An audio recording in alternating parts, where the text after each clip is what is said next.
Good morning, everyone. This is Karen Mogus, Chair of the Water Quality Monitoring Council, and I am getting our meeting started. We do currently have a quorum in the room. I am personally excited about today's meeting because we haven't convened the working groups in a while, and while I know generally speaking what they're up to, I'm really thrilled to get kind of an opportunity to hear all of them at once and ask questions. So starting out, I just want to make sure that anyone that wants to speak during the meeting today needs to speak into a microphone because we do have folks that are listening on the phone and online. So make sure that if you want to say anything, come up and grab a microphone, and if you just push the button, it'll turn green and you can talk. Restrooms, for those of you in the room, are ladies' room to the right, men's room all the way down the hall on the left. There's a cafeteria downstairs, coffee and fruit and cheese and all kinds of different muffins, things that you can purchase down there. So we'll start out with introductions. I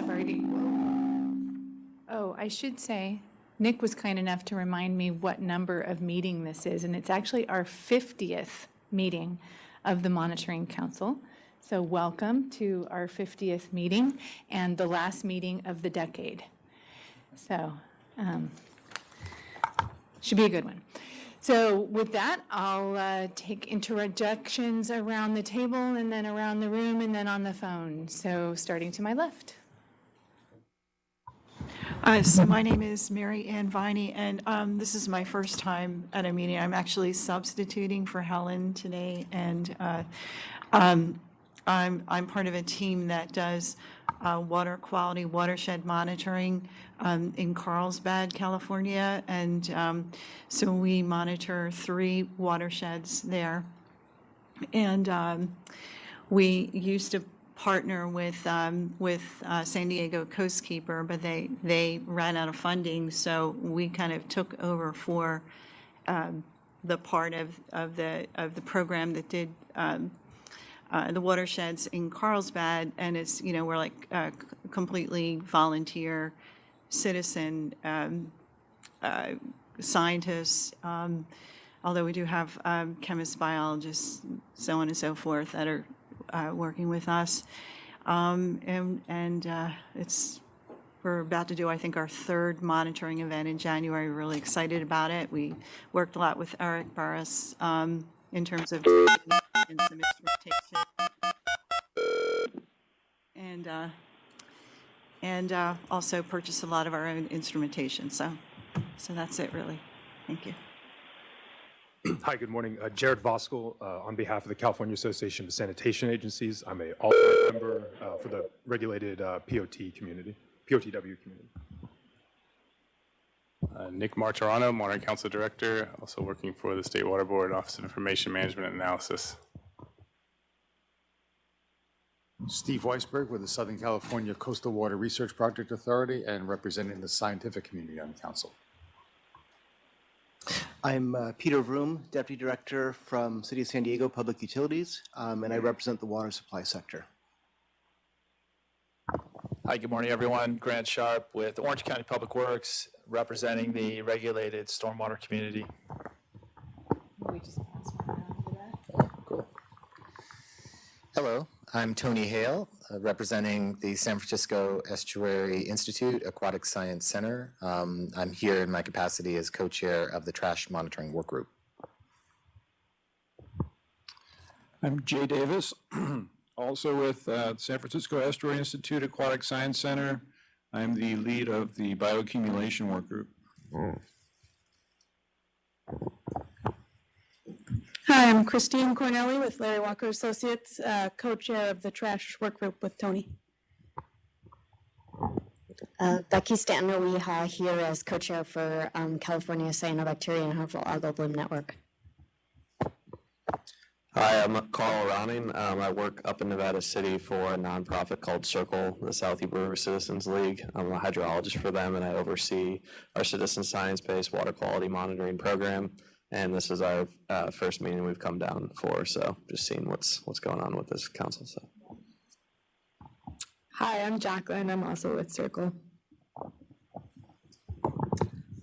Good morning. I'm Eric Burris. I'm with the State Water Board's Clean Water team. Good to see all you citizen groups here. Today I'll be with the Safe to Swim Network as well as the California Water Quality Monitoring Collaboration Network. Hi, my name is Anna Holder. I'm a California Sea Grant Fellow working in the Office of Information Management and Analysis, and I'm also relatively active with the Healthy Watersheds Partnership. Hi, I'm Holly Ryer. I'm here with the California Ocean Protection Council. Hi, I'm Evelyn Wendell with WeTap, and I'm here to talk about the Safe to Drink Working Group later on. Thank you. And who do we have on the phone? Hi, my name is Leland Fraseth. I'm a citizen and I submitted a public comment, and I'm here to hear what Karen has to say about the public comment I submitted. Anyone else? This is Jerry Fleming, EPA. I'm the liaison. Hi, this is Susie Thoreau from SWRCB and the lead of the Molecular Methods Work Group. Anyone else on the phone? Yes, this is Betsy Lichty. I'm the alternate for Division of Drinking Water, State Water Board. Anyone else? All right, thank you very much. So action items from the September 5th Monitoring Council meeting. I guess I'll do my update on the MOU since it's the first action item listed in the table, which as you recall was it the last meeting that Phil attended? Phil Wiles, our Assistant Chief Counsel here at the State Board, came and gave us an overview of the MOU, and we discussed some changes we'd like to see. He has yet to make those changes, so we don't have an MOU yet to present to you all, but we're hoping to get it out in the next 2 weeks. I actually spoke with him last night, and he was off to his office to work on it. But in a couple of weeks, we'll get it out to you for the high-level review. There's not going to be huge changes beyond the acknowledgement that, for the most part, the State Water Board has taken over lead role and most of the responsibilities associated with the council at this stage. And then we also include some additional desires for additional council members per our conversation. So you'll see that hopefully in a couple of weeks. You can read it over Christmas time and give us some comments. So that's the one I had. Did you have others you wanted to highlight? No, it's really just to approve the action items as they stand. If there were I received no comments on them. They've been posted online, so it's really just a motion to approve them as they are, and then I'll provide updates after this meeting for this year, past and then future action items. So do I have a motion to approve? A second? I'll second. All in favor? Aye. Opposed? Abstentions? Great. Sounds good. All right, so for today's meeting, we've already handled number 1. Then we'll go on to the public forum, and it sounds like we have at least one person who would like to make some comments on the phone. Then we'll have announcements and updates, so that's any announcements that the members have and then updates on activities since our last meeting. Then we'll give a summary of the subcommittee that met, when did we meet? October? October 23rd. Yeah, in October, to tee up the strategic planning effort. And so we'll have a presentation on what we came up with there and hopefully some robust discussion around some draft mission and vision statements, or vision and mission statements, I should say in better order.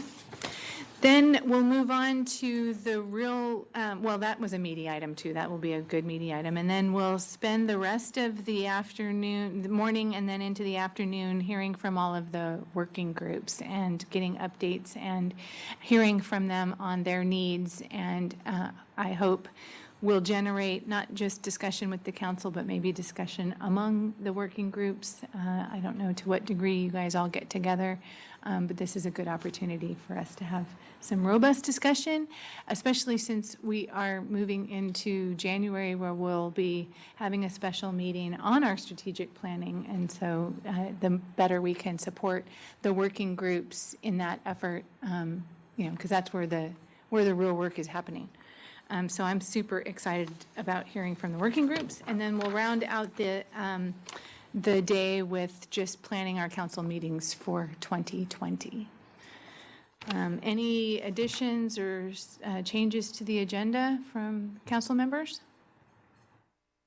All right, then we'll move on to the public forum. And Leland, I know that you're on the phone. I was planning to just read your comments, but would you prefer to go ahead and summarize them for the group yourself? I didn't realize you were going to actually participate. Are you still on the phone? Can anyone on the phone still hear us? Oh, that's unfortunate.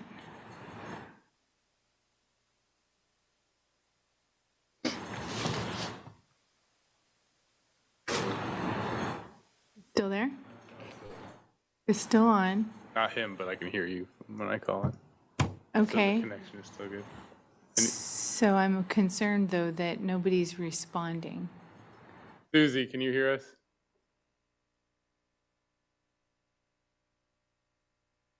Are they all on mute? Hello?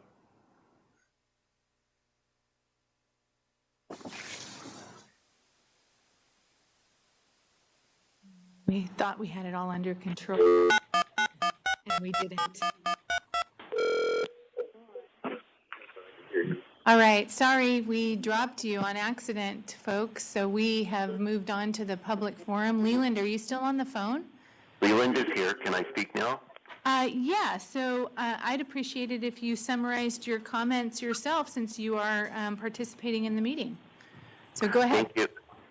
Okay, my name's Leland Fraseth, and I'm a retired citizen. I have no academic or occupational interest in water quality, other than I fish in the Delta and I swim in the Delta, and the water I drink comes out of the Delta. So I'm a citizen. I've written a number of public comments, 25 to the California Water Commission, concerned about their appropriating money for off-stream reservoirs. And in the comment I submitted for today's water quality meeting, I enclosed a couple of recent satellite photos, European Space Agency Copernicus satellite images of the Central Valley reservoirs, and I zoomed in quite a bit on San Luis Reservoir, and I had taken the Copernicus image and enhanced it with the application toolbox that European Space Agency has for Windows 10 called SNAP, and the C2RCC processor, so that chlorophyll would be highlighted, because that's a proxy for what's going on in the water quality. And most of our reservoirs, especially the off-stream reservoirs, this time of year have a lot of chlorophyll. And if the water's not stored in surface water, if instead it were stored underground, like a lot of people advocate, it couldn't get the sunlight. And so I suggested that the Water Monitoring Council should take the Copernicus images and SNAP and develop some metrics and percolate them up to the agencies and the legislative agencies, so that legislative representatives, so that they could see the seasonal change in water quality in California, and they would change the trajectory of the path of approving off-stream reservoirs into going underground with the water. So I also included with my comment that I submitted a a video which has my experience of 20 years as a customer in Contra Costa Water District with Los Vaqueros Reservoir. And the water just sits up there and evaporates and gets saltier, and so it really doesn't do a good job of improving my water quality. And so that, in a nutshell, is the comment I submitted. Was that too lengthy, Karen? Oh, no, not at all. Thank you very much for your comments, and I just would encourage you to stay on the line for the rest of the meeting. We actually will be having an update from our California Cyanohab. What does CCHAB stand for? California Cyanobacteria and Harmful Cyanobacteria and Harmful Algal Bloom Working Group, who actually has used satellite imagery to do some of their assessments and have a response program that they've developed. So I encourage you to listen in on that and provide any comments you have. I would think that working group is the most appropriate one for your comment, so it's good timing for you since we have them here in the room. But thank you for your comment. Okay, thank you, and I'm familiar with the work that they do, and as I said in my note, I feel that the EPA Cyanohab Android app is insufficient and doesn't give the big picture that the legislature is approving the money for the upstream reservoirs need in order to change the trajectory to underground storage. Thank you, Karen. Thank you. Do we have any other public comments either on the phone or in the room? Yes, please. Come to a mic, please. Thank you. I'm Pat Higgins, Eel River Recovery Project, and I help run a nonprofit in the 3,600 square mile Eel River watershed. We just put 112 water temperature probes out this year. That makes about 900 since 2012. From 1983, or 19, I'm that old. From 2013 to 2018, we studied cyanobacteria in the eel in conjunction with UC Berkeley, Keith Bowman-Gregson, Santa Cruz, and UC Santa Cruz, and also North Coast Regional Water Quality Control Board. So we've been about 80 to 90% volunteer driven, and in a longer term, that's not sustainable. So one of the reasons I'm here is like, does anybody fund monitoring? Good morning, Pat Higgins. Thank you, Pat. It is a challenge. We have been putting together all that we've done under the auspices of the council in what I would call stone soup. Everyone kind of brings what they can contribute to the table, and we add the multiple parts together to make more than what the parts are worth. So yes, we feel your pain. That's my game. Any other public comments? All right, then we will move on to our next item, which is announcements and updates. I'm going to save mine for the end. I'll look around the room. Do we have any updates from other council members?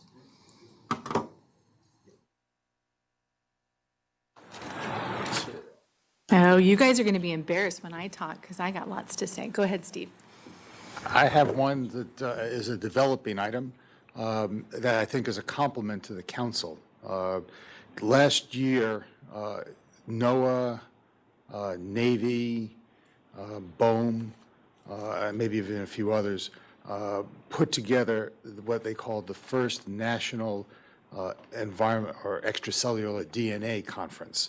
It was held in New Jersey, intended to kind of look at how the federal agencies are working on this.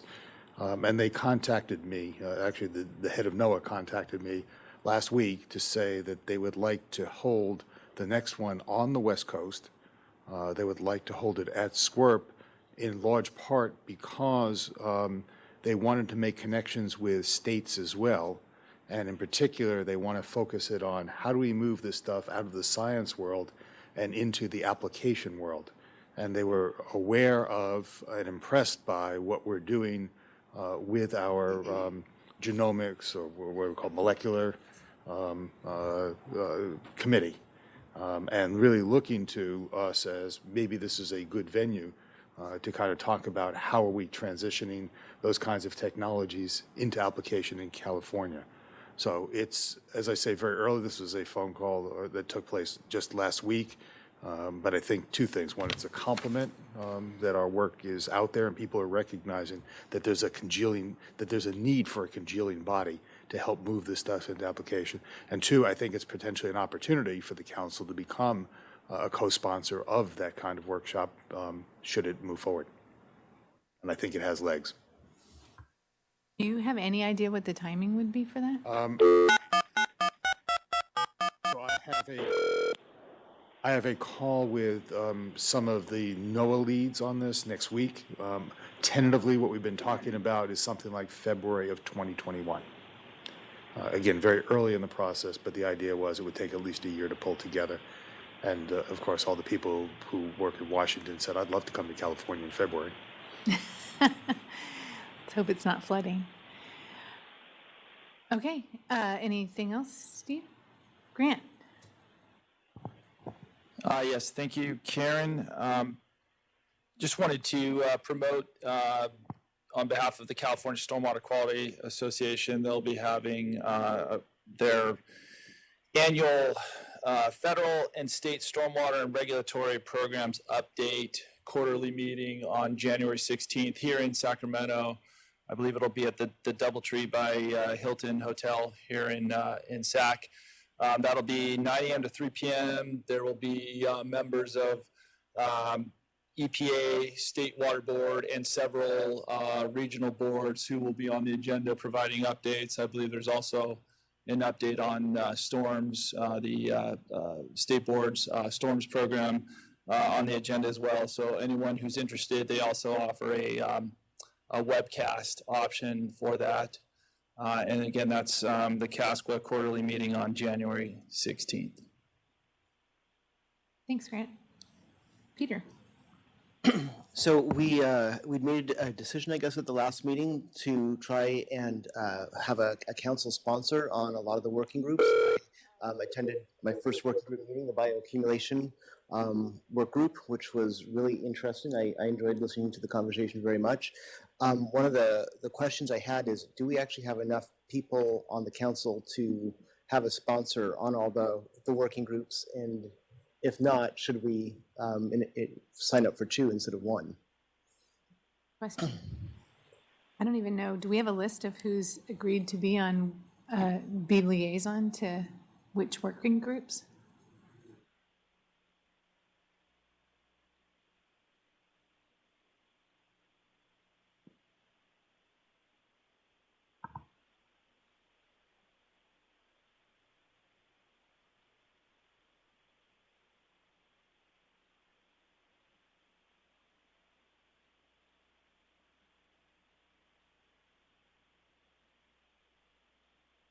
The short answer is we do. Do we have coverage, I guess, is the big question. We currently have coverage for all the active work groups. If all the work groups as listed were active, we would need to double up.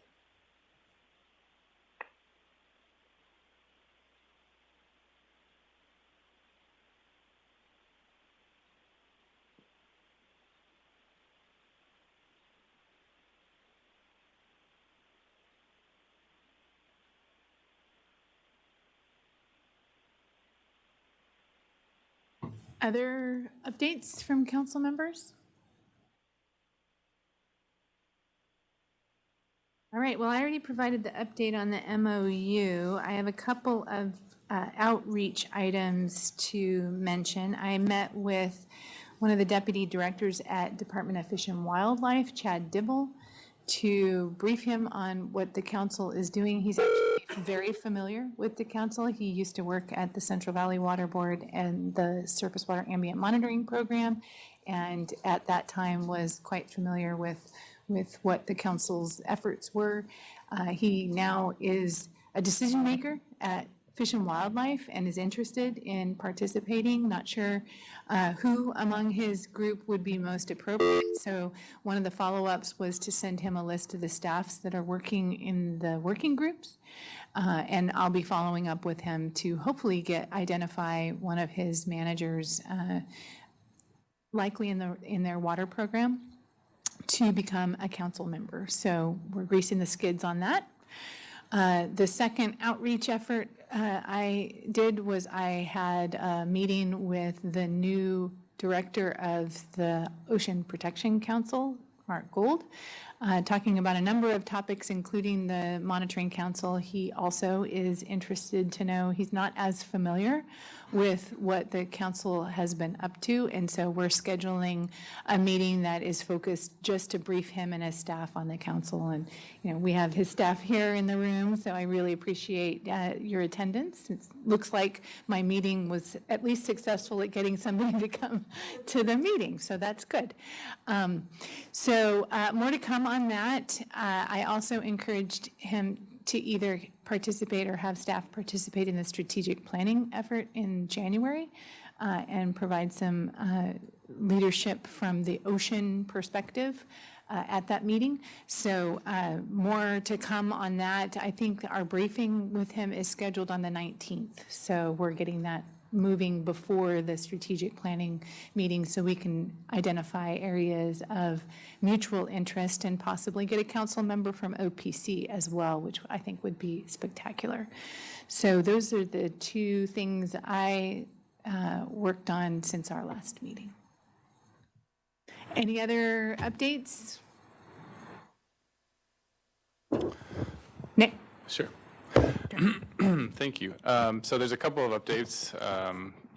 We partnered to help hold a trash management questions workshop at the San Francisco Estuary Institute on November 15th. It was a follow-up from last year's event, which spurred the creation of the trash monitoring work group. This event was focused, we invited some key subject matter experts, so it was an invite-only event across various sectors, and had a facilitated full-day event where we really brainstormed and helped focus the questions that we were asking related to trash, and helped take those questions and prioritize them based on hackability or the ability to run a data-thon, or are these things that are important but we don't have the data, and put those in different category with the idea that we could follow up with future events throughout 2020.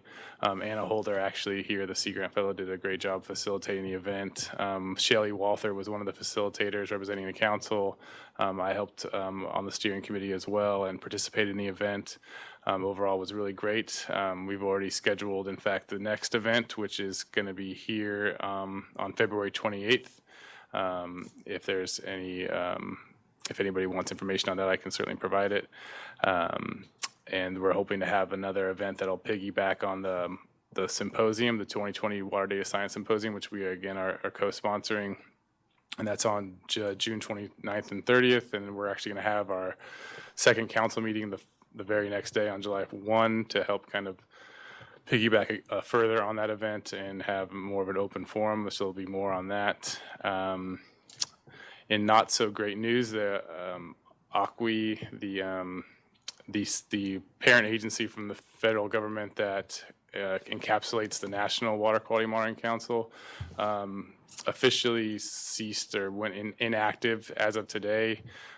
So there is kind of questions as to what will happen with the National Monitoring Council, which I sit on and represent the EPA Region 9 states on, as well as the National Water Quality Monitoring Portal, who's going to maintain that, since that was really a huge function of the National Council, as well as kind of a national collaboration across states and federal agencies. So that was just released today. So there'll be more to come on that. But as of now, the ACWI itself has been suspended, and therefore any of its subcommittees and subgroups have also been suspended as of today.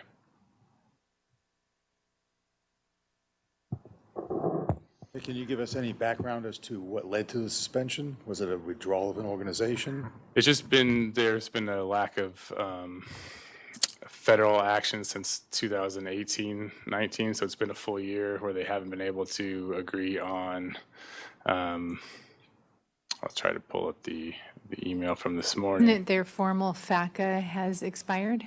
That's what it is, yes. Yeah. So their formal group that was formed to advise on all things water information expired back in April of 2018. So they have been continuing to work on pending items since then, but now have suspended activities. So otherwise, I don't have any additional information.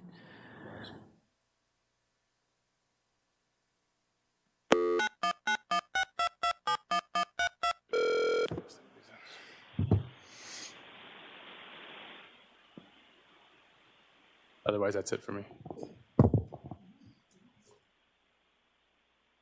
All right, then we'll move on to our first substantive item, which is our summary of the activities of the Strategic Planning Subcommittee that met in October at SWRCB. I really found the day to be quite energizing and exciting, and we had lots of good discussion and came up with some draft vision and mission statements that we're going to present to you today. So Nick is going to tee up the presentation and walk us through, and I'm going to look to the other three subcommittee members who are in the room to add and augment as you remember how the day went, and then we'll have a robust discussion, I hope. So with that, Nick, take over. Yeah, thanks.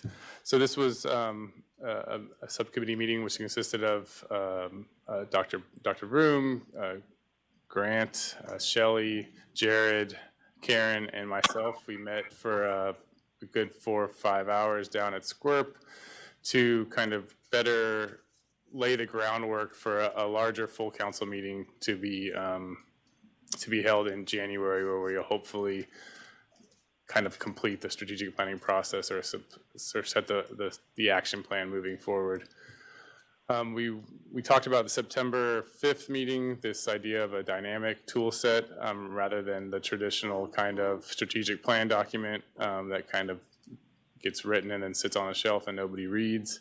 So this one would be a shorter document that had the ability to change as priorities and services change, and it seemed to be received relatively well at the September meeting. So we were just building on that.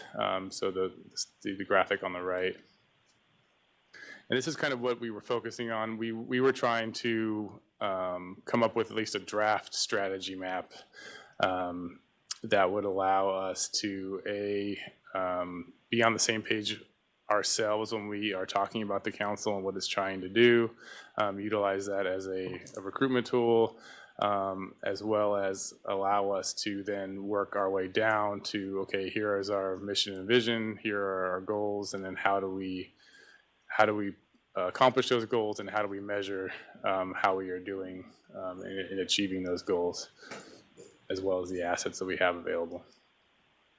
So here are some examples. We went over these, some strategic maps that have been put in place from other state agencies. They're kind of designed to be a 1 or 2 pager that you can kind of be snappy and hand out at different events. So we can use this as an outreach as well. Here's one that we presented at September 5th and was kind of blank. We had some objectives that were taken from our 5 focus areas. And some kind of draft products and services, but as you can see, the mission and vision and values are something that was never really populated or thought of in the past. So we were trying to focus this meeting on developing those. And to do that, we really, and I wrote this up in the summary document, which is linked in the agenda and also available on our webpage.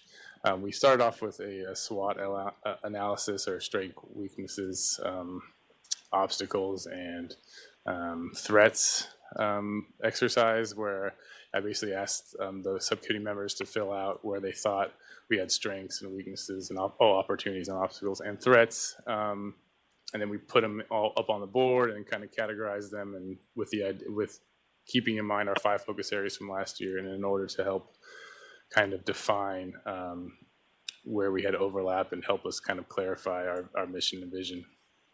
And anybody can jump in that was there. But it was a really great experience. We spent about an hour, 45 minutes just doing that part and kind of discussing kind of different ideas. And you can see that in the summary document. So what we came up with are several options, and we were hoping that today that we could get some sort of consensus on a vision and a mission and values, so that we have going into January a real framework to build off of and kind of get into the more nitty-gritty details.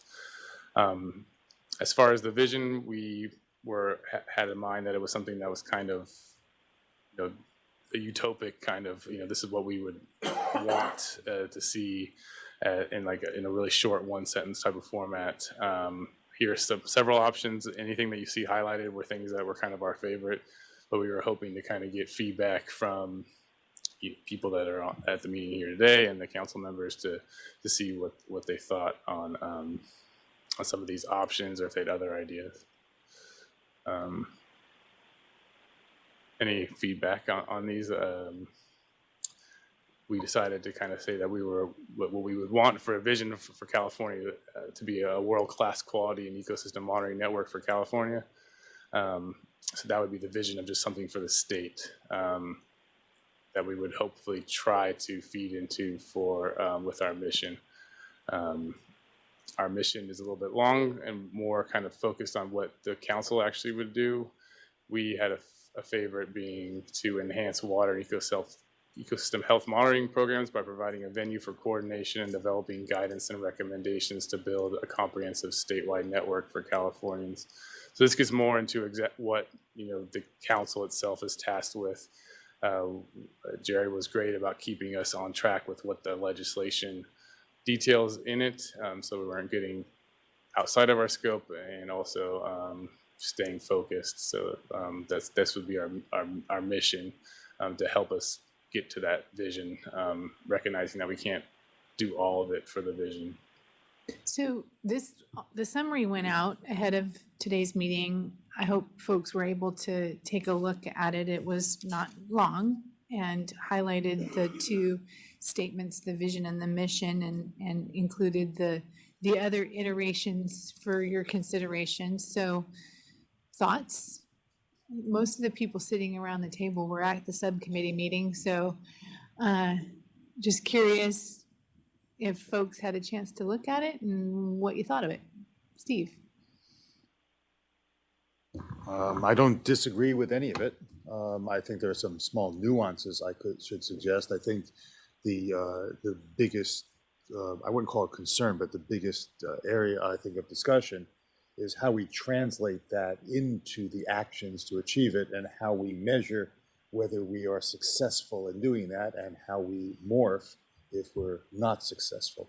But having a vision and having a mission helps you but if you don't have those other pieces associated with it, then it doesn't become as useful.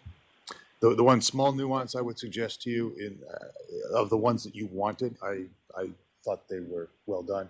The one small nuance is, I think you want to add in something about associated ecosystem monitoring. There's a lot of ecosystem monitoring that's not water quality monitoring that we as a group want to take on those things. Gotcha. So the idea here is that this will help us guide the discussion in January to get to exactly what you were just talking about, Steve, is how do we take our mission and our vision and the goals that we've identified and get actions on paper that we can then identify performance measures and start implementing. So this is kind of your opportunity to tell us we're crazy, that you guys are way off track, or yeah, we can work with this and look forward to using this as our framework for the January discussion. So that was the intent here. Yeah, Peter. So I just want to kind of add to what Steve said. It's kind of reiterating a little bit, but I think that in January when we meet, what's going to be really critical is not only for the council members, but also for our subcommittee members to think about, if we're going to use the term a world-class water quality and associated ecosystem monitoring network, what is that? What components do we need to have that's going to make us, the state of California, have this world-class network? And then I think as far as the mission goes, then what specifically can the council do to address that? I know I've been hearing some comments from people about, oh, well, can you provide funding? And that's something that we're usually not able to do. So what can we provide to our working groups so that they can understand how we can actually help them? Because I think there's some confusion there. This is Jared, and I think today's a really great day for the work groups to all be here to kind of share what their needs are and what they look to the council for. And I think for context, it would be important to review kind of the chartering documents or the governing documents to kind of understand the scope of how we construed and perceived this exercise. The chartering legislation was SB 1070, and it's a bill that requires the State Water Board, with the assistance of the regional boards, to implement a public information program on water quality matters. So I think that public information component is important to emphasize. There was talk in the summary document of the strategic planning that we reviewed a 5 areas of expertise document. And while we did review that, we also raised some objections to some of those 5 areas of expertise because it seemed to be going outside of the purview of what the council was set up. And so one example of an area of expertise was the council establishes guidance on data quality, method consistency for establishing monitoring programs across the state. And the scope of that, it seemed like that may be not exactly what the chartering legislation said, which is to implement a public information program on water quality matters. If you go specifically into the water code, it says the state board shall implement, with the assistance of the regional boards, a public information program on matters involving water quality, and shall place and maintain on its internet website in a format accessible to the public an information file on water quality monitoring, assessment, research, standards, regulation, enforcement, and other pertinent matters. And so if you kind of expand into this and what does it entail, you look at the MOU that proceeded from the legislation being chartered and enacted. And in the MOU states the council's responsibilities include recommending actions necessary to coordinate and expand the monitoring, assessment, and reporting efforts. And this phrase, water quality monitoring, assessment, and reporting efforts, is repeatedly through here. And so the idea is the council's overseeing this, but the end goal is always reporting. And so there's another governance document from 2010 that's the original monitoring program strategy for California, and it delineates what does the council do and what do the work groups do. And this is where it's very vital that the work groups are here, because it states in this governance document the council's theme-specific work groups are responsible for the majority of the technical work involved in coordinating, monitoring, and developing assessment methods and portals, while the council plays a role made up of leadership, coordination, and support. And so in this 5 areas document, it says the council establishes guidance on data quality and method consistency. And so we had this conversation at the meeting saying, well, how do we reconcile one member's perspective on what the council does versus what's actually authorized codified in statute? And so we arrived at this mission, enhance water and ecosystem health monitoring programs by providing a venue for coordination and developing guidance and recommendations to build this network. And so the idea is that this network becomes the avenue or the platform to provide this public information component that's really core into what the chartering legislation was. And so I think there was a slide up there that showed some of the objectives, and I wasn't sure if that was something, Nick, you had generated, because I don't remember adding some of those objectives in there, but one of them was the second thing in the areas councils of expertise. But to be clear in terms of scope of the work group and scope of the council, this 2010 document I spoke about, it's clear. It says the California Water Quality uses the term standardization to refer to the use of identical methods. And in contrast, coordination refers to the use of methods that, while technically different, produce comparable results that provide the basis for data integration, comparisons across programs, and larger scale and more complex assessments. And this is the most pertinent language. Given the effort required to develop, promulgate, and maintain standardization and the large number of partners involved in the portals, the councils opted for coordination. Standardization will only be used as a final resort where coordination cannot produce the needed degree of comparability. And so in terms of the work groups here present, they can really, the idea is that you're getting to do the work that informs what we do, and we are trying to figure out how do we help you and empower you. And so at least from our POTW community, we've been trying to make sure we have our members from Southern California, Northern California, inland, coastal, participating in these work groups. And I think we've had 1 or 2 on each ideally, but we're wanting to increase the participation, but we're also wanting to make sure that other council members constituents are involved in these work groups to provide you with the full perspective. And so I give that comment just to make sure there's context for some of the stuff that's discussed in here and to kind of understand where we're trying to see the council go in a strategic planning meeting in January.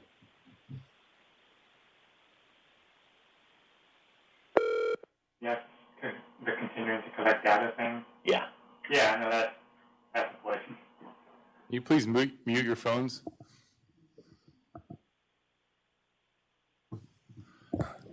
I just wanted to respond. I mean, I think that's great. Thanks, Jared. I don't think there's necessarily a clear line between the council and its work groups. I see them more as one and the same, or in the fact that the council maybe provides direction to the work groups, recognizing that the work groups are where the work is being done, and establishing guidance on data quality and method consistency is a way to really talk about the coordination and interoperability of data sets to make sure that they're being collected in a way that they are at a high enough quality where they can be interoperable and can be combined. Not necessarily they all have to be using the same methods, but that the methods are consistent with the current science, that they're being collected with the right form of data elements and minimum data elements, that they're being collected with a QAPP, and providing the resources that we have available through our various sectors, whether that be through the surface water ambient monitoring program, which is obviously very closely ingrained with the council, or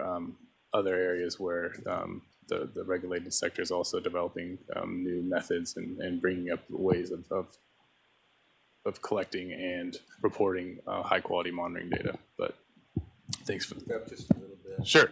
Some of us are deaf.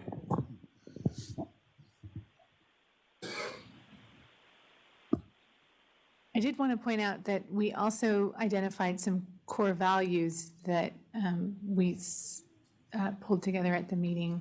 Oh, I guess I'm teeing something up that wasn't, yeah, the next slide. And wanted to get your sense of, do we agree that these are our core values as well? Because this helps guide all of the work that we as an organization do. And if we can get behind these, then we start to, gel as a group that can communicate what the council is doing, why are we doing it, what value added do we have for the state as a whole, and at the work group levels. So wanted to kind of get your sense of are these our core values? We picked 4, but we really got 8 in there.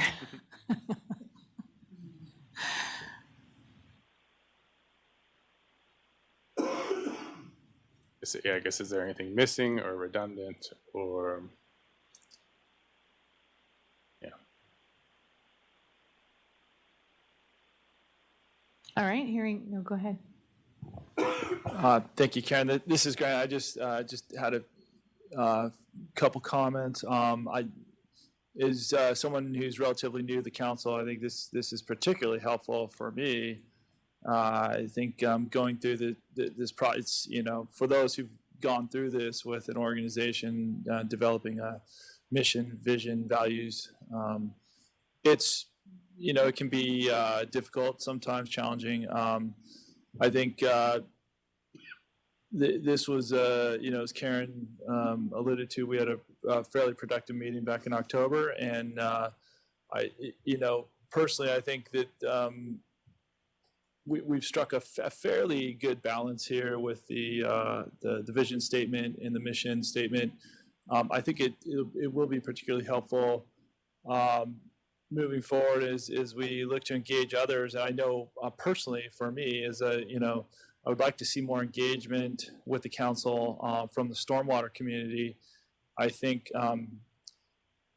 in general, there's maybe a lot of misunderstanding about what the Monitoring Council's role is or what the Monitoring Council does, as you alluded to, Karen. So I think this will be particularly helpful moving forward. With respect to the draft values, I can't argue with any of these. They all, you can always, I guess it's a fine line where you stop adding draft values.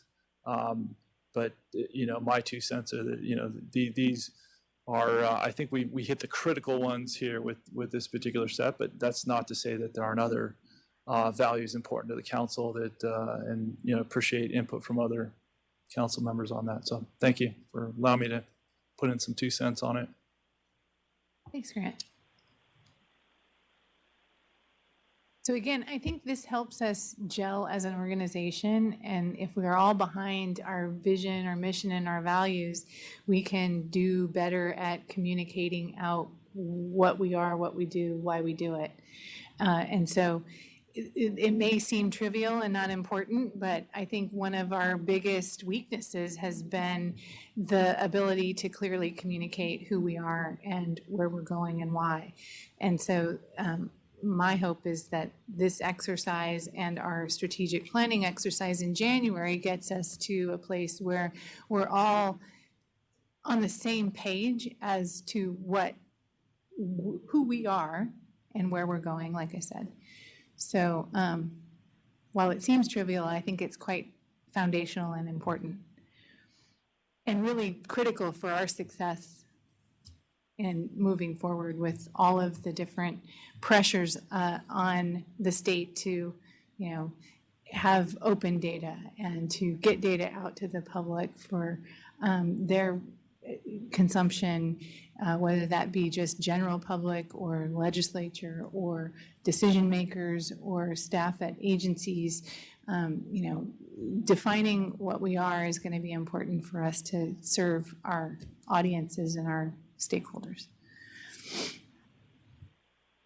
Yeah, thanks for that, Karen. And as Jared mentioned, we didn't quite get the draft objectives. These are kind of what I had gleaned from previous discussions, including the top 5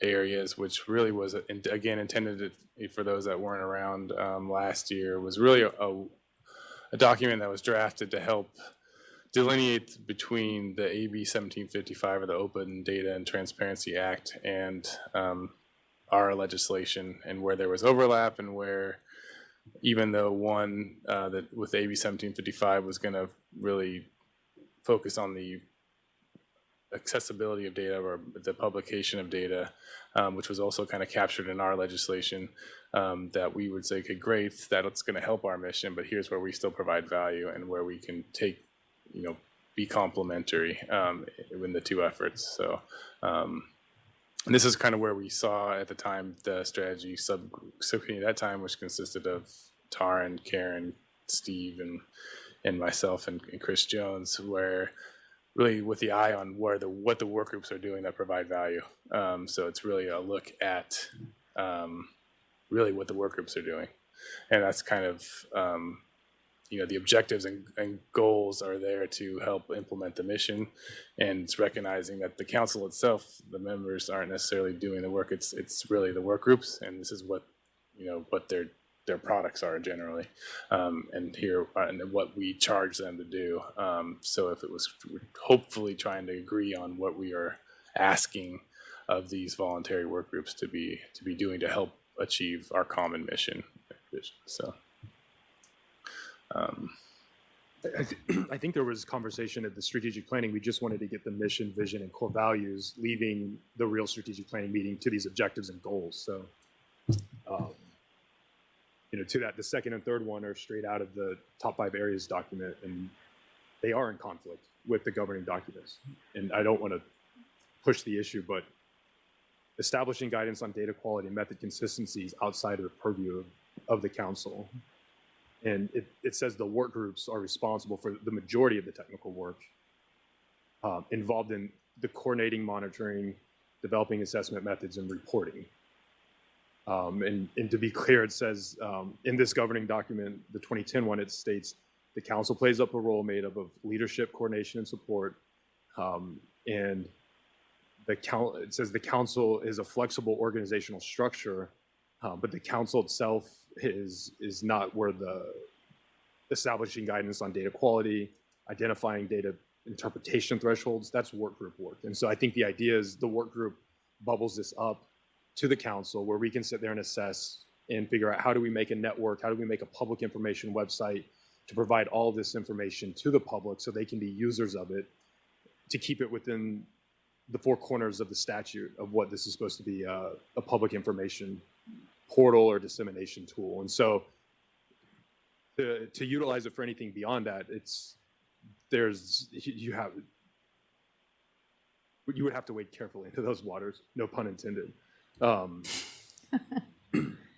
because it's outside of the bounds of the document for no other reason than the document, the current governing structure says this is how the council works, this is how the work groups work, and it provides that saying, especially to the identifying data interpretation thresholds, it's important that the governing documents delineates standardization and coordination. And if you look in our language, we hone in on the word coordination because that's what the governing document said.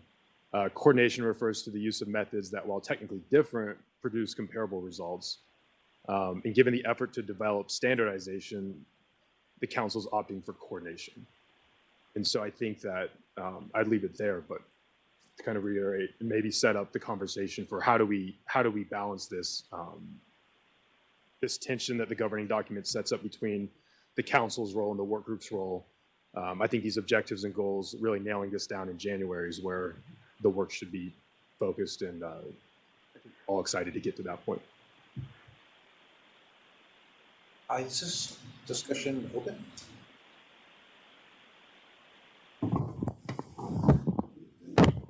Again, I'm Pat Higgins, Eel River Recovery Project. I just have a practical question for you. Your first bullet there is assessing water quality and ecosystem monitoring programs. I think we have one on the eel in terms of using temperature for adaptive management, in terms of trend monitoring. It's a good surrogate for flow. It is also an excellent indicator of viability for salmonids, which are cold beneficial uses. And we got a pretty comprehensive look at cyanobacteria in the eel, thanks to our partnership with Keith Bowman-Gregson. And we carried that monitoring as far as, then we began to realize that our sampling capacity with the technology at present was, we couldn't actually make continuous trend monitoring on cyanos work. So we'll be looking for like another tool to analyze cyanobacteria going forward, but we work very closely with Rafael Kudala. But I think we have an ecosystem monitoring program through temperature that's basin-wide right now, and we aspire to add temperature, or rather sediment. And we're shooting for a 319H grant to fix some stream banks in 10 Mile Creek, tributary of the South Fork eel. And there's a tool called VSTAR that is both validated by the North Coast Regional Board and in the TMDLs. And you can get high school kids to use a dipstick and go into pools and run transects off of it and measure the volume of sediment in pools versus sediment and water combined. And that ratio is extremely powerful and has been used regionally to understand sediment flux. So I come from the ground up. And you guys these overarching plans are very necessary. But the other thing I would add is that we're pedaling as fast as we can to accumulate the data and do the QA/QC. We can't pedal faster to vend it. If there's interest in people in using these data, then we are a source. But the original baseline data for the Eel River was done with a 205J grant from the US EPA in 1995 and 96. And it laid out a baseline of 250 locations. And so we want to reoccupy that entire trap line. And then the Climate Research Center in Colorado suggests that we need to measure 24/7, 365, because cold is as big as an issue as warm is going forward in climate change with water temperature. So I'm always looking for playmates, but how do we mesh, like at the ground, juggling? The one thing is I never think about how many balls I have in the air. It would make me dizzy and I'd drop them all. But we can't pedal any faster to interface with you guys and without resources. So that would be good if there was some money for resource partnerships, because we're a pretty good case study at the ground. And then I think that would be helpful for you guys. Yeah, thanks for those comments. I think your monitoring program is exactly the kind of group that we want to be supporting. And helping with technical guidance and whatever support we can give. We rarely, as has been indicated, have any funding to provide, but we can certainly provide venues for connecting you up with partners and getting you information about how to develop a quality assurance project plan and how to get your data into data systems that it can then be used for other purposes Well, we use beyond. it, so for us to then to another level, there really has to be some incentive. And so I really appreciate the efforts of this group, but I don't think we have a mesh from where my group is and your realm of services at present, because interfacing more with you guys would require more time. Yeah. And that's where we're kind of short. And so, but we're there. And so if I piqued anybody's interest, our business cards and, we will continue to accumulate data, but it's largely for the citizens of the basin who want a means to figure out, are their creeks drying up? And they don't want to confront their neighbors. So we collect data on hypothesis-driven, and methods, and then scientific truth and no judgment. But if the creek's drying up, then get some resources in there for water conservation and work proactively. So we're already in an adaptive management mode, and just kind of, we have an extraordinary community in the EEL. A lot of people at the end of the line have a lot of time on their hands, and they're also very, very willing participants in volunteer monitoring. So that's not a setting that would be transferable to most areas where people are just totally overmaxed and not as bonded with nature. So hope that was helpful. No, it definitely is. That's why I'm here, is just to see if there is a way that we can communicate, network, and to the benefit of both parties. Yeah, no, I think hearing from people that are on the ground is absolutely the kind of thing we want to connect with. And so however we can support, we will. So thank you. Steve. So Karen, I want to respectfully disagree with Jared on two things. And I say that in the hope that this will maybe tee up some of the discussion that we'll have at our January meeting. So you seem to have an objection to objective number 2 at the level of you don't think it's within our scope. I'm going to disagree because, again, I look back at some of the enabling legislation and I read words perhaps a little bit differently than you do. It charges us to describe how the state will develop an integrated monitoring program. It charges us with being comprehensive in scope and identify specific technical integration and resource needs. I think you can't create that network without having a consistency of methods or an understanding of consistency of methods. I think I look back at the very first one of these that we did, which was on beach water quality monitoring, where we had some groups that were monitoring via multiple tube fermentation. We had some groups versus membrane filtration, some groups using some of the newer IDEX methods. And we needed to know, and we needed to provide guidance on whether those were interchangeable. So I think the problem might be in the word guidance, in the sense that you may be looking at it as guidance as kind of rules, in which case I would agree. We are not a rule-making body. On the other hand, in terms of providing guidance as to what are methods that are consistent enough that they can form a network. So even the gentleman who just talked, he's got a methodology that he uses. Now, he has a funding issue that's a separate issue that we need to talk about. But in the end, if we want to pull groups like him into a network and create that network, which is what I think we want to do, we need to know what methods are compatible enough. So I think, depending on, you may read that as being too top down, which maybe we change the words, but I think what we need, the other point, you look like you want to respond. Let me give you the other one is, again, just a thought. You were making more of a distinction between the work groups and the council than I would make.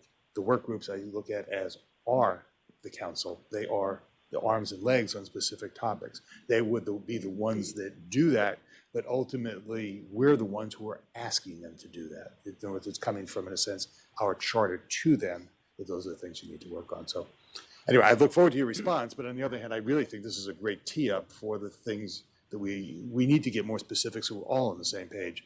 I think to your first point, what you described to me sounds very different than establishing, right? But what you described sounds exactly what the governing documents say, which is coordination, so that you have comparability amongst groups. But also just to, go back to the chartering statute, it says the council shall review, assess, report, and make recommendations for actions and needs to coordinate these efforts. It should prepare, the statute says, for the ultimate development of a cost-effective, coordinated, integrated network for disseminating water quality information. And so I think that's kind of the point where the second and the third, if those are means to that end, then it's different. But these feel like ends, and that's where I think there's a little bit of a, it's turning the model on its head from a bottom up with the work groups doing it to the council, and I think that's really where. But again, that's like we'll have some good discussion in January. Oh, please come to a microphone. Good morning, Sam Sandoval, faculty, extension specialist at UC Davis. The only thing that I think is, well, or what I suggest, feedback from the audience. So all the objectives, they read pretty well. I'm not sure if in the last one, building partnerships to increase participation and outreach, that is including feedback or considering feedback from the Californian society. I think of all the ones that I'm reading, that will be my comments, to sit there and receive feedback.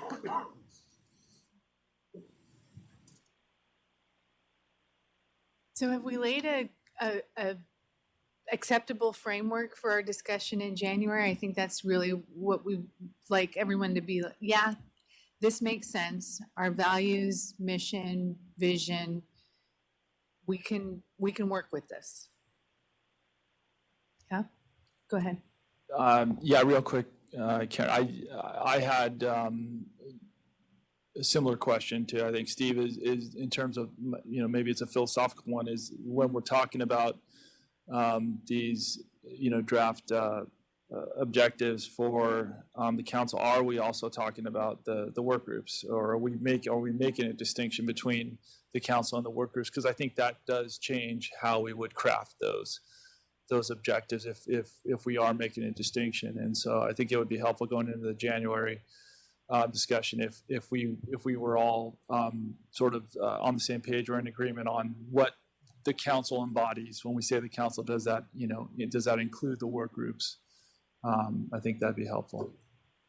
That's a good point. And I think also the 2010 documents delineate what is the council doing and what are the work groups doing. And so I think it's a very good observation that maybe that the objectives and goals, you have two sets of them.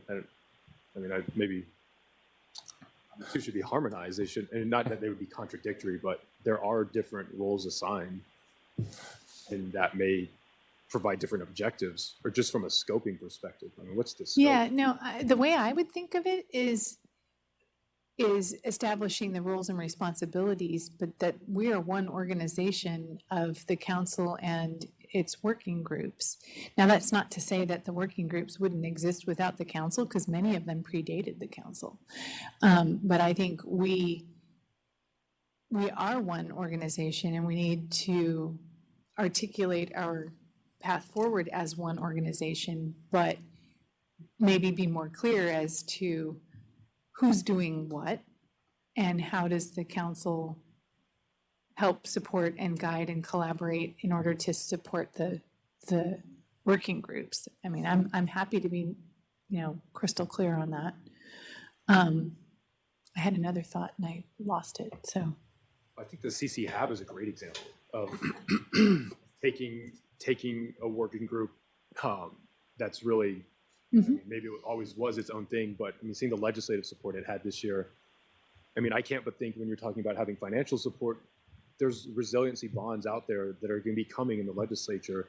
Couldn't you have a carve out for some money, for the council, maybe protected to say, conflict of interest provision, council members themselves can't receive the money, but the various work group members, but you could word a bond language to really provide that so that you arrive at the ultimate goal of having this portal or this information network that all these efforts that are going on can actually be like broadcast and promulgated, and people can know, can I go swim in this water? Can I eat this fish?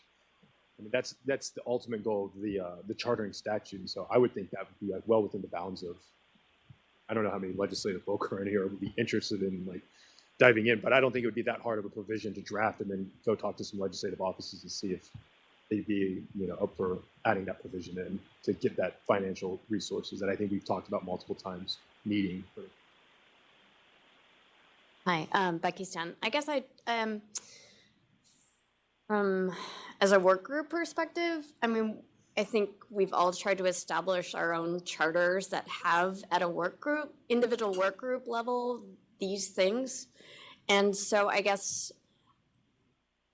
from a work group perspective, it might be more helpful to kind of see how the council can function and interface and maybe have a separate set than trying to have a consolidated, but that's just one individual and my co-chairs aren't here today, so I don't want to extend too far, but I guess having a clear connection, and I think certainly having the council members as sponsors will help with that interface, but that's just a thought in terms of rather than trying to be fully comprehensive, if it's how the council interfaces in this question of top down, bottom up, or some combination. But it's just a perspective. Thanks. Yeah, thank you.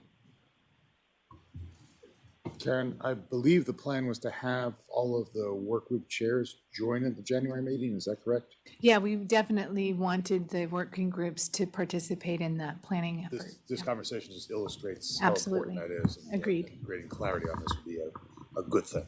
Yeah. Do we have a collection of all like the chartering documents that you were just referring to? I mean, in terms of for your own work group, is that pulled together somewhere? Or does every work group have its own chartering? Most work groups have their own charter and it's on their webpage. Yeah. But again, like the governance document is old and the charter document is old, which is why we're doing the strategic planning exercises to update those things. So I wouldn't wed yourself too much to that governance document, which was created a decade ago by a different council with a different set of priorities and a different idea of the current environment. And so I think the idea is to relook at those things and think of where we can update those things and maybe clarify that we are one and the same. That's the way I describe it when I talk to people, that the work groups and the council are the same. I think this is an attempt to provide some consistency of how we charge the work groups. These are the objectives as the council sees them, and this is what the work groups should be working towards. And they're not going to do all of them, but there are certain ones that are going to be focusing on different things. For example, number 4 is right in line with molecular methods. Interpretation thresholds is what the CCAB is trying to grapple with. I would think the first 2 are actually pretty consistent across them, and as well as the last one is really what we're trying to do. Again, in response to the gentleman over there, I think that his eel watershed program is exactly the type of information people like to see. If I'm a citizen group that's kind of budding, I would want to hopefully not start from scratch. I'd want to look at something that's successful or learn from the mistakes that have been made or where the gaps that are existing. What you mentioned, that there were some sort of technological challenges with looking at continuous monitoring. I wouldn't want to go spend my limited resources on that if I knew it wasn't capable at this time. So that's the kind of collaboration we'd want. You also mentioned grant funding. One thing the council does is we write recommendation letters or support letters that can be attached to your grant application and provide some weight. We have a decent letterhead and we have a pretty substantial or high level set of council members now that can really help maybe push you over the edge to get that grant funding. We would hopefully try to make sure that what you were doing was in line with what we were up to, and we would ultimately want your data to be available for others to utilize, which is one of our founding kind of goals as I see it. But that's my 2 cents. So Jared, you did bring up one thing that I thought was really interesting. I'm not sure whether I agree. I have mixed feelings, which is I kind of heard two things in what you were saying that dovetail very nice with the public comment. We could potentially also serve, adding a goal, to serve as either a clearinghouse for funding opportunities or for a group that communicates with the legislature the need for funding in certain areas. That would be somewhat consistent with our original SB 1070. We do not have that as a goal right now. And this is not the first time we've heard a public comment that says, I'd love to do all the things you're talking about doing to improve the program, but it isn't going to happen without funding.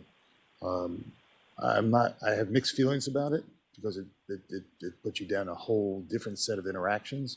On the other hand, since it comes up frequently enough, maybe that's something we consider at the January meeting, whether that should be a goal.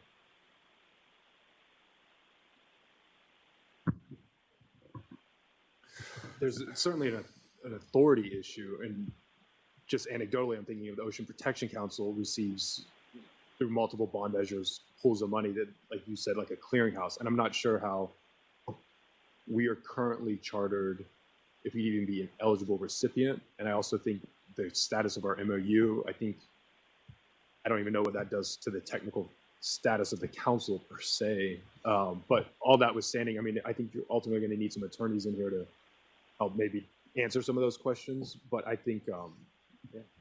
So let me clarify, because I was not advocating for us to be a granting organization, but to be a clearinghouse for what are the funding opportunities for groups that want to participate in a larger network. That we would approve, or if somebody, I mean. No approval, just serving as an information source. So A connector. What's that? A connector. A connector. Yeah, so if I see a grant opportunity come across my desk, I send it out to the lyrics list that I think that would be most applicable and say, hey, look, this is an opportunity, here's the deadline, and then stuff like that. But if you, I definitively would not think that we would have the capability or the interest in becoming a granting organization. Yeah, sure, I'm not trying to expand up to there, but I do think there's, I mean, to his point, like they need resources, right? And I think our voice as a council is very, we can use it to amplify those needs. And that's what I was picking up in your comments. We don't have anything in that set of goals that would help with that amplification, and there are many possibilities for how you would achieve that amplification. hey, with respect to the time and the agenda, I just the only really comment that I got on the draft mission, vision, and values was to add associated in front of ecosystem. Were there any other comments, or because I'd like to move forward with at least having those instead of having a list of options in January. I'd like to just have the two that we've got, and if there was severe heartburn at the time, we can maybe tweak them. But I'd like to kind of have a semi-final draft vision or semi-final mission and vision and core values to go into that meeting with as a base to build off of for these kind of more in-depth conversations. So I'm fine with adding associated to the front of ecosystem monitoring. Fine with me. Great. I'm going to say that was the least painful mission and vision discussion I have ever participated in. Yes, I'll second that. So thank you. Oh. It helped that the majority of the council members were actually at the strategic planning subcommittee meeting. So, Steve, did you have a comment you wanted to make? I was going to say, you called it easy. Just be careful what you wish for, because when you put up that our mission and vision is to create a world-class monitoring systems, I think what it does is it puts pressure on us to then look at and even determine how close are we to being world-class. And I think in several cases we are. I take a look at our beach water quality monitoring, and I would argue it's probably the best in the world in California. I look at some of the others and go, are we there yet? Having those frank discussions, I think it has the potential to be healthy. It also has the potential to be a little painful. How are we going to get there? Agreed. But I also You don't get anywhere without, no pain, no gain, right? But I also like it because it does create where we're trying to get and forces that discussion. Yeah, agreed. All right. Any other discussion, questions, thoughts about the planning for the strategic planning meeting in January? Do we have another subcommittee meeting scheduled? I think we have a call. Or Yeah, there's a call, I believe, on the 7th. Don't quote me on that. And then the actual meeting, this was the first I heard about inviting the co-chairs. I think it's a great idea. So I'll have to send out the meeting invite. Couldn't find a good room here. I think it's January 14th or 15th. But I do have the big room in Square reserved tentatively. So likely we'll be using their great facilities. Will reach out as an action item later today to 14th. Okay. To invite them as well, because I think that would be valuable. So for those of you in the room that are here that are working group chairs and co-chairs, look at your calendars for January 14th, and hopefully you can attend our strategic planning meeting. If nothing else, at least send somebody from the working group that has some knowledge about what you're up to and where you're going. So it should be good. January 14th, down at the Southern California Coastal Water Research Project, Squirt. Any other thoughts before we wrap up this item? All right, well, we're about 10 minutes ahead of time, so it looks like we are slated to get a couple of work group updates in before lunch, which I think we can easily do. I am going to keep you all very much on time because we have many work groups that we're going to need to get through after lunch. We have a time slot for lunch that's an hour and 15 minutes. I'll query you all as to whether that's necessary or if we could cut it to an hour, just to make sure we have plenty of time to hear from all of the work groups. But with that, I think we'll launch into our first two updates, starting with the, where am I? Healthy watersheds. Healthy Watersheds Partnership. Allie Dunn. But you can use this if you want. Wherever you want. Wherever's comfortable. You can sit, you can stand. Either way. All right. Sounds you good. could dance around. That'd be good. Interpretive dance. But you use the microphone. Okay. Hi, everybody. Allie Dunn. I'm the co-chair, but single chair of the Healthy Watersheds Partnership. And this is Anna Holder. She's a Sea Grant Fellow and has been critical and pivotal in a lot of the progress that we've made with the partnership. So I'll be doing most of the talking, but if there's questions about the tool and the work that we're doing, Anna's your woman for that. Okay, so I'm just going to jump straight into updates of kind of key work that we've done over the last, few months. We revamped recently in 2019, so March of 2019. This is done by Anna, actually. So the portal webpage for the Healthy Watersheds Partnership was like pretty static, just a long page of what we do. And I think we had the 2013 report that we did there. So there was kind of this need to develop more assessment guidance and being a resource. So we talked a little bit about objectives and goals, and the way that we see the Healthy Watersheds Partnership is a resource of information and communicating, helping folks to understand some of the watershed or ecosystem data that's out there and interpreting it into information that they can understand. So one piece of that is rather than us just pushing out an assessment, equipping the public and others to step through that themselves and understand the data, understand which questions to ask, and so on. So the portal webpage, do you have anything to say about it? Anna did a lot of work here to make it more user-friendly. Yep, I would just say look at it and please use it. And there are multiple opportunities on the webpage to reach out to us to tell us if there are data sets you think we should consider, if there are other resources that you would find useful. So definitely take advantage of that so we can keep building this resource. We do see it as a living resource and not a static one. So any feedback and input would be valued.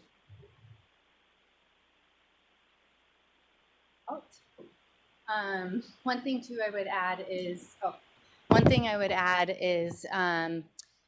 so for those that are not familiar with the work of the partnership, back in 2012, 2013, there was a report that was put out that did this statewide assessment of watershed conditions. What we're trying to do is, with this revamped effort, which I'll talk about in a second, we're not saying that this is the one and only way to do a watershed assessment, and there's a lot of really great tools and resources out there. So through the portal page, we're trying to collect that information and hear from you all, because we don't know all the things, just some of the things. So part of that was with that 2013 framework. Since that time, there's been a lot of really great work that's been done. And so as we move forward, we want to update the assessment framework with some of these new data sets that are out there, different approaches that are out there, including the work of the environmental flows and eco-hydrology guys.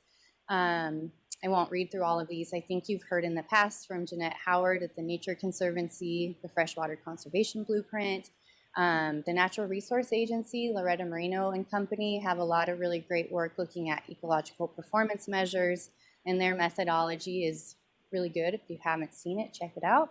So just pulling in all of these ideas and approaches to the extent we can into our framework. So with that, and this is where Anna really shines. So I'm not a data scientist. I don't have that skill set. And one thing that, as we were moving forward kind of into 2019, we had the 2013 report.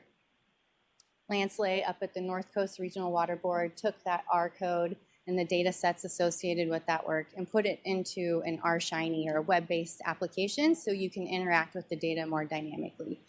Anna then took that the next step and has developed another kind of mock dashboard. So these are very prototype. We're not there yet, but just kind of a sense of where we're headed. And I just briefly wanted to walk through our approach and our workflow, just to be very transparent about how we're doing this. Right now, I've kind of bolded and put in color where we're at with development of this dashboard and interactive tool. So first, we want to be very upfront about what we're trying to answer and what the question is, which is looking at relative watershed conditions statewide. We are currently working through a conceptual model, which for those of you that have worked through that, there's lots of ideas and input on that. So it's a work in progress and will probably always be changing. But the purpose there is to use that model to really understand kind of big picture watershed process and function, identify data sets that we should be assessing, looking at different methodologies, so on and so forth. We just had a meeting, was that just yesterday or the day before? Last week? No. What year? Healthy Watersheds Partnership. So, who am I? So on Tuesday we had a partnership meeting and kind of put this conceptual model out there. Anna did a great job at walking through the model, looking at, tried to get folks to talk about different indicators and data sets, data sources that are out there. And from there, we're looking to do this big data compilation and categorizing data sources associated with what we're concerned with assessing. So that's where we're at now. From there, we'll get into some of the coder nerd stuff that Anna likes, but getting into the methodology. So right now it's being done in R. And then we'll do what probably most of the group is interested in, that front end. So the cool web-based app is not happening quite yet, but sometime in 2020 we should have something. And then the plan is to push that out to you all. I think the council would be a great user group in getting that out to folks to get feedback on the tool. We've got some issues kind of in-house as far as hosting a web-based application like that. Our Shiny server is not something that the Water Boards currently has, but so we'll be exploring those different options. And then finally, and probably most importantly, is getting folks to use this tool. It's not like the answer to all things, but rather a decision support tool. So just putting it out to the world and seeing it used in some pilot projects and programs. And this is just a more visual way of saying all the things that I just said, for those that are more visual. Okay, so I think I just have a couple more slides, yeah. So we developed a schedule, which I don't expect anyone to be able to read this, But what we tried to do is, based off of our 2020 meetings that we have next year, just have some key milestones to report on and work on at each of our partnership meetings. So Anna and Lance put this schedule together. Next, we will be meeting January something. I don't think it's the 14th, so we're good there. But getting together in January, and we'll be talking about some of these different definitions and terminologies of watershed health. There's a lot of work that's already been done in this area, so just kind of synthesizing that and defining it for our purposes. And then we'll be moving into some of the data aggregation, pulling all these different data sets together, some of the data imputation, so where we have data gaps, looking at different modeling techniques, and getting into some of the Anna and Lance and hardcore technical people work. So that's where we're at now. As far as our needs, that's really tiny, sorry. We're always looking to expand participation, so there's a lot of great data out there, great methodologies out there, other tools that are out there in the world. We currently don't have any federal partners, we came to realize, besides EPA. So that would be one example of where we're looking to engage more. The data compilation, so we'll be pushing out a memo that Lance Lay, North Coast Region, put together, where he categorized different data sources. So we want to build off of that. If you have other ideas, let us know. I already mentioned just feedback and testing and getting your input on it would be super helpful. And if you have ideas about hosting solutions, so we have like a public version that we can use for our Shiny, but if there's ideas about any hosting out there. And finally, just that outreach and collaboration. If you all know of others, if you're interested in participating, all ears and open to that. Final thoughts? All right, cool. And that's it. Oh, no. Do we have questions? You guys don't get out of that so quickly. I know, like, yeah, Steve. So several things, Ali. First off, congratulations. What you all are doing is very well done.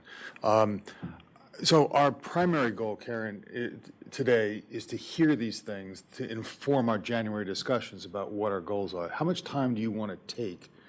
Some of these things I think we can make happen relatively quickly. Do you want to respond at all to some of them? Like in particular, the one I'm looking at is the federal partner one, because I was a member of the council that actually helped bring together some of the EPA people with you that got it started. I'd be very glad. I take annual trips to DC. I have one coming up in February. I would very much look forward to making those introductions and maybe even working with you to give a presentation to them. Well, if you wanted to come to DC in February, you'd be nuts. Doesn't allow out-of-state travel. So. Okay, well. But as a Sea Grant Fellow, I will be there in March. Okay, well, maybe set up some of those introductions, but I'm thinking that even if we did it as simply as a kind of a Zoom type of webinar with them, I would be glad to help make that happen. So I don't know how far you want to go into these, because some of these are kind of low-hanging fruit. Yeah, so I think as time allows, Ali went very quickly through her presentation, so we have a few more minutes. And yes, if we have ideas, you know, this is feedback both ways. This isn't just about our strategic planning meeting next month. It's also about interacting with the working groups and identifying ways that we can assist and help. Ali, contact me later individually, and I'll be very glad to help with the first one. Okay, yeah, that'd be helpful, thanks. As long as I've got the mic open, let me have some fun here. Sure, go for it. I'm in, our new vision statement has me thinking. There are 49 other states. If you had to go to find this kind of watershed level assessment in the other 49 states, where would we rank? Would we rank? Are we the best, or are there other states that have? Are we the world class of Are we the top one in the country, or are there other states? work to do? I mean, this is something that we've just reinitiated Right. and are working towards, and we've actually been relying on some other states, more localized, kind of like the Puget Sound watershed characterization, and there's other projects that I think have made a little bit more progress in that way. Because I think this is a very healthy discussion. I think it'd be wonderful at some future time, not today, to have the groups come back and essentially rank themselves and identify, like Puget Sound is a great example. I think Maryland is another good example that might be a little bit ahead of us. Have them come back and show us what it is that the other groups are doing that they like better than what they're doing. And that becomes a vehicle for conversation about how do we get to a better spot. I'll just say that I think we're probably in the top 5 as far as statewide assessments. Right, you go local, it's easier, but Yeah. at a statewide level, I would agree with that from what I've seen. Yeah. But I think it's a good thing for them to ask themselves and kind of come back Agreed. at some Well, future and I time. think one thing that makes what our project will be special is that we're not just like building a thing and people can like see it. We're going to enable people to download the data sets and utilize it to inform their monitoring projects and management. And I think that makes it a little bit more special than just a one-off kind of assessment. Great way to look at it. Yeah. It's really exciting stuff. And I'm sorry I missed the meeting. Question behind. Yeah, please. Well, I need to get on the list. I already wrote, you guys need to invite me. Go ahead. So Carl Ronning, South Heber River Citizens League. We've had our river monitoring program going since 2000, collecting water quality data across a bunch of sites all over the Eagle watershed. And we've trained, we've had like 400 citizen scientists trained over the years. And I was wondering, I've seen a lot of these types of presentations about like places where you can put your data. And I was curious, do you guys pull data from CEDN? Is CEDN pulled over to you? Because I know a lot of groups that are striving to actually like get their data uploaded to CEDN. So I think that's awesome if you guys pull from CEDN. Because we actually put our data on CEDN as well. It took a while to figure out like how to give it to them. It's like we have 20 years of data. It's like, how do we give it to you? You know, we have a QAP, a quality assurance project plan that we've been following since then, with other groups that are up in the Sierra as well.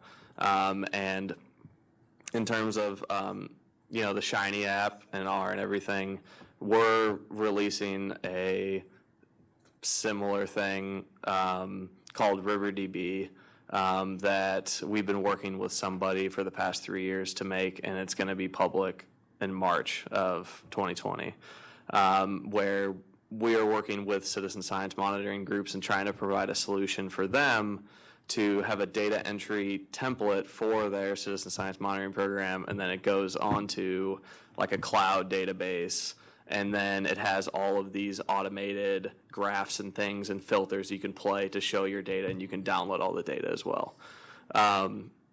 But yeah, that was my biggest thing that I was wondering is have you guys pulled data from CEDN? Because I know that there are groups doing that. And then I was also wondering another question is, do you guys charge to put data on this website? Is there some amount, like if they're like, oh, we got a bunch of data and they just give it to you, are you guys going through and actually like formatting it the way that, or you guys have like a pre-formatted template that they have to fill out, that kind of thing? Like how similar is this to CEDN? So I'll start, and then Allie can make corrections. Yeah, we will be pulling from CEDN and other publicly available data sets for a couple of reasons. One, if we're going to let people download the data, we want to be sure it's already publicly approved and available. And two, CEDN does have a way for us to automatically pull the data, so it allows the tool to be more interactive through what are called APIs. In terms of like we'd love to link to your tool when it's up and available, just as another thing that people can use to inform their decisions. So definitely drop us a line when that's up and ready. As far as like hosting data sets on the Healthy Watersheds partnership page, the plan is not to host the data sets themselves, but point to the data owners. And so if you're the data owner, for example, we would describe the data set and like what's cool about it and all the wonderful, beautiful butterfly unicorn things about it. And then we'd say, go to that website to find the original source. Because as soon as you download stuff and put it on your site, it gets complicated and you lose the initial authority on the data set. Did I miss anything? No, I think you covered it. And then I would just say, on the other, my other hat is the program manager for the surface water ambient monitoring program. So we can talk more offline about getting your data into CDN and our group there can help. We don't charge a fee. It's a service to the public, but Yeah. we can talk later. Yeah, we've, as of last year, we've gotten all of our data uploaded into CETA now, and we've written, like, I had someone write the protocol on how they did it, so I can train people to just be like, hey, we need our next, year of data moved on to CETA, and I'm glad that's still a thing and going through. We recognize just a need of, there's a lot of nonprofits out there, just like Eel River, that's collecting a lot of data. And they're wanting to put it somewhere outside of just an Excel spreadsheet. And so like this has a way of actually like, it's kind of like an access database, but even easier to use than that with less issues that immediately when you're entering data, it kicks back like, no, the temperature is not 160 degrees Celsius. Like that is not a thing in this place. So like having that automatically like QA data is something that we've been noticing that like a lot of groups have problems with, and a low-cost solution because it's been extremely difficult to try to find a way to get this funded. For me, when I've applied for grants for it, we finally been able to fund the guy who's doing it, but I had to find quotes to attach to grants, and it was like 80 grand to pay for a custom database, and it's like no one's gonna. These small nonprofit groups aren't going to be able to do that, but they're actually out there collecting data in places like at Eel River and then up in the Sierra where there are a lot of people at the end of the line retired and they just want to go help and do something fun in the community and go outside. So that's like free labor everywhere. But anyways, I was just curious mainly about the seeding thing and if it costed anything to put it on here. Thank you. Thank you, and I'm excited to hear that you were able to get your data onto CEDN. I'm going to wrap this one up because I anticipate questions with every work group, and I think we will want to cut our lunch to an hour. Sure. So with that, we'll hand it over to, thank you. Very good, thank you. So Jay Davis, the Bioaccumulation Oversight Group. Great to be here. I'm going to give you a quick overview of what we're up to in the bog. Oh, yeah.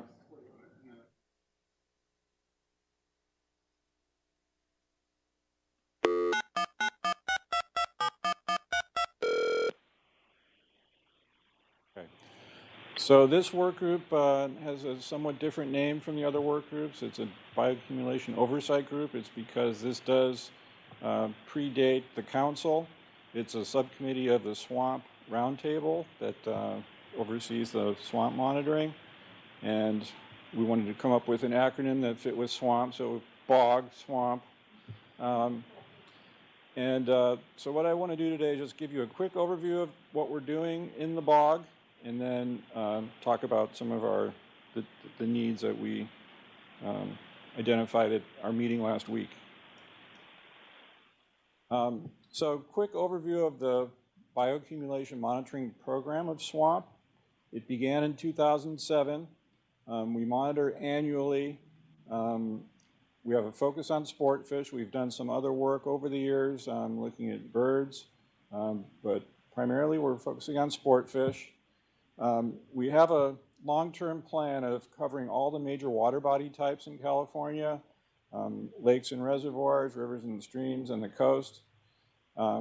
We're doing this, I think, in a very economical way with a pretty lean budget. The budget kind of reduced over time since the beginning of the program, and that's forced us to get leaner and leaner. But I think we're making really good use of the funds we do have.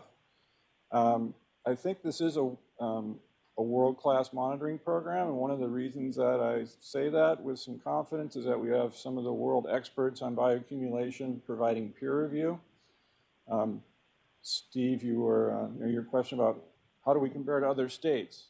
There was, well, we had the world's expert on mercury and fish on our review panel, but he retired, and then when we were looking for a replacement, I looked to the state that had the best program aside from us, Minnesota, and got their scientist to advise us. So we replaced, Jim Weiner with Bruce Monson from Minnesota. I think that's one way of making sure we're doing top-notch work. And that's really key to a strong monitoring program is strong peer review.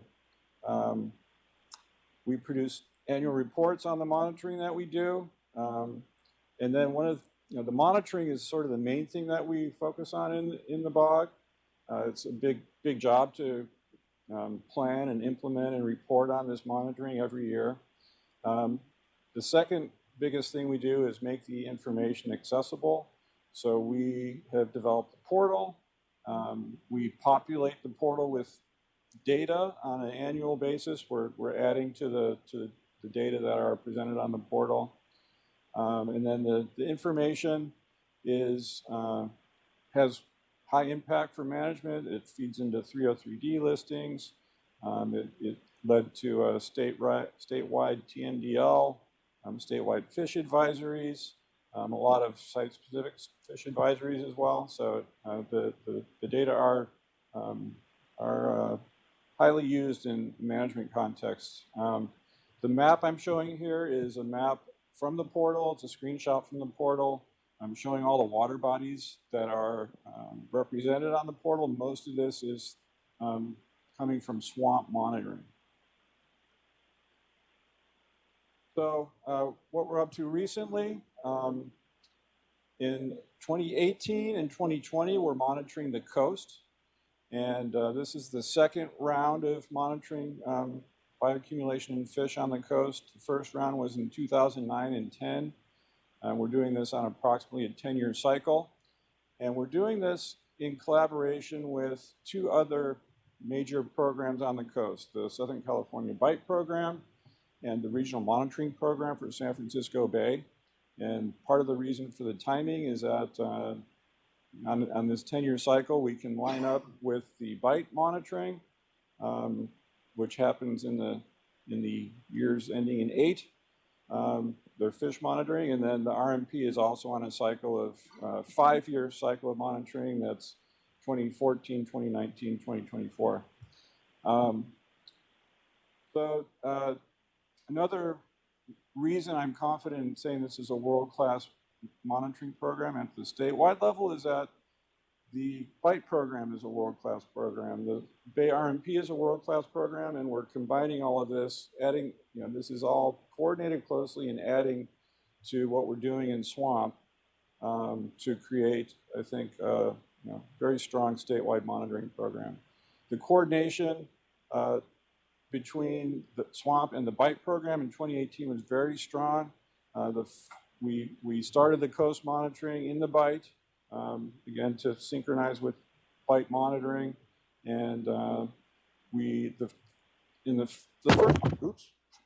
first time we did this in 2009 was kind of a preliminary step towards collaboration. This time, we're really collaborating very, very fully with a lot of analysis being done by the BITE labs. The state is relying on the BITE labs for extensive analysis of organic contaminants in fish. So we've really moved towards a really strong collaboration with benefits to both programs. SWAMP does all the fish collection, which is the most expensive part of the monitoring. So the BITE program benefits from all that, and then the SWAMP program is getting a lot of chemical analysis from the BITE program. In 2019 and the other odd years, we monitor fish in lakes. We focus on bass lakes, so it's our long-term bass lake monitoring, where we've identified the 190 highest priority lakes across the state, divided them up into 5 subgroups, and on a 10-year cycle, we go through and sample these 5 panels every other year and provide long-term updated information on these water bodies. We focus on bass lakes because bass accumulate high concentrations of mercury. They're a great indicator of mercury contamination, and they're widespread throughout lakes in California. So This is a great way of tracking exposure in our lakes across the state and for tracking long-term trends in mercury is the main thing that we're looking at, but we also look at some other pollutants. So I think this, the work we're doing provides a prime example of turning data into information. And we partner closely with OEHA on this. They're very active members of the BOG, and they're very active in providing input to the design of the monitoring that we do. So basically for each water body we go into, we ask OEHA, you know, we have sort of our core plan, but we ask OEHA, you know, are there any other data you need to expand or flesh out the advisory for this water body? And they'll tell us, you know, we need PCBs in catfish from this reservoir, and then we can add that to the advice for that reservoir. So we get this detailed input from them on our sampling of every water body. And OEHA has really improved their output of advice in the last few years. And this map here is showing the advisories that are currently in place. As of April, the last time we tallied these up, there were more than 110 advisories for specific water bodies. There are also statewide advisories. There's statewide advice for lakes and reservoirs, largely due to the availability of data from the swamp monitoring. And there's also statewide advice for the coast. So I think, you know, this is generating information that we put into the hands of anglers that you know, that they can readily use to minimize their exposure to contaminants. OEHA has put a lot of effort in other other agencies have contributed to this as well, but into developing the communication of this information, and it's not that straightforward. There are a lot of chemicals out there. There are different populations that have different levels of sensitivity. Women of childbearing age and children are more sensitive, so they have stricter consumption advice than adult males and women beyond childbearing age. So there's these two categories of the human population. Different fish have different levels of contamination, and you know, not only are there contaminants, but there are things that are, you know, fish are a great source of nutrition. There are omega-3 fatty acids, and so you need to balance all of this information and communicate it in a clear way. And OEHA has, I'm showing the latest version of the way they do that when they produce an advisory for a water body. They also produce the advice in multiple languages. So this was a Spanish language version of the Lake Shasta advice. The advisories are done in up to 11 different languages. Another thing that we've done, another sort of major focus of the BOG is the portal, the Safe to Eat portal. In the last year, we upgraded the portal. One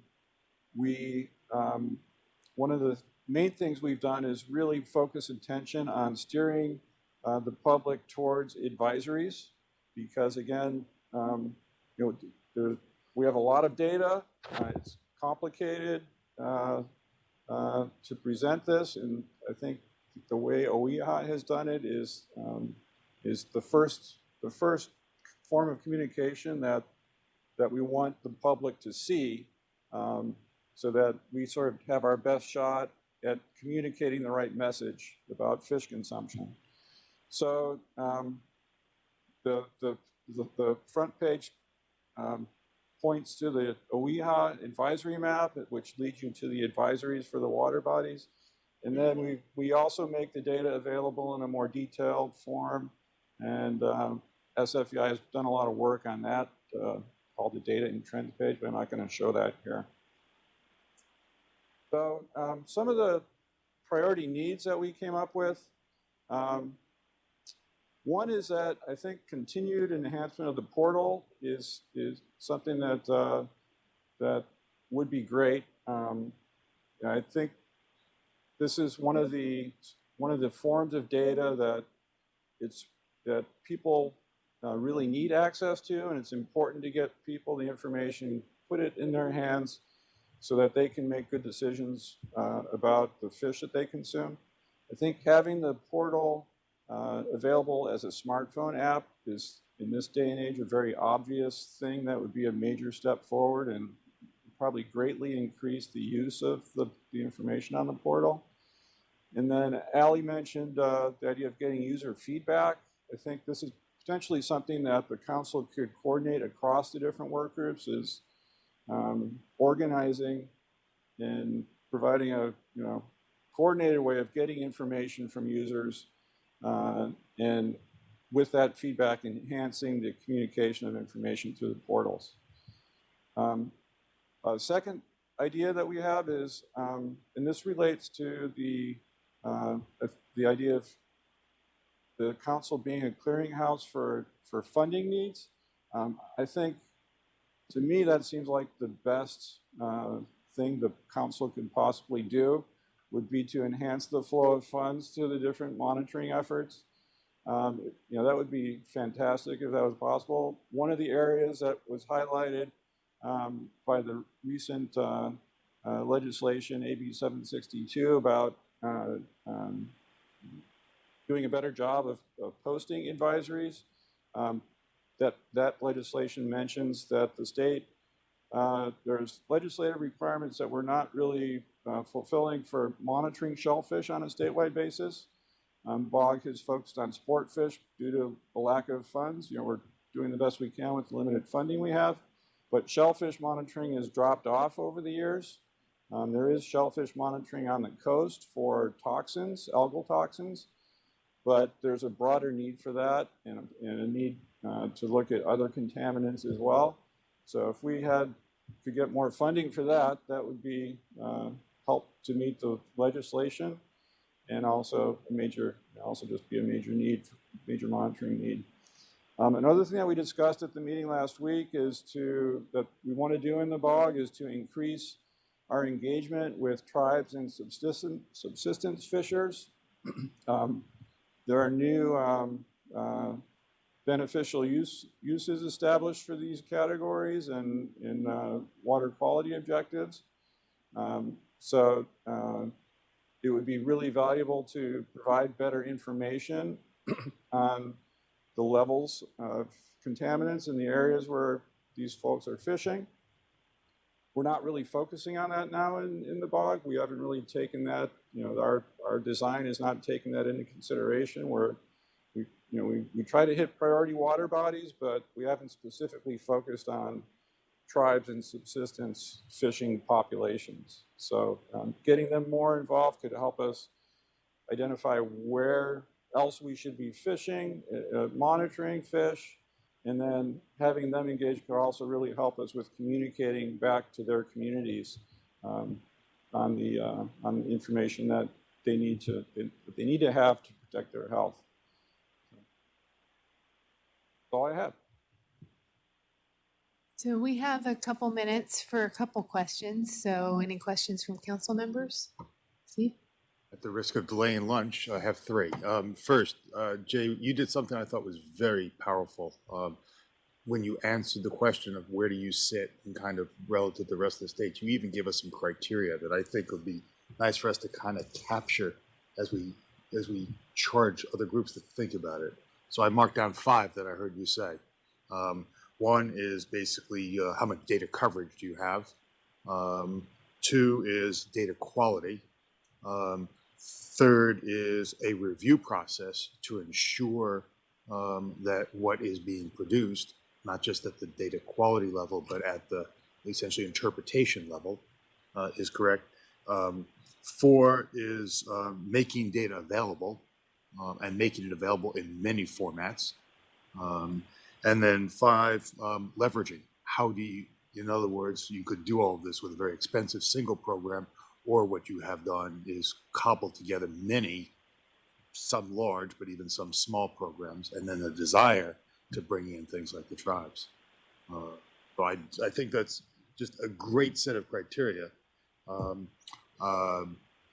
The second thought I had is the shellfish monitoring. I think Jay brings up a great one for us to tackle, because he brings it up from the bog, from a basically toxic contaminant perspective.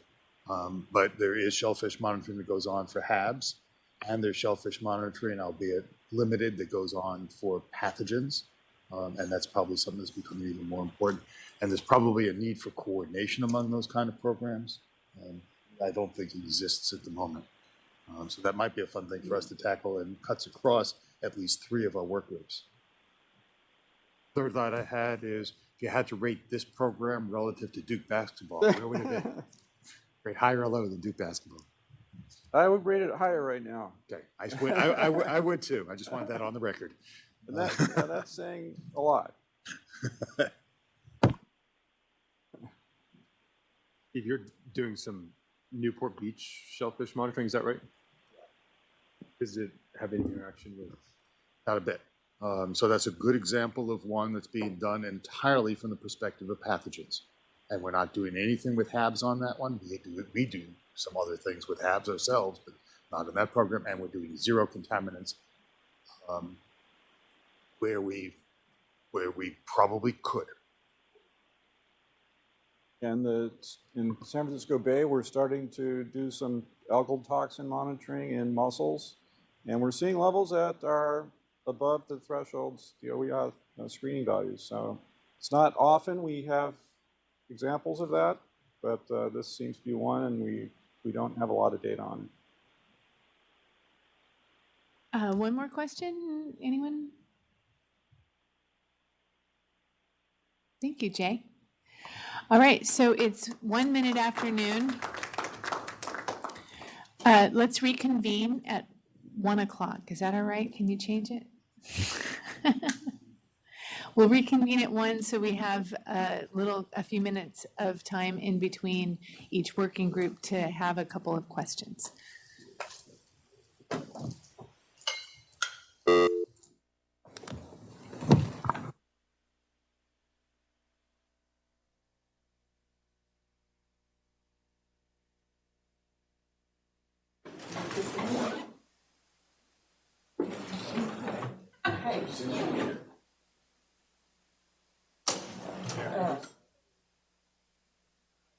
I saw that this morning. I haven't put it in yet because I was busy. But I'll add it in. Yeah. Awesome, thank you. See you at 1. How are you? Okay. So I guess I'll just talk a little bit and then.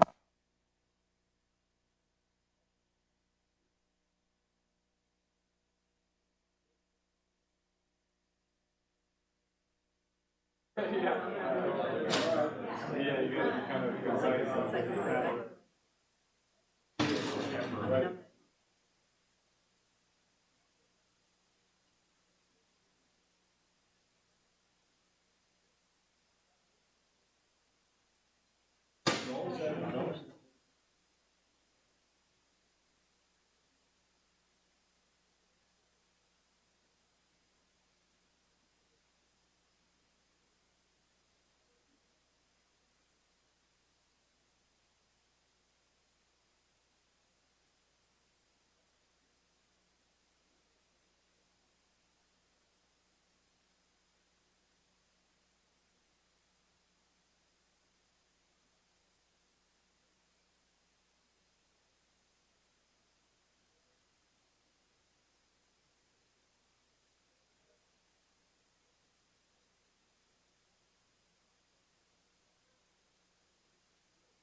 They're open to that.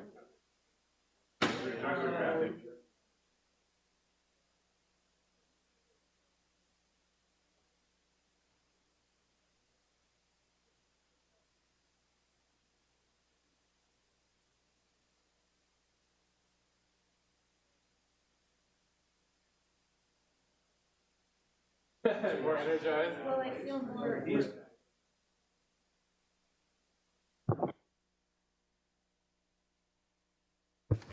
The communication part, I agree, is key in this. There's a lot to talk about. I hope I do it justice. Building trust and just like getting people to go there. Well, exactly. That's what I And making it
Let's see, do we have 1, 2, 3, 4? We're not quite there yet.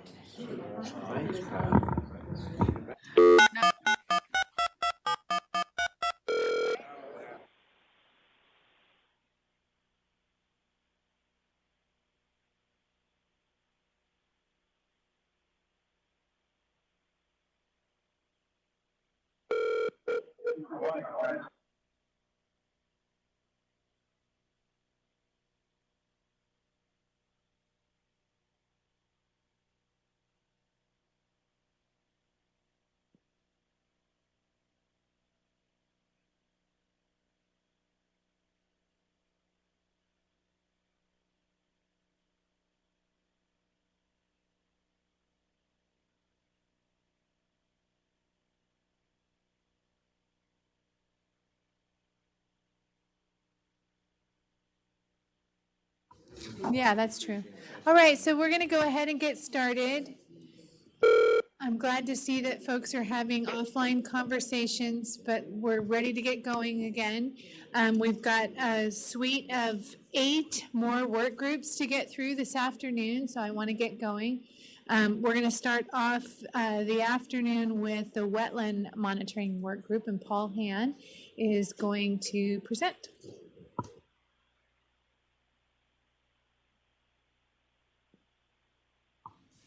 Oh, this is the podium that doesn't hold them. Nah, it's fine. So thank you for letting me come present to you guys today. It was really interesting hearing you guys discuss strategic planning this morning. Many of the topics that you just talked about, I think, are relevant to the things that we're dealing with the Wetlands Monitoring Work Group. I wanted to start out real quick and just talk a little bit about what the purpose of the Wetlands Monitoring Work Group is. I wanted to make sure that we baselined our understanding a little bit. It's interesting from the discussion this morning that there was a question about project charters and which groups have project charters. Most of this slide is actually pulled out of our project charter. We do have one. We look at it. It is getting a bit long in the tooth. It was done in 2014, so it's about 5 years old. That's one of the things that we're looking at updating. But right now, when we talk about the stated purpose for the program, we're looking at supporting agency programs. We're looking at supporting implementation and coordinations of the wetland program plan, and I'll talk a little bit more about that in a minute. We're of course looking to support the Water Quality Monitoring Council. Like many of the other work groups, we predate the Monitoring Council, but we are thankful to have you here, and we are looking forward to more coordination. Our purpose is to identify and assist with development of technical tools. I want to highlight just 3 of them just quickly. One of those is the Wetlands and Riparian Monitoring Program, which I'll talk about in a little bit more detail here in a second. We also have some data tools that we've developed. One of those is a project tracker, and this is where we can have programs that are impacting wetland resources, provide information about their projects, so that we can start looking at watershed level effects, similar to what is being done with the Healthy Watershed, but we're focusing more on what are the physical drivers that are changing those resources. And then lastly, the group has been instrumental in providing assistance with technical advisory teams. The one that comes to mind for me is we had several technical advisory teams that informed our dredger fill procedures at the State Water Board that were recently adopted this last April, and we could not have done that without the support of the work group. And lastly, it provides a venue for interagency coordination. So again, I want to just emphasize this does come from our charter. We do have a charter. We have a strategic work plan that I'm going to talk about a little bit more in a second, and we have a business model that we've brought to you before. So I want to go into a little deeper dive about the Wetland and Riparian Monitoring Program. So this is something that started development many years ago. It was focused on, those are much smaller than they looked at on my screen. They focused on identifying a number of needs that were significant at the time. Specifically, there was a lack of a consistent wetland definition and classification framework, which meant the various agencies fundamentally weren't speaking the same language. There was a lack of consistent monitoring, design, and coordination. There was some need for better data quality management, data management across agencies. How do you actually share that information? This isn't the kind of data that we're collecting doesn't really lend itself to uploading into CDN or CDEC, and so the question of how do you share this information is a difficult one. We also saw that there were QA processes that were either unclear, inconsistent, or absent across agencies. And while we were getting this data in, we didn't necessarily have it tied to any spatial data. That spatial connection was missing, or it wasn't accessible in a broad scale way. So one of the things that the Wetland and Riparian and Monitoring Program has tried to do is to solve some of these things, and we've done it with a number of different approaches. The first one is development of a technical advisory team to assist in definition development. There's other technical advisory work that they've done. Again, that's been instrumental in some of the policy activities that we've done in the last year at the Water Board. There's something called a Level 2 committee, which is a subcommittee of the monitoring work group. What that is trying to identify how to rapidly assess ecological conditions in the field. And you have probably heard this more through the output of the committee, which is the CRAM method development. This is something that we work on actively. In fact, there was an update to the, some guidance and update to that guidance that was released just a couple of weeks ago. So that's one of the outputs that comes out of the program. And then we're also trying to address this issue of how do we collect and share data in a way that's available for everybody and can be done through open data standards and whatnot. And that's where we've developed things like the Project Tracker that I just mentioned and EcoAtlas that some of you may be familiar with. I want to just flag for a minute that when you guys talked about, what are the goals of the program, and there was a lot of debate that you guys had about, okay, is it the first three or the last three? I found that really interesting because as I was looking at the bullet points that you guys were looking at, many of them dovetail very nicely into the needs that we identified as part of the CWMW and what we were trying to do with the RAMP and the monitoring program. And so we think that I say we, I'm reacting on the spot. But I think it's fair to say that question that you're having is tremendously relevant, especially to our program. And I'll explain more about that in just a second. It's also interesting that you guys talked about financing and how do we leverage the work of the Monitoring Council to do financing. We have had some internal discussions about how our monitoring work group can facilitate the availability of funding. And there's one particular way that we do currently, which is historically our monitoring work group has been the work group that has put together a strategic plan for wetlands protection within the state of California. And this document is required as part of the prerequisites for EPA grant funding. And so that federal grant program is about $3 million across all of Region 9. Now that's over the term of the grant, which is about 2 years. Of that, California this year was awarded four projects. The projects range from about $50,000 to $500,000 per project. They are things that are very relevant to the types of activities that the Monitoring Council is interested in. Specifically, one was awarded to SFEI to enhance the California Aquatic Resource Inventory, which is kind of the statewide map that we're looking at. It was also used to see how we might be able to use those RAMP tools that I discussed, specifically the CRAM, and more specifically to figure out how to use those CRAM tools in a predictive way to determine when a restored project area might reach its reference conditions. So that's an important predictor for a success of mitigation opportunities, and that's important for an important tool for our development, because one of the key aspects of wetland restoration work is how long do we have to fund adaptive management and monitoring efforts, and is there any way that we can get insight into the future success of that restoration project at an earlier point in the project, because it saves people money. So it's an important thing that's being funded through this grant. I won't talk about all of them, but I did also want to flag the East Merced Regional Conservation District vernal pool assessment. This is where they're trying to go through and identify ways to map and assess vernal pool complex in 9 regional and 9 ecoregions within the Central Valley area.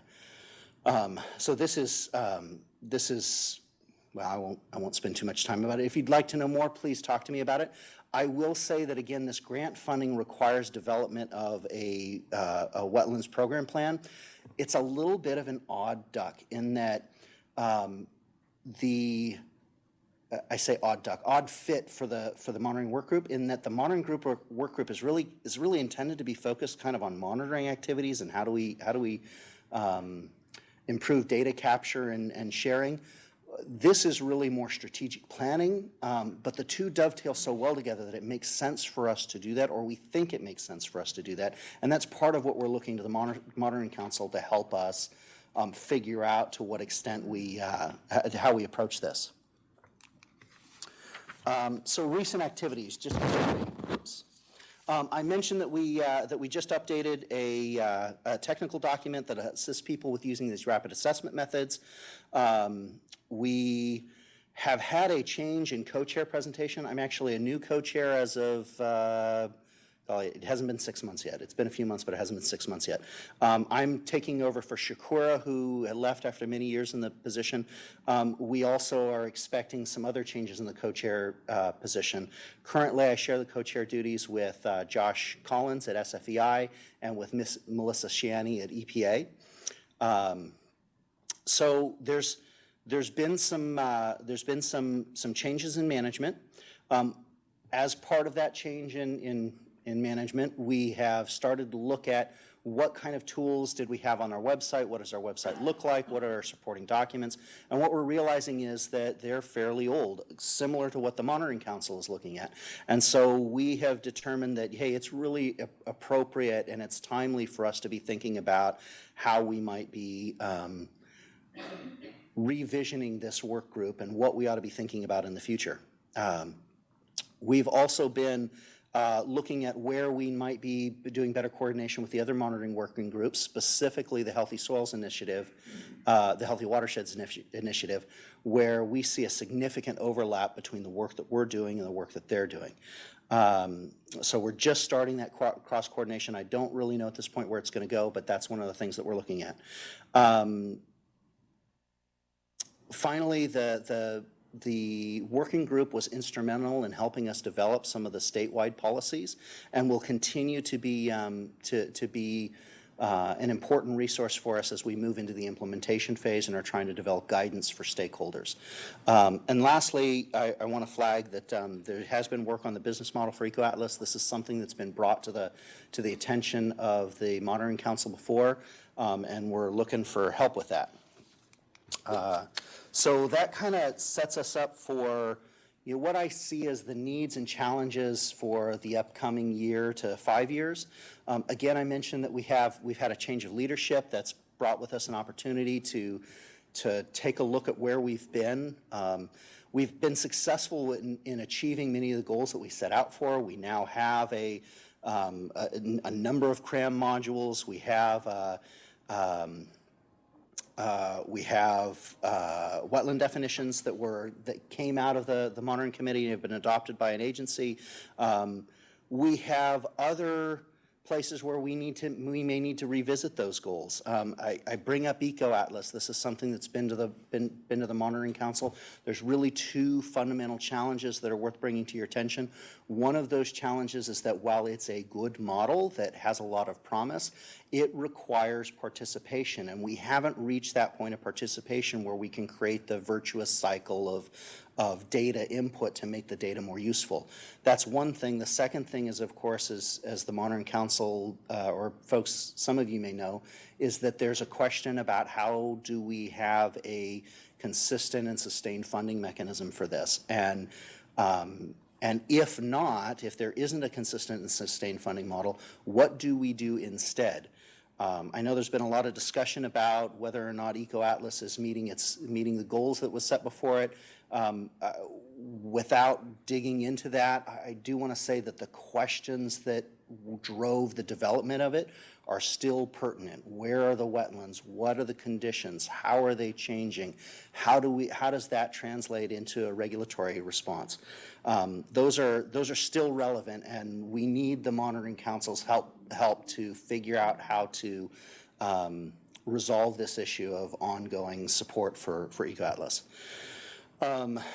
Finally, there are new opportunities for coordination. There's a lot of work that's going on at CDFW with regards to mitigation activities that are new and exciting. There's a lot of work that's being done on the Corps, trying to figure out how to improve mitigation banks and whatnot. There's a lot of opportunities for us to do cross-agency coordination, and the working group is a good opportunity to have key partnerships there. And lastly, I'll say that we're dealing with old materials, and there's a lot of work that should be done to update those materials. So those are the kind of things that I see us needing to tackle in the next few years. Where we need help from the committee is from the council is we are desirous of a stronger connection to the Monitoring Council. Again, we predate the Monitoring Council, but we are recognizing that there are things that we think are valuable to do that require cross-agency partnerships that none of us at the Monitoring Council are in a position of authority to ensure happen.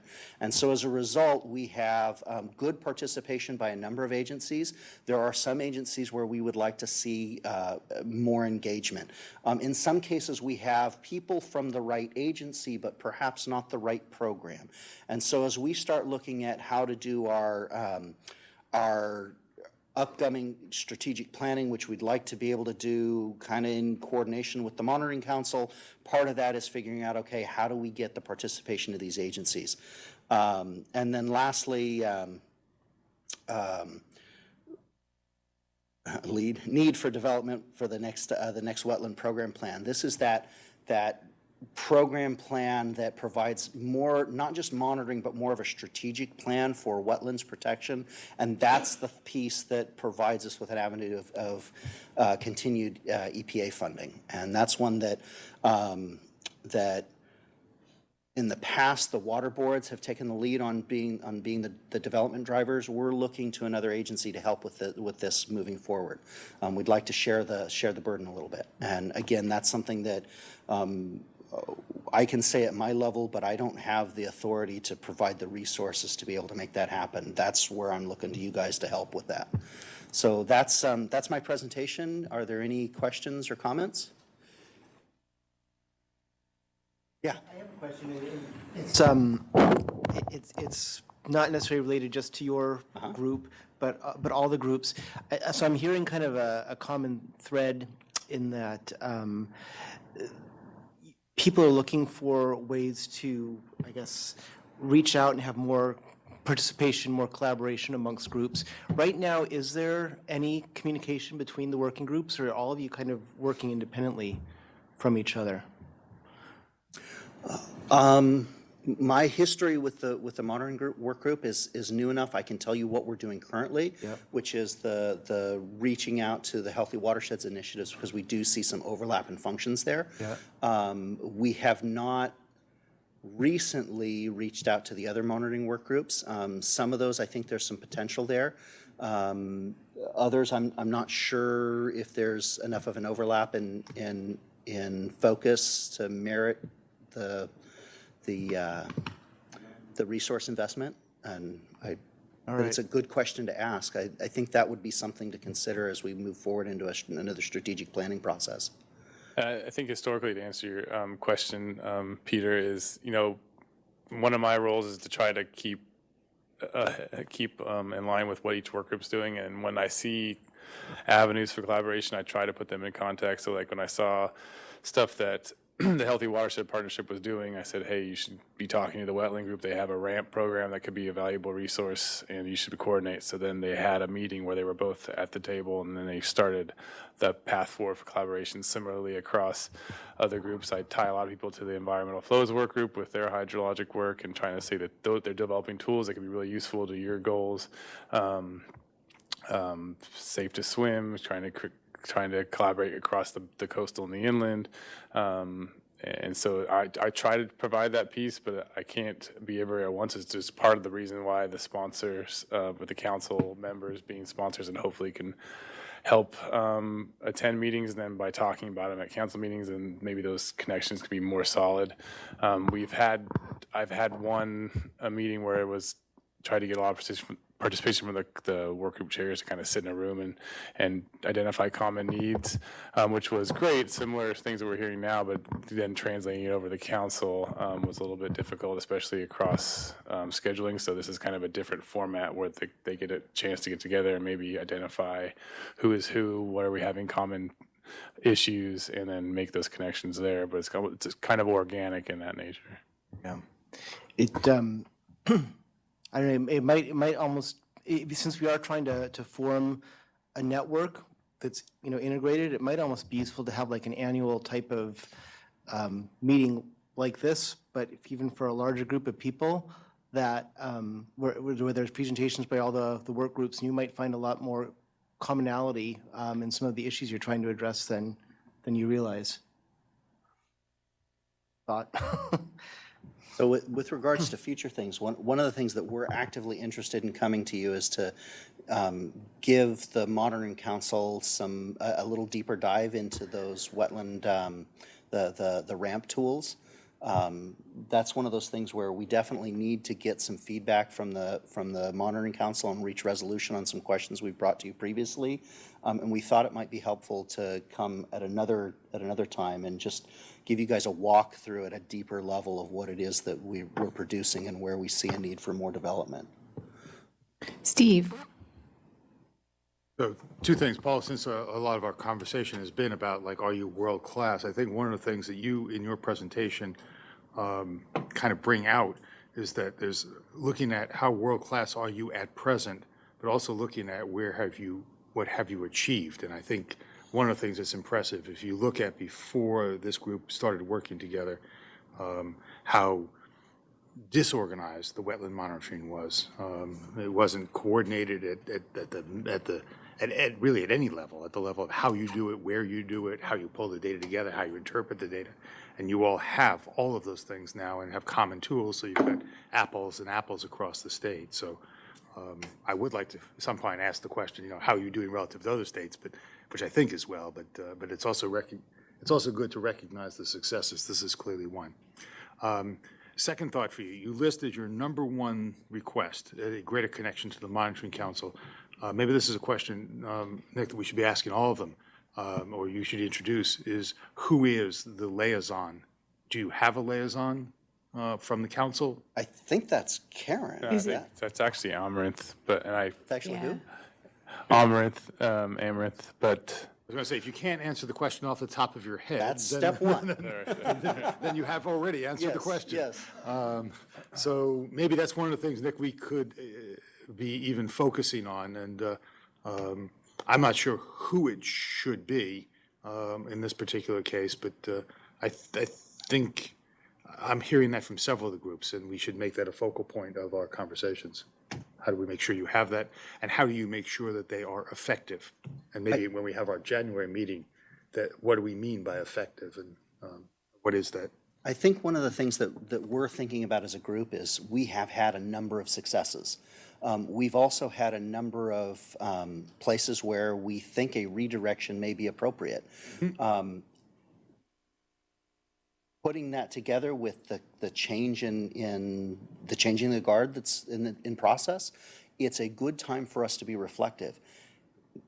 You guys are doing the same thing, and it seems to us that it is in our best interest to figure out how to participate in your strategic planning process so that A, we have confidence that we have support of the Monitoring Council, and that B, we can free up resources for that because everyone's in agreement that this is an important thing to do. And right now, we're not 100% sure that we have both of those things. Okay, so we're going to need to move on, because if we keep this timing up, we are going to be here longer than 4 o'clock. So with that, I'm going to hand it over to Evelyn Wendell to update us on the Safe to Drink work group.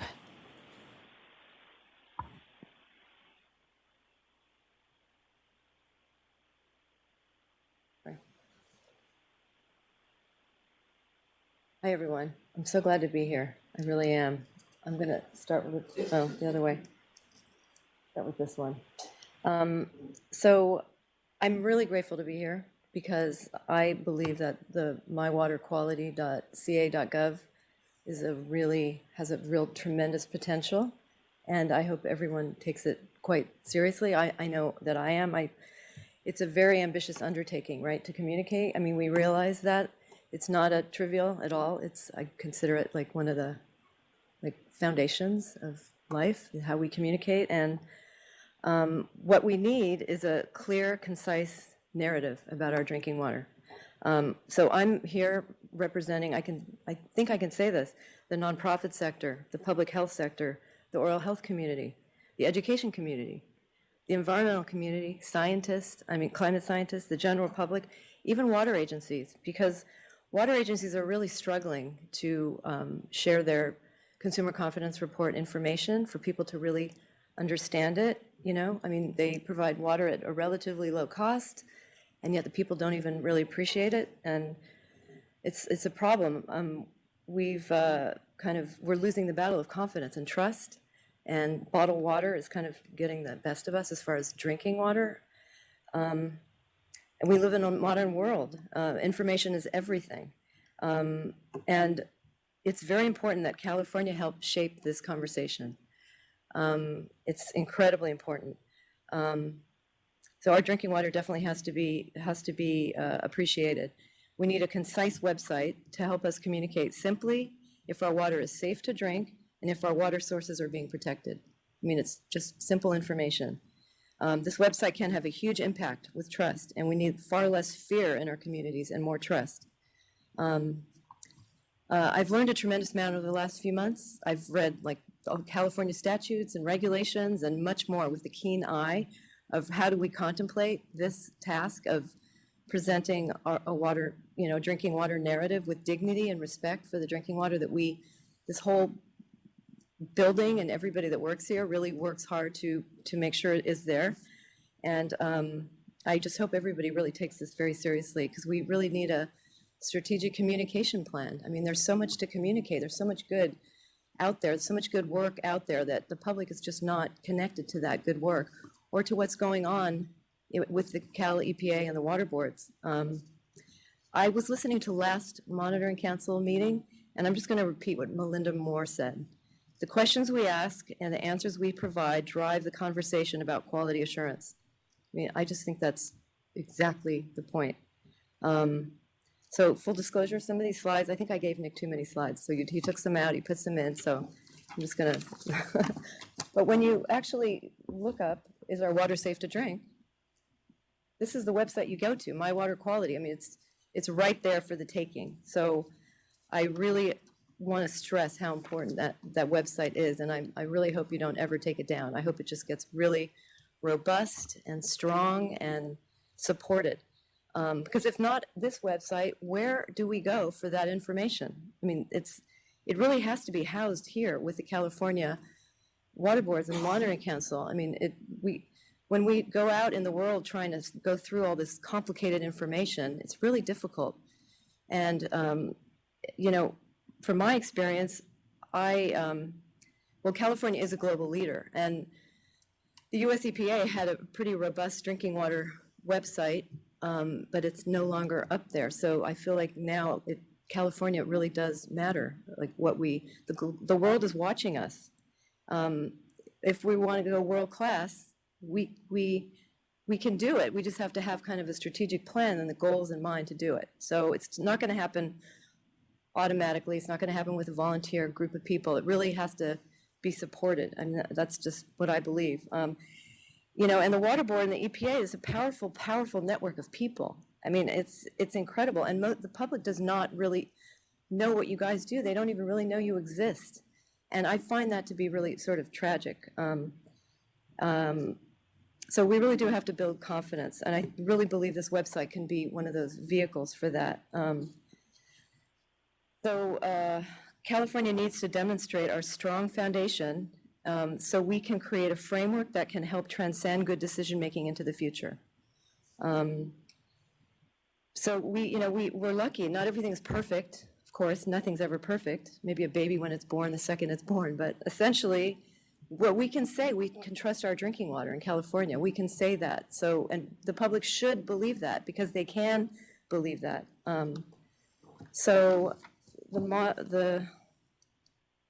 That's what exists now. Again, I believe that we need a comprehensive portal as a central resource where the public can study and get inspired and find the truth and clarity about our drinking water, about public agencies across disciplines, including health and the environment. It's really important. The Olympics are going to be here in 2028. The world is watching us, and it's kind of a big responsibility. And I believe that most countries, honestly, would pay to have a time machine and do things the way California has done it, because we didn't just wind up here. We have all these regulations and standards and a history of water quality because of our public health needs. I mean, we didn't just wind up with all the regulations that we have. We evolved into what we have now, and that's not being communicated. That's like a missing link. And we want people to go take deeper dives. We want to be transparent and give them as much information as we can, and that's a huge responsibility. So, the Human Right to Water portal. It's interesting because I think the human right to water has a meaning here in this building, but then when you go out in the street, it sort of has a different meaning. So how we shape what that even means is an important, it's just incredibly important how we talk about it and how we define it. And it's defining really what goes into access and water delivery. So we need your guidance. We need a drinking water narrative. It sounds very simple, but it's actually very complex. And I mean, just one example. I met a waitress yesterday, and she, I was talking to her about today, and she said when the drought was going on, she literally had nightmares because she was afraid that everybody was running out of water. So the way the drought was communicated was also a little bit tricky. And communication is everything. And really, what are the goals behind communication? That's also something to really keep in mind. That's why a strategic plan is really important to kind of think about and have this not be an accidental, evolution. So, and I put this in here, I wanted this slide in because the public health community they need a narrative too. And this is a website that could house mywaterquality.com information. So there's a potential for the website to be spread out across a lot of areas there's overlap, right? And it's kind of finding that overlap to make it all kind of work together. So I believe regulations are our backbone and information is our voice. So we have great regulations, but we have to be able to share it. Let's see. There's a lot of myths out there about our drinking water, so we can't perpetuate those myths. We have to actually be based in reality, and that's where data and where communication really provide the truth behind it, so that myths don't just keep perpetuating. one example of mistrust, I work in Los Angeles, and I work with LA. First of all, I'm on the Oral Health Advisory Board, and the doctors, they have trouble convincing the public that drinking water is safe to drink, and they need a place to send patients to. They need a place to send people to get information instead of having people go out and figure that out on their own. That's why this website really could be a really valuable asset for physicians and dentists, people who really want the public to drink more water, healthy tap water, but it's hard to actually communicate that for physicians who know better. I also work with LA Unified, and LA Unified has invested $40 million in their drinking fountains, and the head of facilities says this he said this publicly on Tap Water Day. He said, "We think we've got some of the safest drinking water in any school in the country." Now, LA Unified is the largest school district in LA, in California. It has 600,000 kids.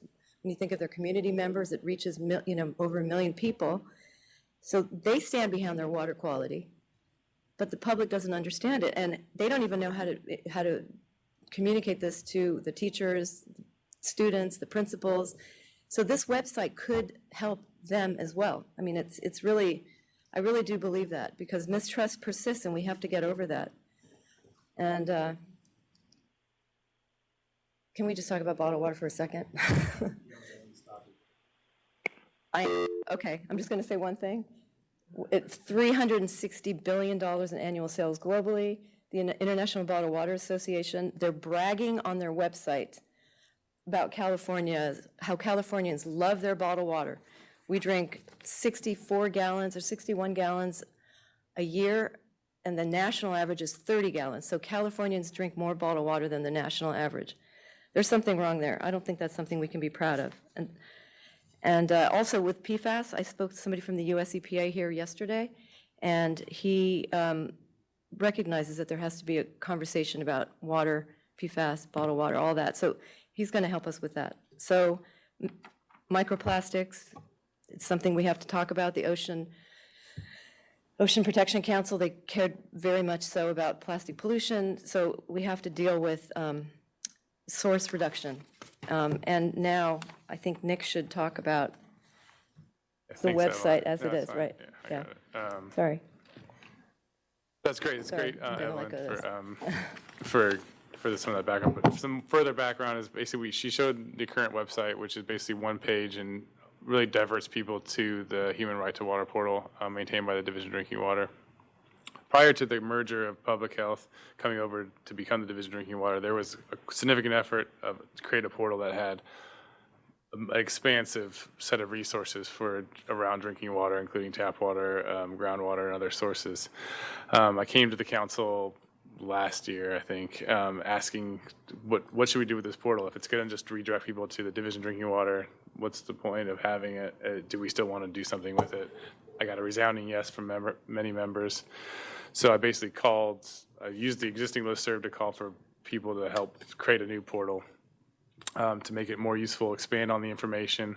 I got maybe a couple dozen people that responded, and then Evelyn stepped up to help lead the effort, and a smaller subgroup of 5 or so people, a couple of Division Drinking Water folks, a couple local water agency folks, myself and Evelyn kind of have been meeting quite frequently over the last several months to try to come up with a new safe to drink water experience, with the idea that we're trying to change the navigation logic. I still get lots of emails directly to me asking specific questions, is my water safe to drink? Because they're not finding information in a useful way on the current portal, the current experiences. And she did a great job of showing that there's information in lots of different places, but it's not necessarily cohesive and it's not necessarily informative or easy to use. So we're trying to kind of struggle with that by creating some mock-ups, which we shared with our group just recently, I think last week, to get feedback. And I think that's really what we really would need from you guys, is to kind of get feedback on once we get this kind of more vetted. I really wanted to focus on defining what we mean by safe drinking water. I think that's a common issue across our portal. What does safe really mean? And kind of talking about risk and what that means. And then providing information, okay, what are you really looking for, kind of guiding people? Are you really looking for your current water quality results because CCRs are kind of confusing? Are you looking for drinking water in general? Are you interested in getting your water tested and providing them useful links and easy to find information? I'm not going to bore you with that because we've limited time, but we're working heavily on really updating the navigation. And once we get this a little bit further along, I'd love to get some council feedback. And if you guys have other constituents or members that you think should be participating in how this website should be experienced, some tools. We have a set of resources that we've been developing that we know that we want to link to and provide information on that I think that's going to help populate the information that we're looking for. And so that's what we've been working on is really just developing a new portal and providing a lot of useful information. So what we would really need from the council is feedback and from your sectors particularly on is the information correct? Are we missing information? Are there tools that you're aware of that we don't have on there that we should? Any sort of resources that you might have through your agencies or sectors that could help us with the redesign effort and then even further along just the maintenance of the information when things change to let us know, because I don't think this isn't a classic work group where it's really trying to answer the information. The information is kind of out there. It's providing more of a central or an amalgamation of resources where people can find the information easily. So we need help identifying partners, and then kind of once we get this new web page up to publicize it and to get feedback from users. So that's kind of where we're at now. But we're working really hard on trying to make it as useful as we can from our perspectives and getting out of our own technical heads and trying to be from our perspective, which is great, which Evelyn's been really helpful in providing that other perspective. So that's where we sit now. Thank you, Evelyn and Nick.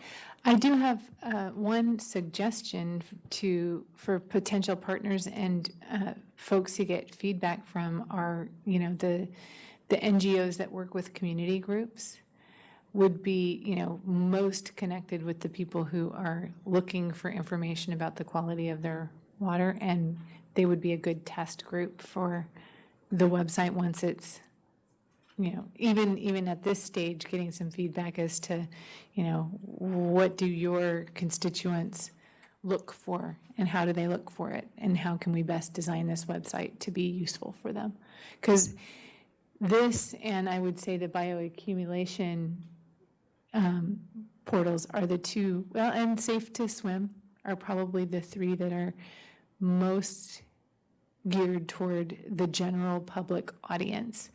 And so getting feedback from the general public, I think, is going to be important.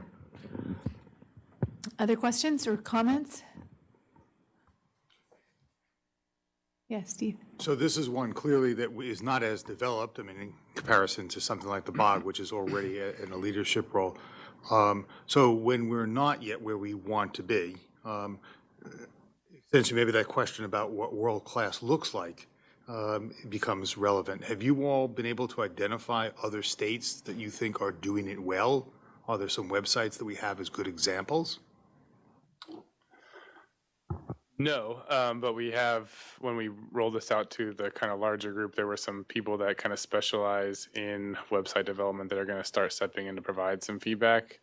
I think that California is unique in its drinking water issues and the breadth of the complications involved with the state and the many different agencies involved, that there probably are better websites for other states, but this is because they don't grapple with the same issues that we have to grapple with, because we have multiple pieces that are, health has their piece, Division Drinking Water has their piece, DWR has their piece, and the Fed. So we're trying. But that's a logistics problem. That's not if the questions are the same and you can get answers to how's my bottled water, how's my tap water, how's my groundwater in other places in a much easier fashion that you can get in California, it'd be nice to kind of look at those sites and kind of say, this is what we're working towards. I agree. I haven't studied all the states, but I think that's something that really time should, but Canada, the World Health Organization, the UN, we're talking about really important topics.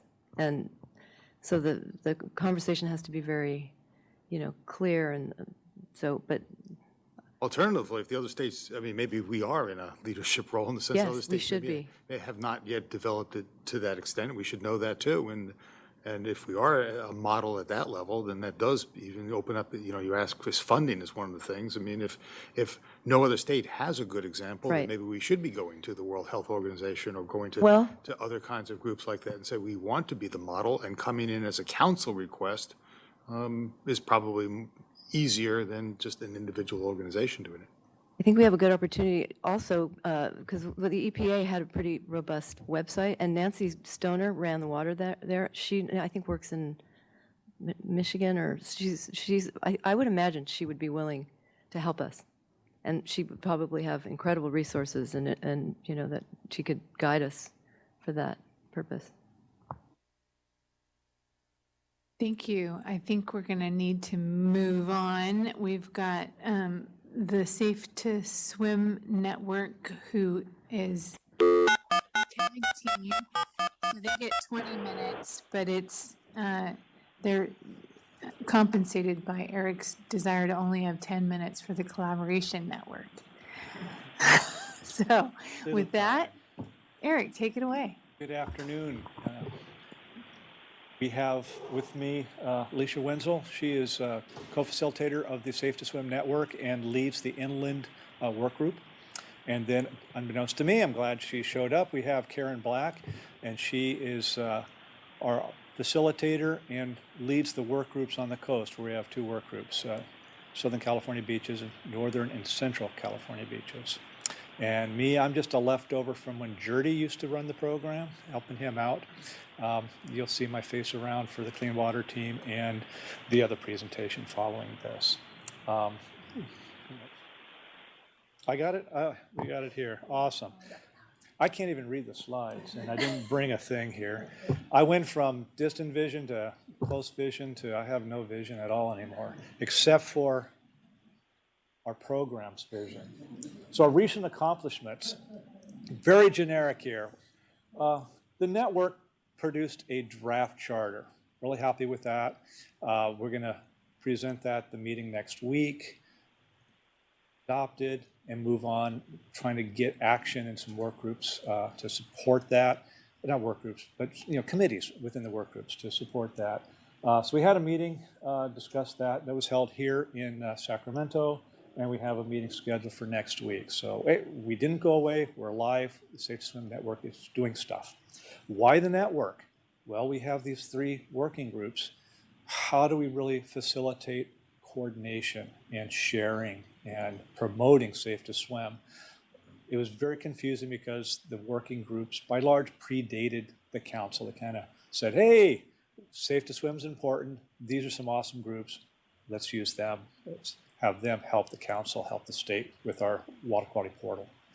So we had to really redefine things and come up with this umbrella network so that we can accomplish the things that we think are important. And some of the things that are important are having face-to-face meetings. So Karen put together a couple meetings this year, and we had one meeting earlier this year with the Inland Group in which everybody that was not SWAMP was invited.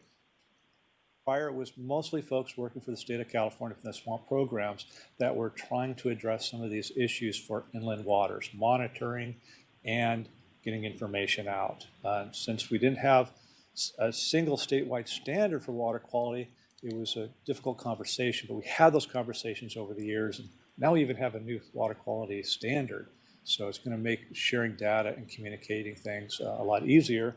And with their leadership, we have a lot of people that come into the table that want to participate.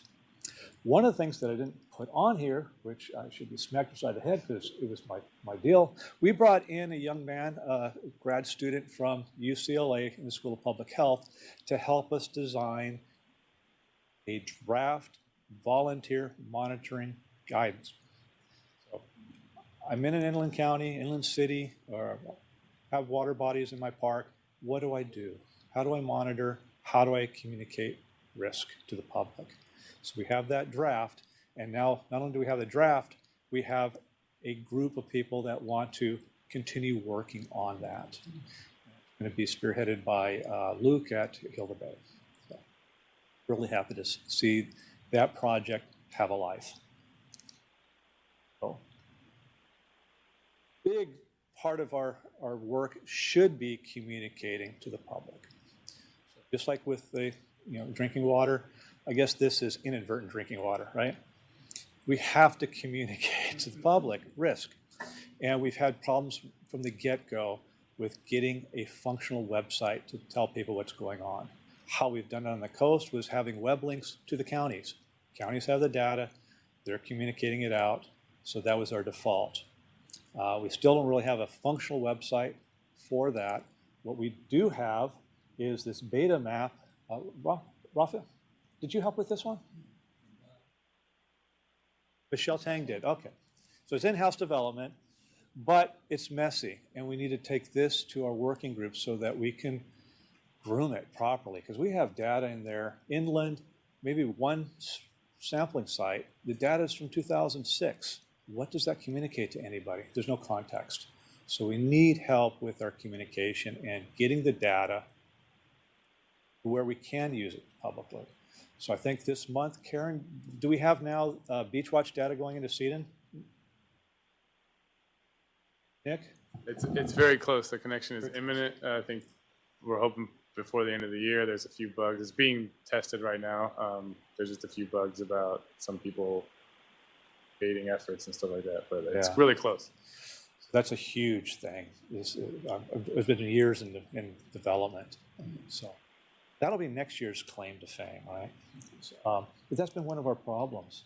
Some of our big network needs, well, number one, leadership. Well, I have my own program statewide that I'm working on. Swimming is not part of that.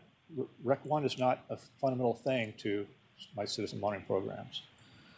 Inland waters, well, Alicia here, she has her own stuff that she's doing for Region 5, so she's stepping out of that to fulfill this role that will help her programs, but she's limited.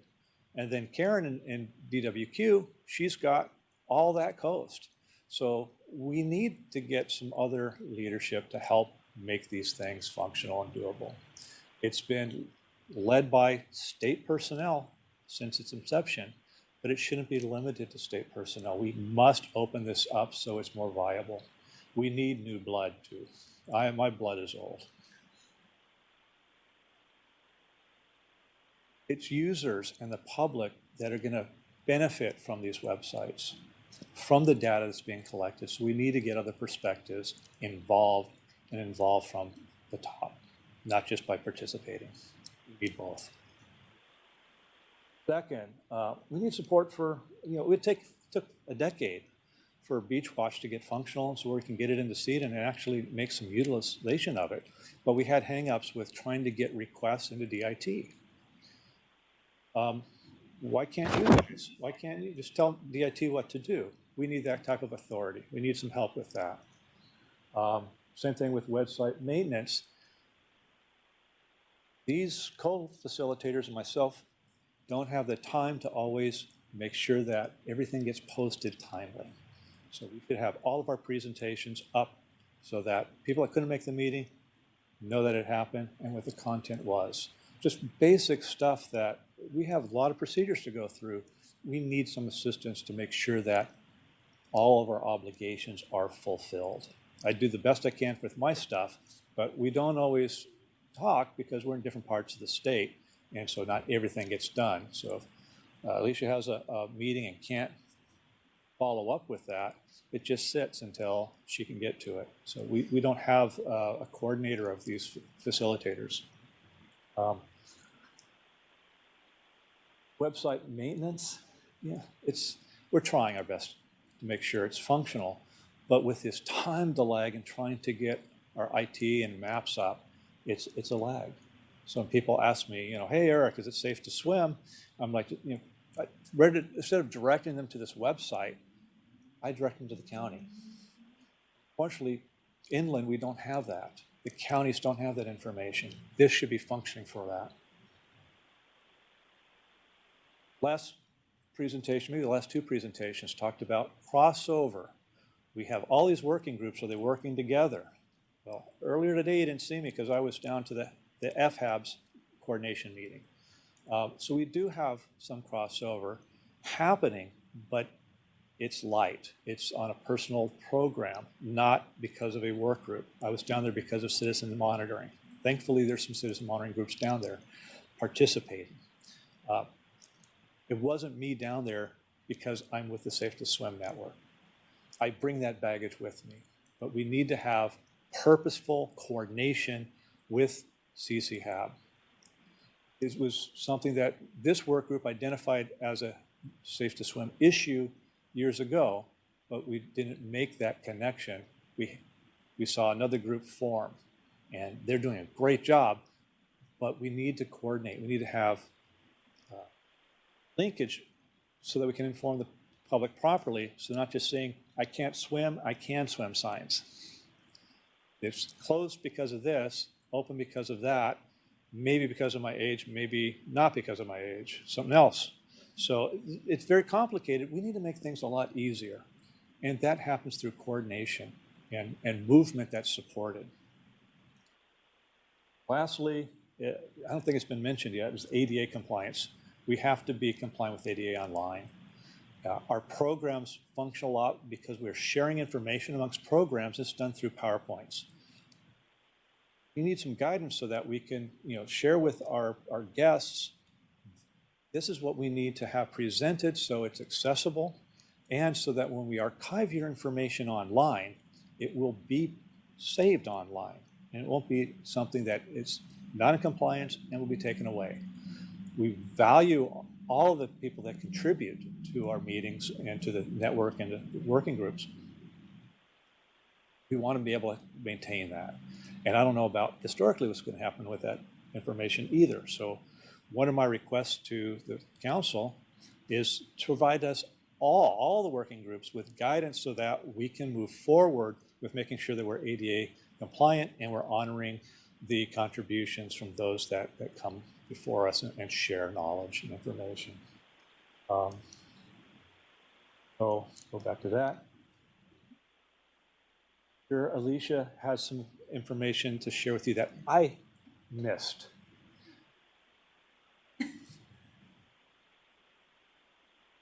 So any questions? We have one behind you. Behind me. Please. I think you need to push the button. Hi, Eric. Carl Ronning, South Yuba River Citizens League Circle. Yeah, I've always been looking for more places. There was a Safe to Swim study done in the Yuba River watershed for a while back that funded us for like 6 years, and there was some data taken. I've sent you a lot of IDAC supplies over the years. Oh, yeah. And I've sent it back because, we got our own. Yeah. Now, which is awesome.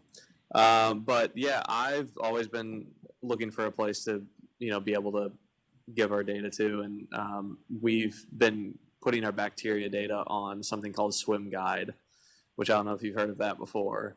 But that was always like a very simple way for when we got, elevated E. coli or whatever bacteria readings, we could like post it on there because they gave us like administrative rights to be able to post things on there about our sites and that kind of thing. Right. So is this something that you're trying to do for like for data a different for website? Quality. Yeah, one of the bad things, unfortunately, with that program, Swim Guide, is that anybody can put up their data, right? Regardless of whether it has any QA associated with it. And some programs do not have or support QAPPs. So it's not something that I've taken to the council or our work group and saying, we need to support this. Mm-hmm. It's been something that I don't want to bring up. I want to help those groups individually, and I've reached out to them so I can help them with their QAPPs, even those groups that are national, but have representation and membership here. I'll help you wherever you're at because I know it's going to benefit California, and I haven't gotten any traction on that. But that's not the only app that's out there. So currently, Hill Bay has an app too, and they're starting to go inland as well. Okay. But it's the generators of data. And so I'd really encourage you to make sure you get all that data into CDN, because that's the database we're going to be harvesting data from. all of our visualization tools and public outreach documents. So we put all of our data onto CDN, but we put it on once a year, right? Yeah, so so like it can be in so terms of useful. getting it out when it matters, when there's some spike and maybe at low flows that happens in a waterway, how does anybody know that? Sorry, go ahead. This is one of the many things that inland has to conquer, and that's why it's so sometimes overwhelming. But yeah, so I mean, there are some examples. I know. So for the Central Valley Water Board, we're doing some stuff where we've just developed an interactive online map, and we post our data there, and then our long-term data goes into CDN. But I think that is something to kind of discuss. How do we communicate the data in a timely manner, and then also have it like in CDN or somewhere that it can be assessed for longer term assessments, and how do we communicate that to the public? Because it gets very confusing when you have different databases and kind of different uses of the data. One is, do you want to go swimming right now? And one's kind of the longer term, is that site impaired? More of like a, something like the scorecards or something that some groups have developed. Yeah. So it's awesome you're contributing. We get more utilization of that data if it was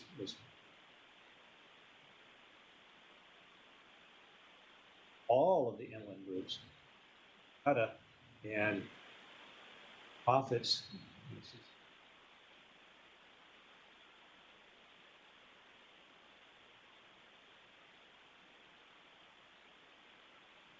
Because if a tool was just created that it's literally like you guys want our data, right, and we want to give it to you, and if there's like a simple thing of like, give us your bacteria data here, and we click this link and we send it to you, and we send you the lab report, and there's someone that's actually in charge of going through it and processing it and putting it up on a real-time website, like why is that not a thing? See, that's why we go to Tony and say.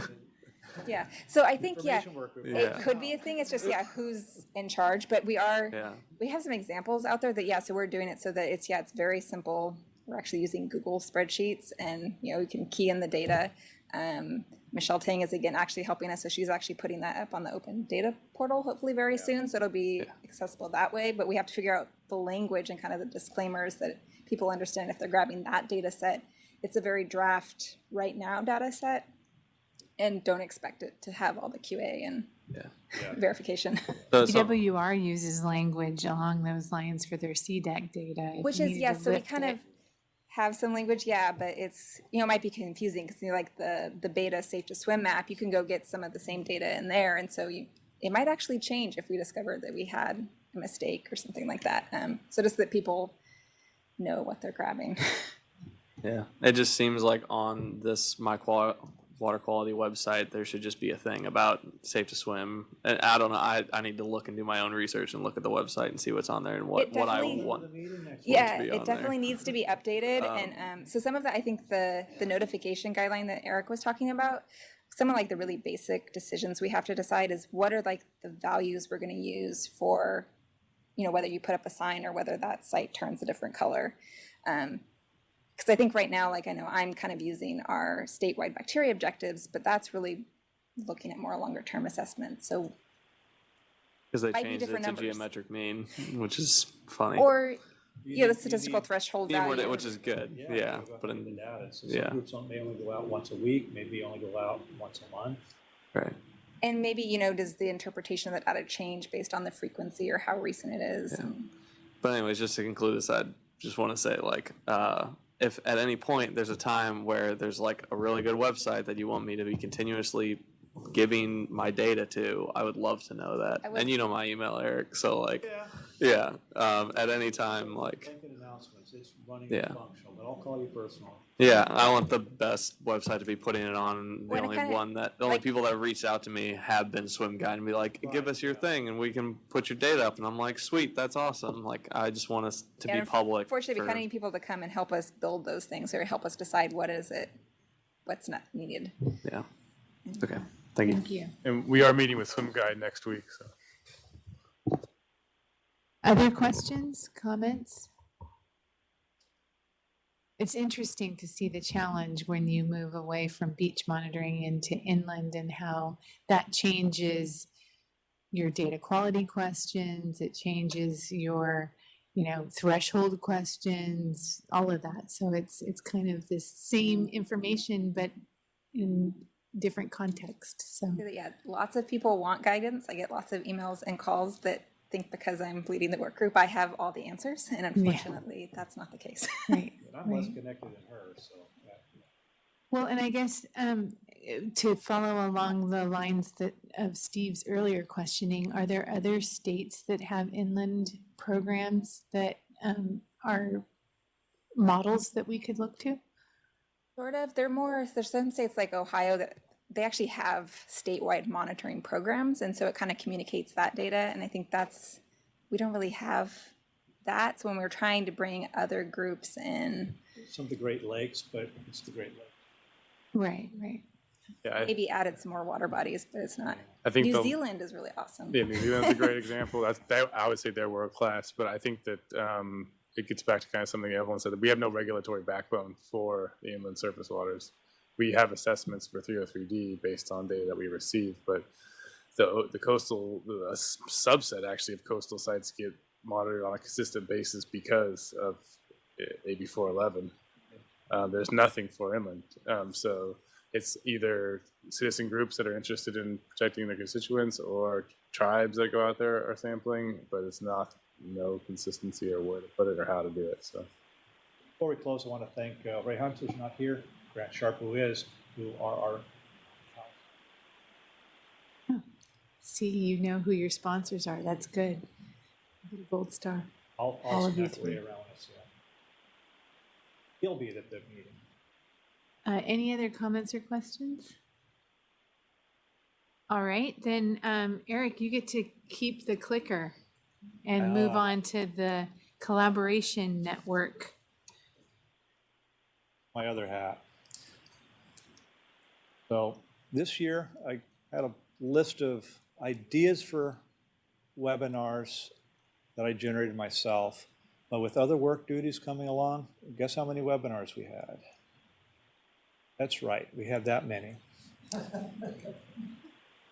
All the working groups have the capacity now to host their own webinars.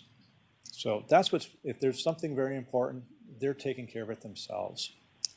What I was able to do is to step in and help Nick out, and those members of the public and the monitoring community that weren't able to come to the Science Symposia, they can watch the videos online. So we took the live feed that was recorded and I chopped it up into nice bits.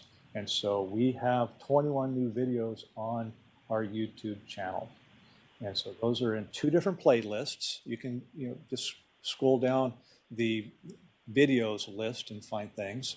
But I like to compartmentalize everything into playlists so that it's not lost. You can find everything that's related to that subject. So we have the Science Symposia, all the presentations within one core block are available in just one viewing. So all continuous. And then the Community Water Science Workshop was actually held in this room. Those are all videos of individual talks. And so those are available for anybody all over the world to watch. And because it's in YouTube, it can be translated and closed captions. So it's very accessible. We have, what did I say here, 161? We have more than that. We had some more subscribers show up this week. So we got people that are subscribing and wanting our videos. Not a whole lot, but for a group that doesn't do any advertising, 161 is actually above average. And within LinkedIn, we have over 582 members of our work group there. A lot of people viewing that, not a whole lot of people sharing content. But when I wasn't holding webinars, another gentleman doing statistics was, and sharing that information out to people. So it is a forum that I think people are finding each other and then reaching out to each other through the LinkedIn format, which is one of the great functions of LinkedIn. Top needs for this particular working group. I need some video editing software. We're using stuff that's really outdated. I've asked for upgrades. The IT guy showed up and said, can I have the CD? Like I buy my own software for work. So that's a big stumbling block right now. It's just we have old software Yesterday I was in Hollywood and found out about this new freeware that may fit my needs. Will it be supported by DIT? I don't know. So I got to reach out to them. That's one of our big problems, is just trying to capture content so we can share it. The other is, it's just me been doing this since the beginning. I'm running out of ideas and speakers and topics, and I've asked the working group and the council, and I'm just not getting the people saying, hey, I can do it, I want to do it, this is a topic we need to have. So the interest isn't there, and I think it's because it could be compartmentalized. We're already doing that within our own programs. And then if there is a need, yeah, give me some hot topics, some knowledgeable presenters, and I can facilitate this if it's still of value. Right now, I didn't have anybody complaining, hey, Eric, where are my videos? I get, hey, Eric, I can't find the link for the Clean Water Team calendar, but not for my webinars. What I get sometimes is, thank you for posting what's up there, but not, I want to contribute, I want to share. So those are kind of stumbling blocks for this very different working group. This was a working group that was supposed to help monitors. Those that are participating in the working groups, this was for them. This was to help connect groups that are monitoring and those that do have that connectivity, where you do have a regional partnership, so we can showcase some of their work. It's been doing this for quite a long time, but more and more we're relying on taking content that's produced by somebody else and making it accessible. I've done work for Nick. In the past, we've also done the same thing for the California Aquatic Bioassessment Work Group, and making their videos accessible online. So, glad to get some feedback from y'all.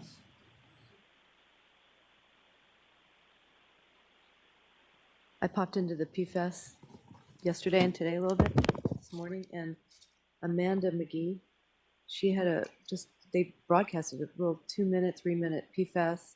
What is PFAS? What are we doing? It was great. That would be a good thing to contribute to it, wouldn't it? Sure. You got somebody? It's Amanda McGee. She's with. If she already has the content, we could just put it up online.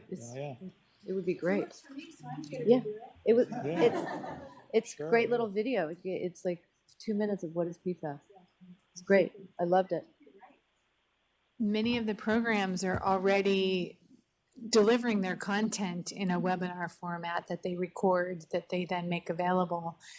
We're at the Water Board doing more and more uploads to YouTube of all kinds of things. And so it may be a question of coordinating all of that and making it available in one place, or, I'm not sure what the answer is, but it might be worthy of a survey, a needs assessment, to see, what value added is the network and what could we tweak to make it more valuable.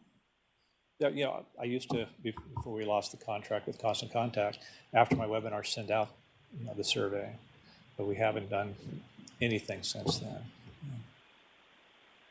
Any software tools? Because I think we can do SurveyMonkey and those kinds of Limited. things. Yeah, we could do some of those things, but yeah, we can follow up on that next month. Yeah, I'll work with Nick on language. I think a couple of the questions he's really asking is is this work group of value to the council? And if so, is there something they can help, or can the council start providing either their ideas of top topics? Some of the ones that got a lot of great feedback was when you did a series of, and it links up well with the Clean Water Team. You identify with your monitors, okay, what would be valuable to them, and then provide them a series of webinars that can help ideally achieve that kind of goal. But again, you only have so many topics that you're going to come up with. So much time. And almost so much time. We a few years back, if you're new, I hosted a complete series on safe to swim topics. Michael was retiring. I had a bunch of equipment, and I had some labs that were promising access. And so I wanted to make sure we got the best utilization out of our equipment, out of those lab promises. And so hosted this is why we monitor for fecal indicator bacteria, to visionary. And so, forecasting, all the stuff in between, the lab, the QA, Infrastructure. Just, going out there and looking at infrastructure. And then I hosted myself, did a presentation on sanitary surveys. EPA came out and we worked together on putting together workshops on sanitary surveys for inland waters. And so it was the first time they had ever done that. They got a big awakening when they came to LA and Santa Ana at the homeless population and where they were living in the watershed, in the infrastructure. They had no concept of that. And then we worked with the tribe on Clear Lake as well. So EJ, tribes, eye-openings, good stuff. And then we have this entire series now online. So if the working groups have something they'd like to present in a like manner, I'd be glad to host it. If they find the presenters and all that, I will do all of the logistics as far as, putting it online and doing the editing and putting it on YouTube in a good playlist. But I need that kind of collaboration if it's going to be functional. Any other questions, comments? Any leaders, any other working groups that see value in any type of collaboration like this, or are you fine with what you're doing? Oh, yeah, please. Sorry. Since you brought it, I was going to bring this up next, but we're equally struggling with the question of past presentations and accessibility, and then what we do moving forward. And so I think if the option is to work with you to record our meetings that often include, expert speakers, if that's the option, that might work, because in the meantime, we're just emailing presentations and losing everything else, because we just don't have the capacity to meet accessibility for PowerPoint for all these things. So I think that'd be an option. Great. Yeah, I'd love to use a new format too. The web tools that we have for hosting the meetings, mine got hijacked. So somebody in China and England and all that were using my account, so it had to be shut down. So for a long time, I wasn't even able to host webinars. Yeah, that's another one of the DIT problems. Is that they just like, we're working with Microsoft to fix the problem.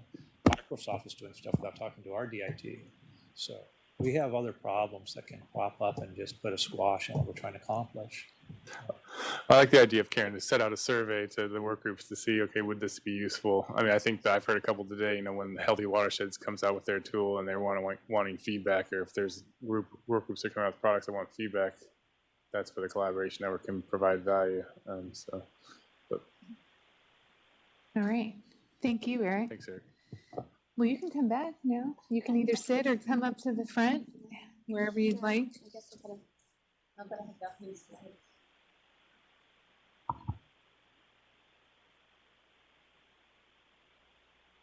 I guess.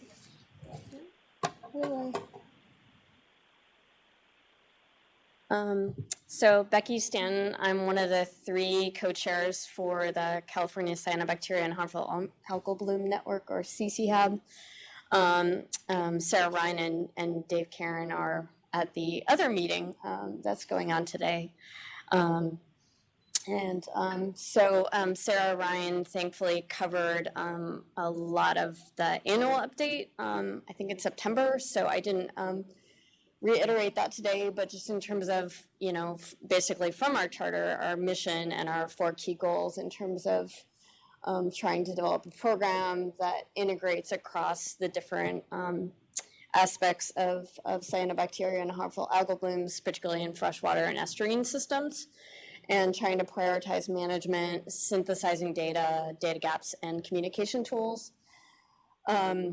And again, covered a lot of what we've done over the last year. And I just realized today that we're actually up, all 3 of us, for a shift with new nominations for this spring. So we'll see who is able to take those roles on. And I think that's probably going to change with the legislation for the state board with AB 834, how that changes moving forward.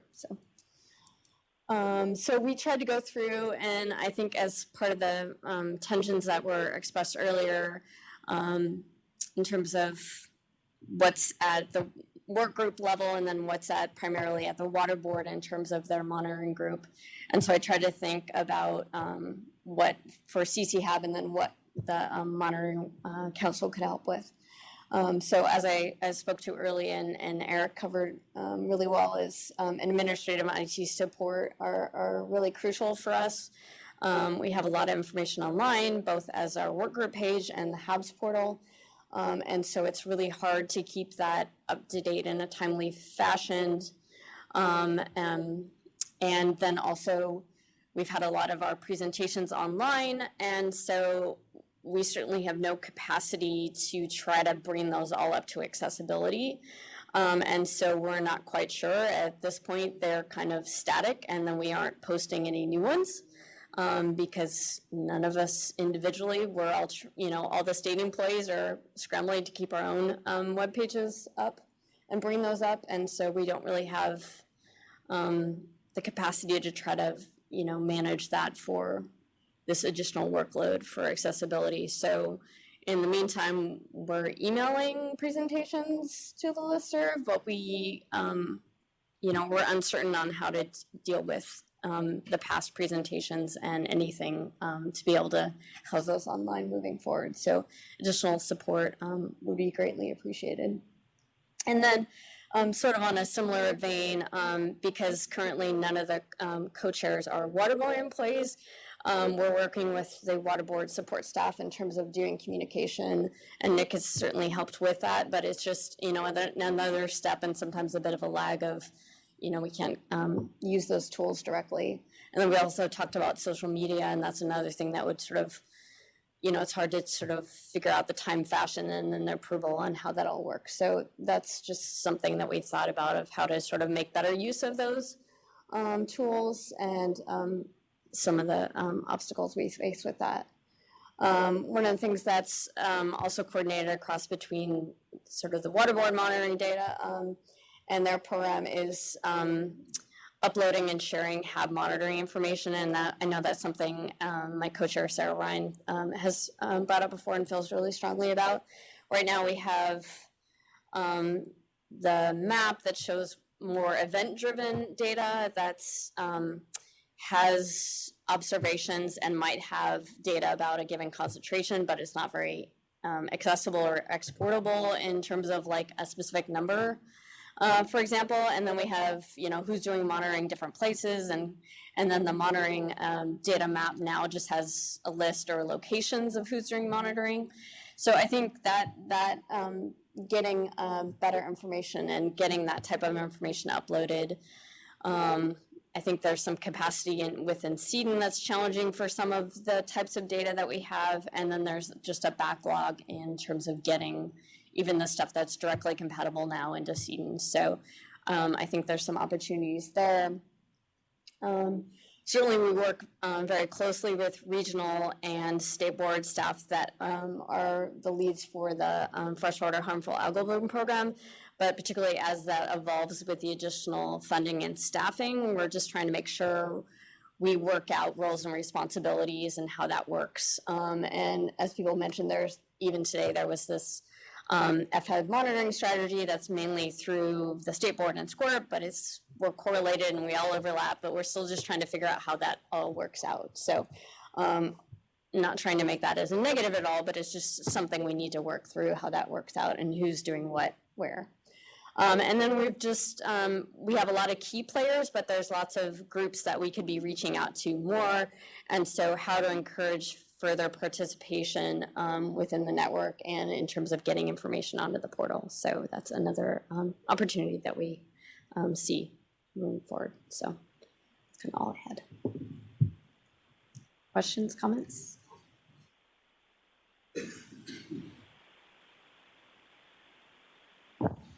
I do have a question. It's sort of a broad one. I think this would apply to a number of the work groups that we've heard from today, but it seems that a common theme or common challenge, I should say, is just the sort of the information technology barriers that are present. And I was just curious, for state board staff, what type of licensing, software licensing you have with Esri. Is there an enterprise license in place? And if so, do you have your own ArcGIS servers? That would be a follow-up question. So I don't know if anyone has those answers. It's not a big deal if you don't have those answers today. Those would be things we could talk about. I think the answer is yes. I think the big constraint we have is staff availability to support all of the work group portals. It's limited resources is our biggest problem. Yeah, I say we do have an enterprise license, and Swamp used to have its own GIS unit, but then that was absorbed by DIT, so now it's kind of housed in a different place. And so it's one small unit for all the water boards almost, to the point where their time is very limited. And we have access to the GIS, but we have very limited how we can use it. Like we can develop a map, but publishing it is a whole other challenge. We don't have those rights. Those are solely housed for security purposes, I suppose, in the GIS unit's realm. So we do look for outside sources, but there is some sort of movement for a portal of portals of GIS sort of geodatabase that's being created for all state agencies that was kind of vaguely talked about a few weeks ago, and there's not very many details that I have beyond that. But that could be a way to help. It's supposed to basically gather all the layers that are collected across state agencies and make them available for use. Right. And hopefully publication. I don't know if there's some Esri constraints, but that could be helpful on that level. But again, yeah, it's a lot of it is staff time and people willing to dedicate that much time to maintaining things. No, I completely understand. The reason I ask is I know Esri does have some nice products that help with some of the communication. I mean, obviously their primary bread and butter software is the mapping and the spatial analysis tools, but more recently, they've developed tools like story maps, which are great for communicating. It's not just necessarily spatial data, but other information as well. And even more recently, they've made available a platform called a hub site that's similar to story map, but it's more of a sort of a traditional website. The nice thing being that it allows much freer management of content, so that if you're currently if your constraints are your own web content management systems, it sort of frees you up from that because you're managing content within their environment. So just an idea to throw out there. We've explored using it and we're currently hosting a couple of sites on hub sites now, where we've transitioned away from a traditional website to where now everything is now on this hub site, where we can bring in spatial data content and other content, but it's also got some of the traditional functions of a more conventional website. So just a thought to keep in mind moving forward. So this is a good list of needs, but it's very heavily focused on data and data support. One of the things I was surprised to not see up there is anything that have to do with, I guess I'll call it method evaluation. It seems like you've got a lot of methods for doing HABs, from how you collect them, you collect a bottle, to using a resin bag, to even satellite image or overflight images, and then even within once you get the samples into the laboratory, you have an array of methods that are from less expensive to more expensive. Do you all feel like you've got a good handle on that as to apples and apples? And that's really not important at this point, that you've got a handle? Well, I would say that's one of the things, because there's this whole other workshop and TAC that's handling the FHAB monitoring strategy. So So if you That's- coordinate well with them, you'll reap the yeah, benefits. exactly. So that's what I was trying to say. It's a little bit of this, we're all working to the goal, and a lot of us sit and wear all these different hats, but it's not necessarily under the CC Hab hat in that. So that's just one of the things we're looking through. So as long as someone's doing it, but it's not a CC Hab product. Tony, what? I just actually wanted to follow up from Grant's really great suggestion to use these tools. I think that the Esri suite of tools is great, and certainly we've had really positive experiences using them. I think it's important, though, to distinguish between those groups, on the one hand, who are maybe starting out and needing to get a leg up and some foundational, their kind of legs underneath them. Those tools would be great for that.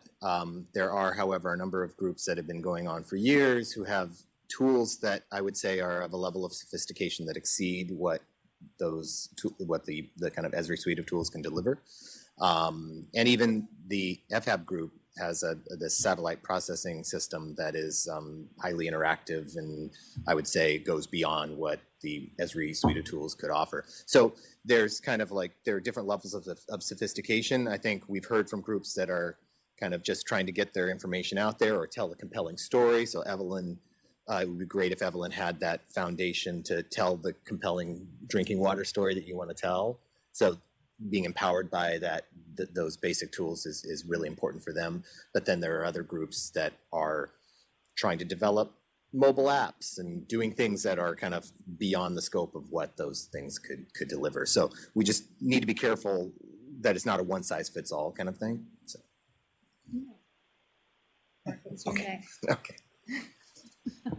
I realize I could probably have one more follow-up to Steve's, if that's okay. Yeah, go ahead. Yeah, I did want to say SWAMP has developed a lot of the methodological tools, and that's on the portal now in terms of sampling.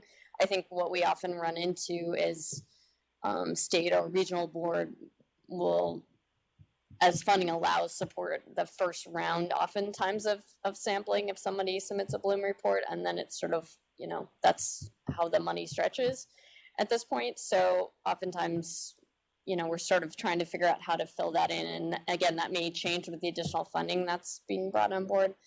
But I don't think it's from that perspective methodological. But the monitoring overarching framework and how that funding is going to be played out, I think we'll expand on that too. So. I mean, it just seems like somebody who observes slightly from a distance that you have a wide array of people using a wide array of methods. And if you're going to join all those, which is obviously the goal, you need to have a pretty good feel for how consistent it is. And there's not a laboratory accreditation program for a lot of these methods. So an intercalibration exercise of some sort to let you see whether or not somebody like Dave Karen, I would have a lot of confidence in how he does it. But some groups that are operating on a much smaller local scale, do they produce data that's apples and apples? Well, there are mostly not a lot of people monitoring regionally.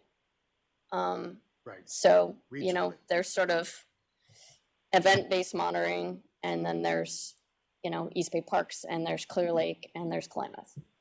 And so, there are ones that might do like a field test strip, and then they might send a sample to the lab. There aren't that many labs that do this analysis, so there's a consistency and there's a quality at that level too. And then at the research program level, there's Dave Karen and Cadella, and so I think we have a consistency there too. So I think we don't have a mechanism to even pull them together, so that hasn't really come up to that level yet. But I mean, there are some good points there. Thank you. Trash. Trash time. For some trash talking.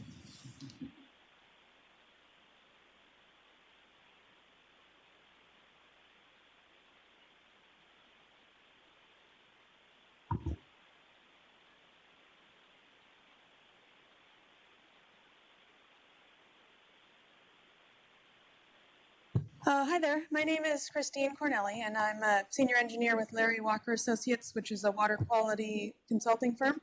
And I'm here with Tony Hale from San Francisco Estuary Institute, where he's the program director in environmental informatics.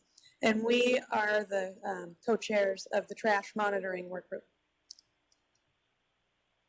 Just kind of a brief outline of what we're going to present today.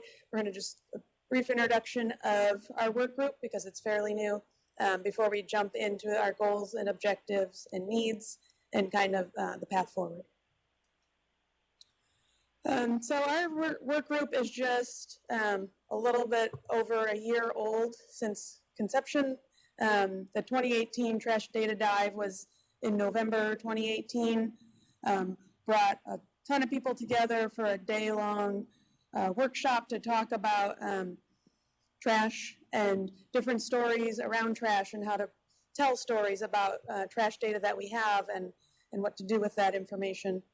So the idea for this work group came out of that, as well as a lot of legislative policies and other regulatory requirements that are going on throughout California for microplastics and macro trash and trash amendments and just kind of trash is everywhere. And everyone is talking about it, so it was a great time to get a work group together. So originally, it was myself and Shelley Moore that got the group going, and Shelley was really instrumental in getting the work group off the ground. And then fortunately, Tony was able to step in to fill Shelley's role. One of the things we wanted to highlight is that our membership is pretty significant, even in the short amount of time. I think at last check, there's over 100 people signed up on the LIRIS and getting all the information about our meetings. And for the meetings specifically, we're having 45, 50 people in attendance or on the phone. So people are really interested from all different walks of the trash world.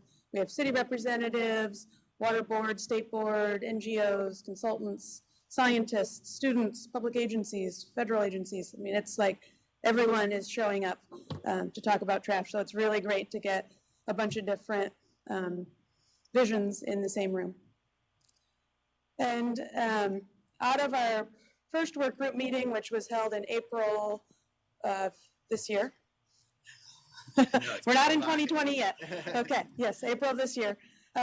We formed 3 subcommittees, and that's really where a lot of the work is being done right now. And all 3 subcommittees have been super active, meeting monthly or even more frequently as needed. And those are the Homeless Encampment Subcommittee.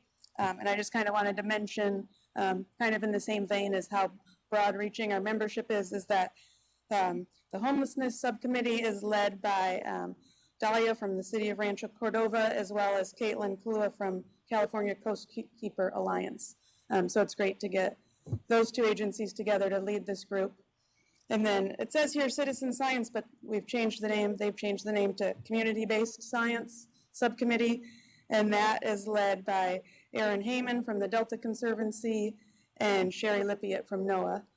And then finally, the Data Standardization, Management, and Coordination Subcommittee. I think you need an acronym for that.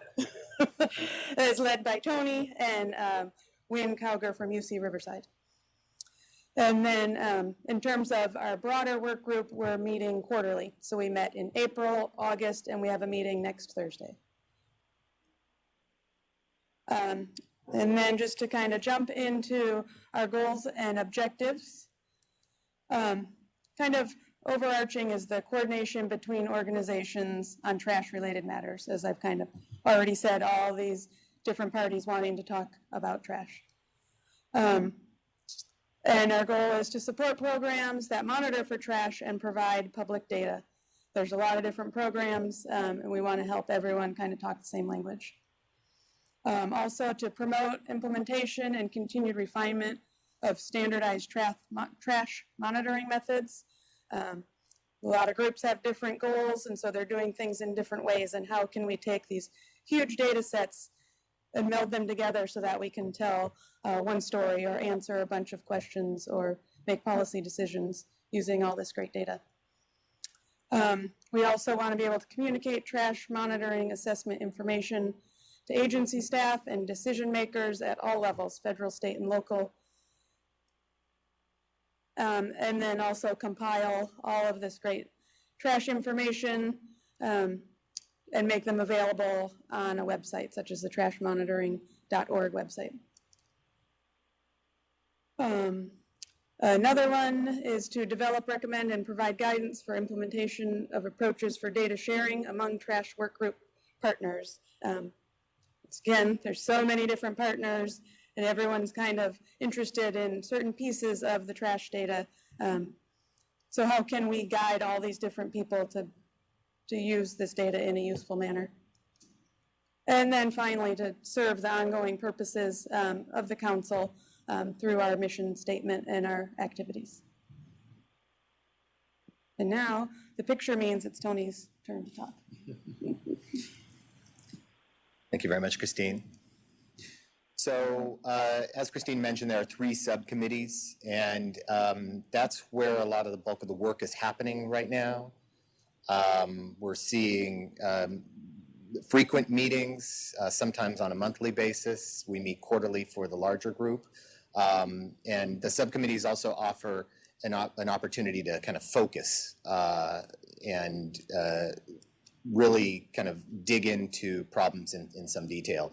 What you'll see here is a kind of rundown of some of the ways that the goals are focused through these subcommittees. So on the first one, the homeless encampment subcommittee, that among the goals that they set for themselves, and here Christine and I are representing the people who have a certain amount of autonomy within our larger group. They've set these goals to provide data to the water boards that's focused on quantifying the levels of trash that are generated by homeless encampments. So they also want to figure out what are the best practices, what are the best practices that might help to optimize the monitoring of trash related to homeless encampments. And some of the barriers that they are encountering as they work through these challenges, because there are human subjects involved. You have concerns about privacy, about where are the legal boundaries when this information can be safely recorded, and safety. So going into areas that are kind of at the sometimes could be in unsafe locations, or how to handle materials that themselves might not be safe to handle. And then just the resources to get done the monitoring that needs to be done. It's often the case that with the cleanups that happen and they're hoping to leverage, there's not time or effort put into quantifying or classifying the trash that comes out of there. And that's really a resource question. So some of the next steps that they've identified is in the category of networking to cultivate partnerships among storms, the state regional water board, to develop their strategies further. This is all in the service of kind of thinking carefully about how best to perform this work, as well as to solicit data, to bring the data together. At the municipal level, thinking about how to foster, encourage data sharing. So the cities know that that there are cleanup efforts happening, but more often than not, they're not exchanging information, and there are strategic opportunities that are perhaps being overlooked for doing that, both in terms of just water quality impacts, but they're also, because these are city programs, they're thinking about some of the broader coordinating opportunities. They're also considering development of a survey to work on these and help to facilitate some of these other matters. And then what you see here is an allusion to the trash monitoring playbook. This is a project that Shelley Moore and I have been working on, Shelley Moore of SWRCB, and we've been working under Holly Wire of the Ocean Protection Council to develop to validate currently inexistent trash monitoring methods, looking for their accuracy, precision, practicality, cost, et cetera. And so the homeless encampments subcommittee in particular has called out the opportunity to help inform the suite of methods that are to be included in the playbook, which is a kind of a large deliverable coming out of that project.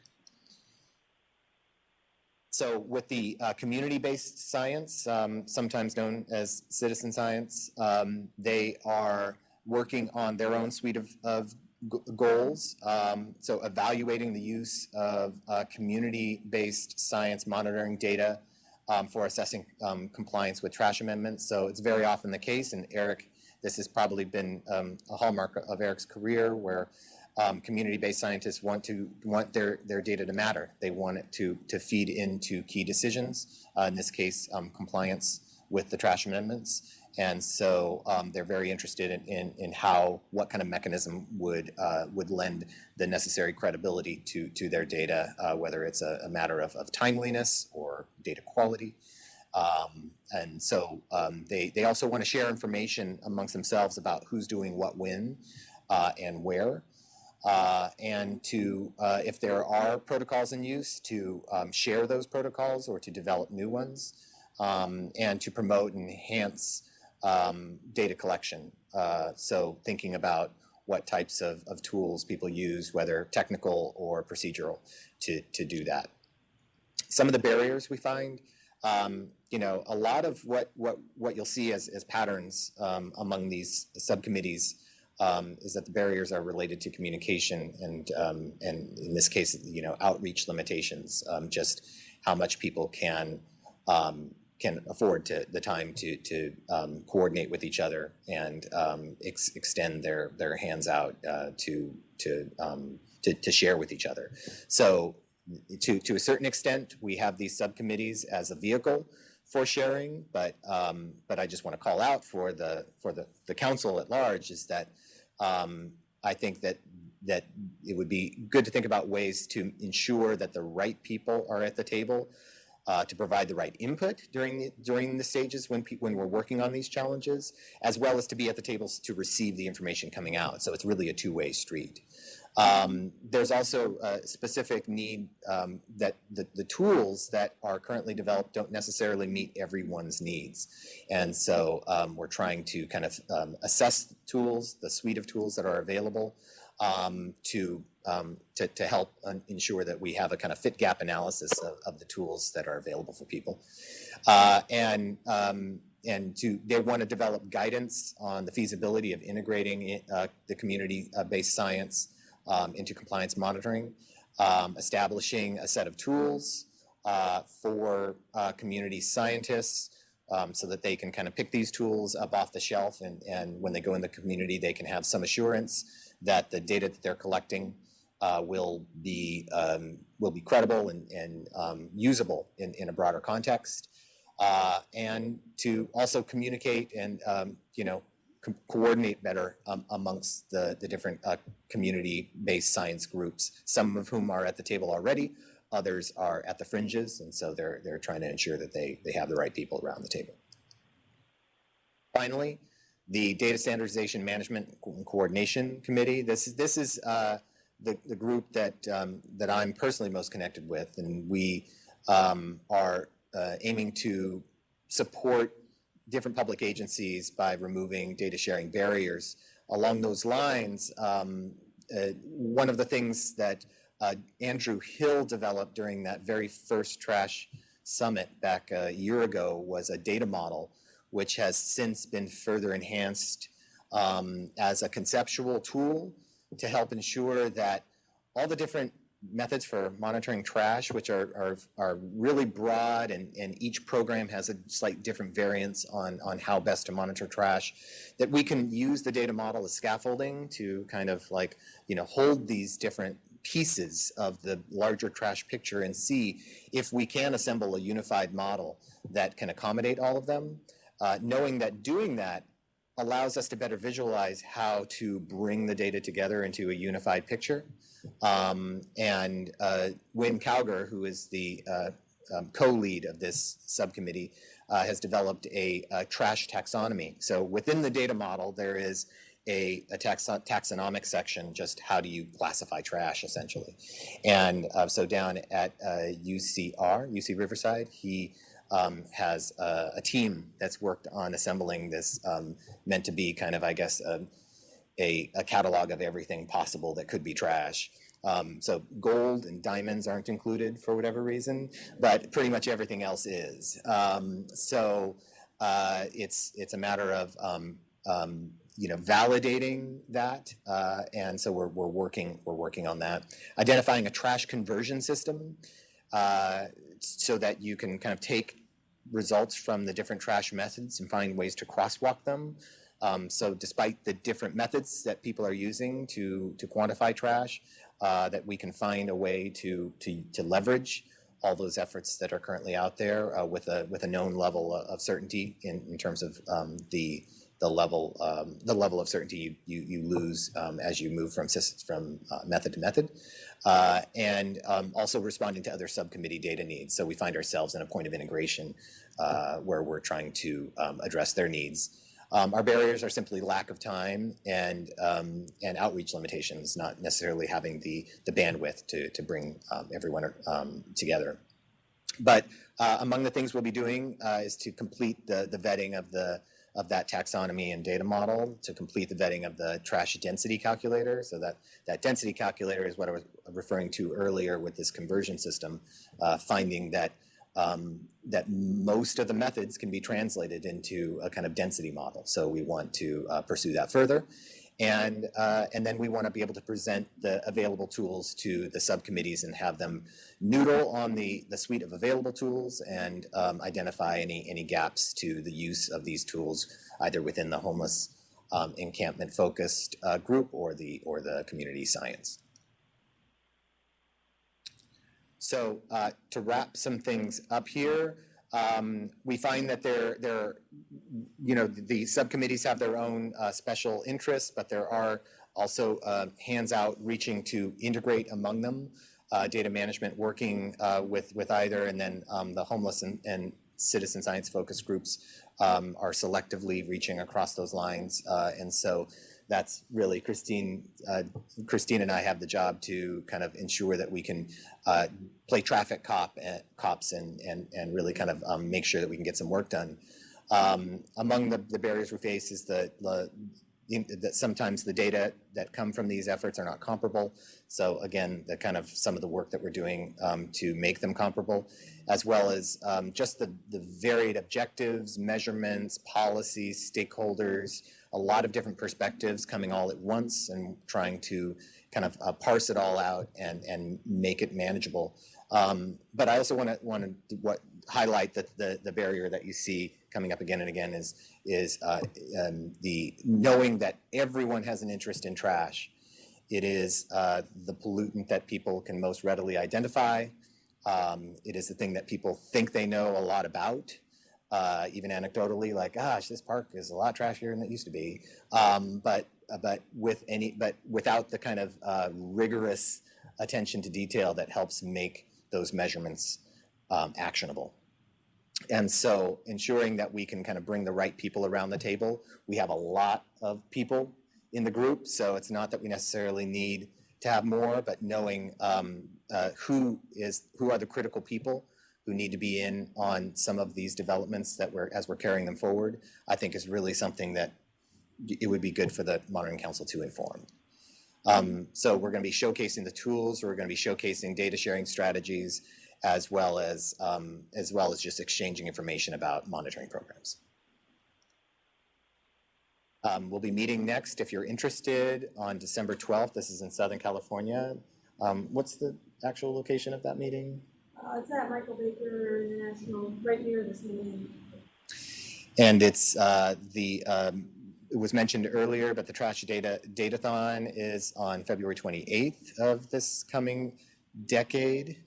And we have ongoing subcommittee meetings, so it's your choice or the choice of anyone whether they participate just in the subcommittees or the broader committee as well. And we'll also be continuing to coordinate with the broader Monitoring Council.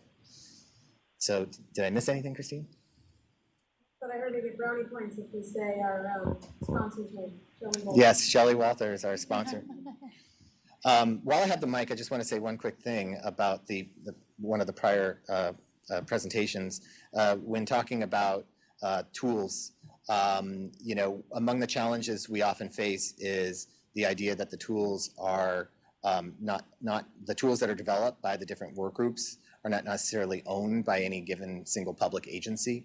So this is where figuring out what is the business model to support these tools. The California Wetland Monitoring Work Group developed this business model, but finding the way forward in supporting these tools that are not necessarily owned by anyone, but serving everyone and often serving multiple agencies. I think it's critical to work that out because I don't think we want it to be, we want to incentivize the kind of innovation that is going to serve people and in talking about, world class, there really are, in many cases, no other tools that we know of that speak to the specific interests of the different work groups that have been articulated sometimes over decades. And so there's a huge investment of intellectual property that goes into these tools that are fine-tuned to meet California's needs. So thank you. Yeah, thank you. Any questions? I'll go real quick. Tony, you didn't have a slide that was specific to what you need from the council. That last thing you just said, I think it's a wonderful one. I want to make sure we capture it because I think it does go across a lot. Any other things that you all need from the council? Yeah, so there's a reason why. Partly it's because I think we're still, we met first in April. We've met now twice as a group. So we're still, it's a bit chaotic. So I don't think we've made enough progress to know still what we do need from you all, right? We're kind of getting our house in order before we have the guests come in. But I would say, just to reiterate what you heard me say before about just kind of having, identifying the right people to be at the table and for you all to think carefully about who are the main kind of leads on trash, working regionally, working in, kind of, when you talk about the kind of making sure that we look to other aspirational models, if we're not the world class, it'd be good to figure out who are the aspirational models in the trash world. I think we know who they are, but it would be good to kind of vet those ideas and make sure that those people are around the table. I think that's what we need at this time. Other comments? Yeah. Yeah, Tony, thanks very much for the presentation. I had a question. Is the focus of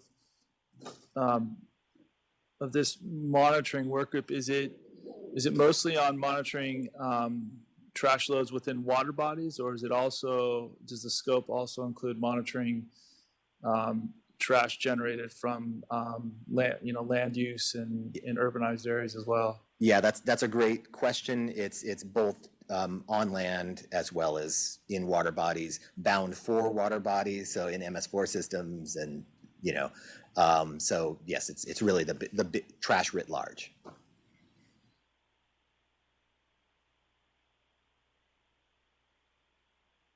Is not trash except gold and diamonds. But do you have like any data on bottles? Like not like soda bottles, water bottles, like all bottles? Yeah, that is a great question, and that's part of what we want to be able to answer with greater certainty. At this point, there are programs that are able to deliver that information, not uniformly across California. But if you were interested, for instance, in places in Southern California, how many bottles are identified within the context of riverine systems, the Stormwater Monitoring Coalition does tallying of these things, and it's not an all-the-time survey, right? So these are selective, but we can tell you what the rates of change are with the identification of specific kinds of items, such as plastic bottles. But other monitoring programs aren't concerned with classifying trash in that way. They may break it down by material, so how much plastic was extracted from this area. Yet others might be not even interested in that level of resolution. It might be, how trashy is this area of Sacramento, and is it getting better or worse? So it really does vary. All right, so I think we're going to move on. We've got 2 more working groups to hear from. Thank you very much. So next we have Dan Schultz talking about our environmental flows work group. Welcome. Okay.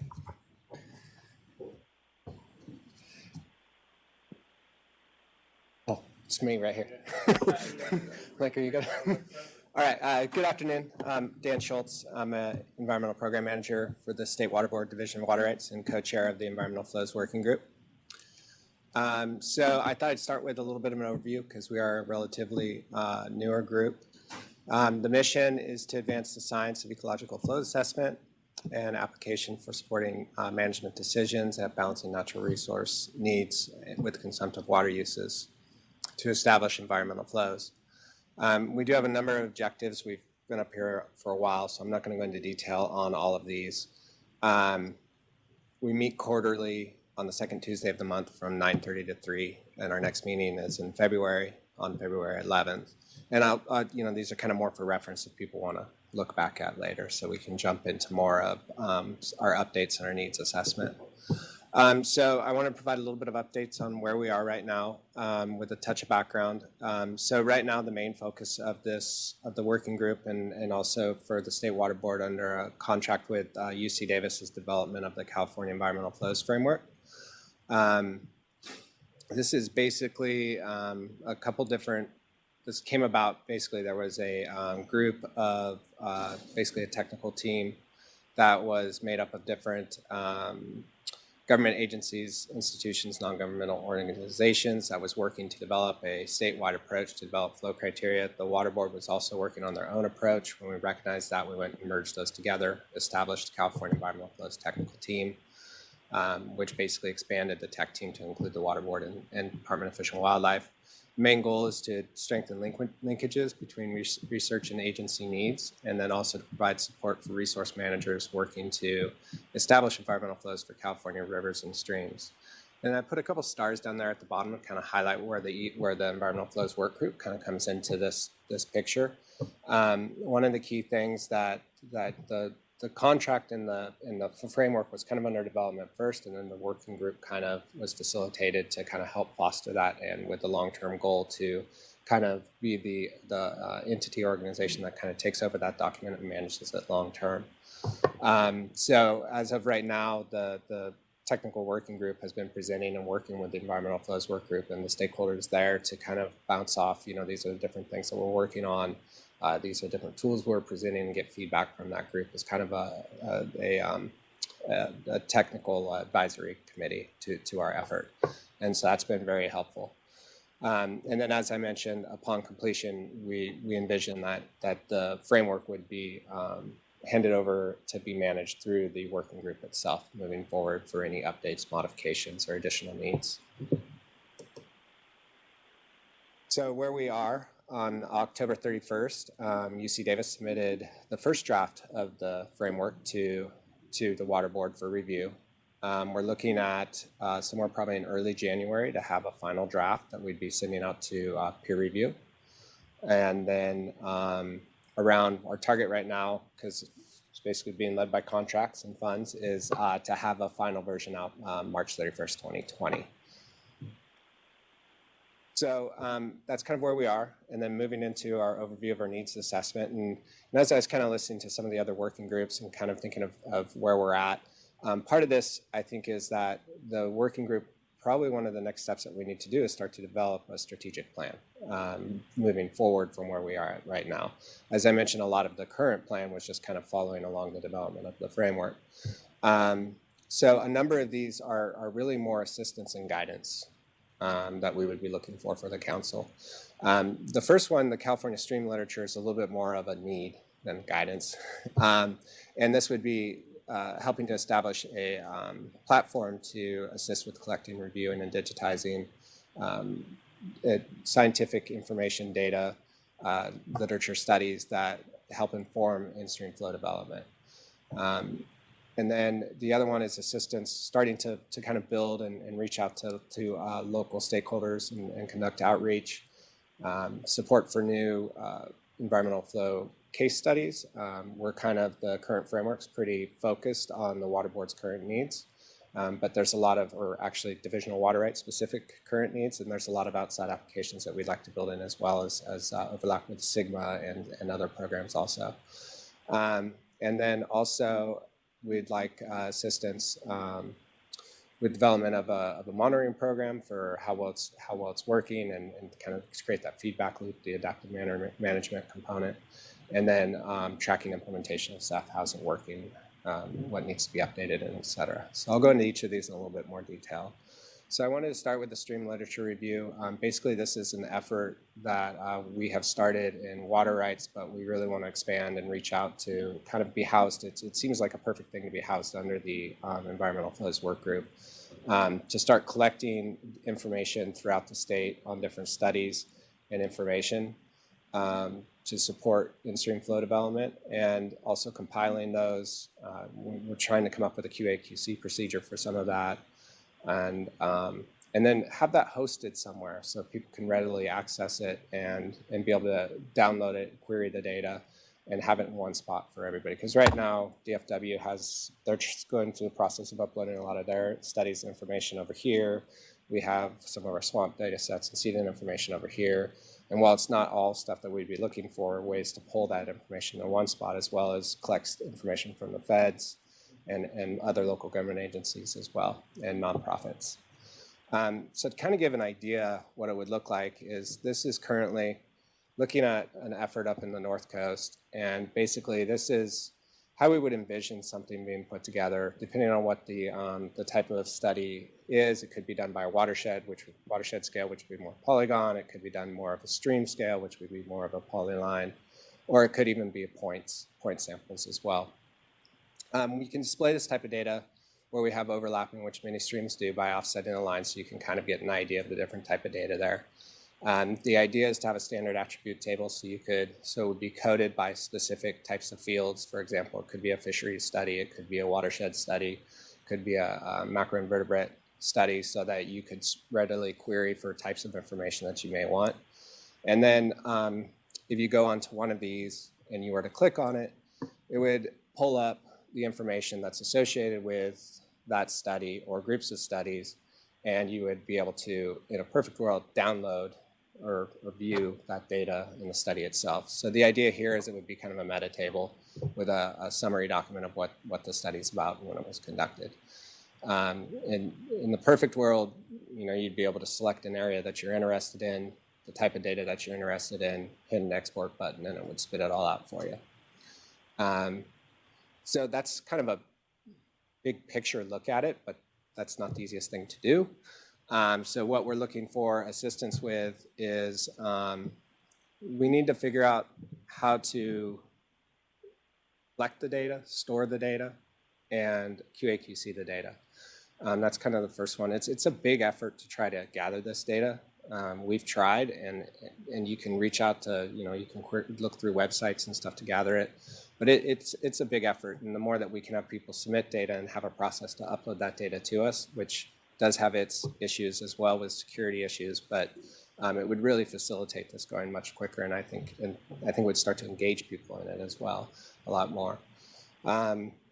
The other one is developing the outward facing. So we collect it over here, and then we want to display it for people to be able to query and to display and to download. So that's kind of the main things that we're looking at right now, is trying to figure out how to do that. This one, of course, also, and this is where I do have questions and needs for the council, because I'm not sure how it works with the accessibility with some of these, because a lot of this information is not state products. A lot of this information is either federal or local products, and it's impossible to make that accessible. We don't have the resources to make our own data accessible. So how that plays out, and whether or not we can even, is that a stopping point? I mean, I think the purpose of accessibility is not to hold that up. We want to make it as accessible as possible, but we're just not sure how to navigate that arena at this time. So some of our other needs real quick, outreach for local stakeholders. This is assistance, and I think, again, these next ones going over are things that we would probably want to start with at the work group scale as a strategic plan. But looking at how do we start to engage the local stakeholders as far as citizen monitoring, data collection. A lot of what the framework is built on is existing data and that type of information. So the more data, the more better it's predictive of the in-stream flow needs and conditions. Also looking at how do we go out into the field and educate people so that they start using and understand how to use the framework and implement the framework consistently. And then also looking at the flip side, developing some sort of guidance for agency implementation. That's not like just state agency, but local agencies that might be interested in using this information to make flow management decisions. The other one is support for new case studies. As I mentioned, we're pretty narrowly focused on surface water, but there's opportunity for groundwater management, floodplain restoration, and then our case studies are kind of scattered right now, so even more case studies that represent different types of climatic areas and stuff like that would be helpful. And with like the groundwater and the floodplain components, when you start to move through those case studies, that's when new tools and new data needs become relevant that the work group can start to flush out and start to provide at more of a statewide level. And then a monitoring program. This is kind of looking at kind of broad scale, looking at how are we doing if SEF is implemented, the framework's implemented somewhere, is it successful? Is the process working? What would we want? How would we want to set up an adaptive management and build an adaptive management into the back end of this? Because that's something right now that we didn't have time to address. So it's kind of just, you should do adaptive management. Here's some kind of thoughts of adaptive management, but it's not really laid out of an adaptive management program to move forward. And then the last one is just tracking implementation of SEF, kind of a data management, which could fold into the kind of online geodatabase piece as well, and with both of these, but ways to track it. And I think that's all I have today. Thanks, Dan. Questions? So first off, what you all doing is great. But a lot of these things you're asking for, I'm not clear. Are you identifying these things that you want to do, or are you identifying these as things that you need the council's help in doing?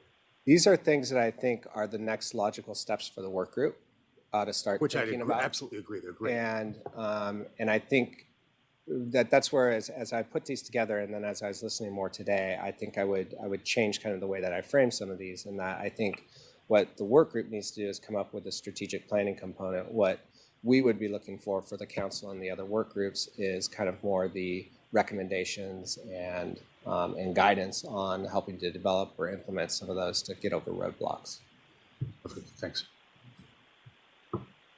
Other comments, questions? Thanks, Dan. Thank you. All right, we have one more. Did Susie endure the entire day on the phone? Hi, I'm here. Wonderful. Awesome. So you have the floor, so to speak. Awesome, great. And Nick, are we able to pull up my slides? Are they available? Okay, perfect. I think there's a bit of a delay on the online side, but I will just trust you, hopefully, to just advance as needed. So thank you for the opportunity to present the request that we have for the work group coming from the molecular methods work group to the council. And so we put this together through a bit of brainstorming with different members of our work group, and then also thanks to Nick and Steve, who helped us brainstorm a little bit more on what some of these requests should look like. So I wanted to give a 2-second refresher on some of the key goals of the molecular methods work group, because we are one of the newer work groups. So just as a bit of a refresher, the work group is really focused on being a forum for a number of the different researchers across the state that are interested in using DNA-based methods, and for all of us to come together to communicate on what methods we're using, to help coordinate some of our different efforts out in the field, and in the lab to make sure that we're all on the same page with regards to protocols and best practices in generating DNA data and then analyzing and distributing that DNA data. So one of the big things that we're really focused on in these early months and years as a work group is what we like to call consensus building.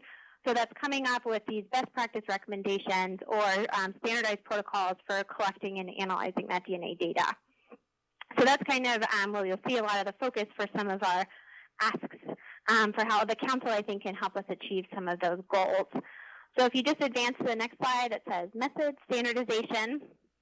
I've showed this figure a couple times before, but it's just, again, a good overview of what it looks like when we're going out into the field and collecting a DNA sample and then going through the entire pipeline of extracting DNA from that sample and then analyzing it, and then eventually potentially calculating biological indices or whatever downstream applications you have for that DNA data.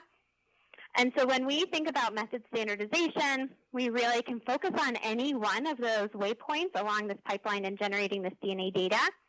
And when we look at some of those steps that are kind of earlier in the process, especially with regards to sampling the DNA out in the field, some of these steps are already fairly routine. Lots of researchers across the state are already doing this regularly, and there are available standardized protocols out there. U.S. Fish and Wildlife has a couple, USGS has a couple.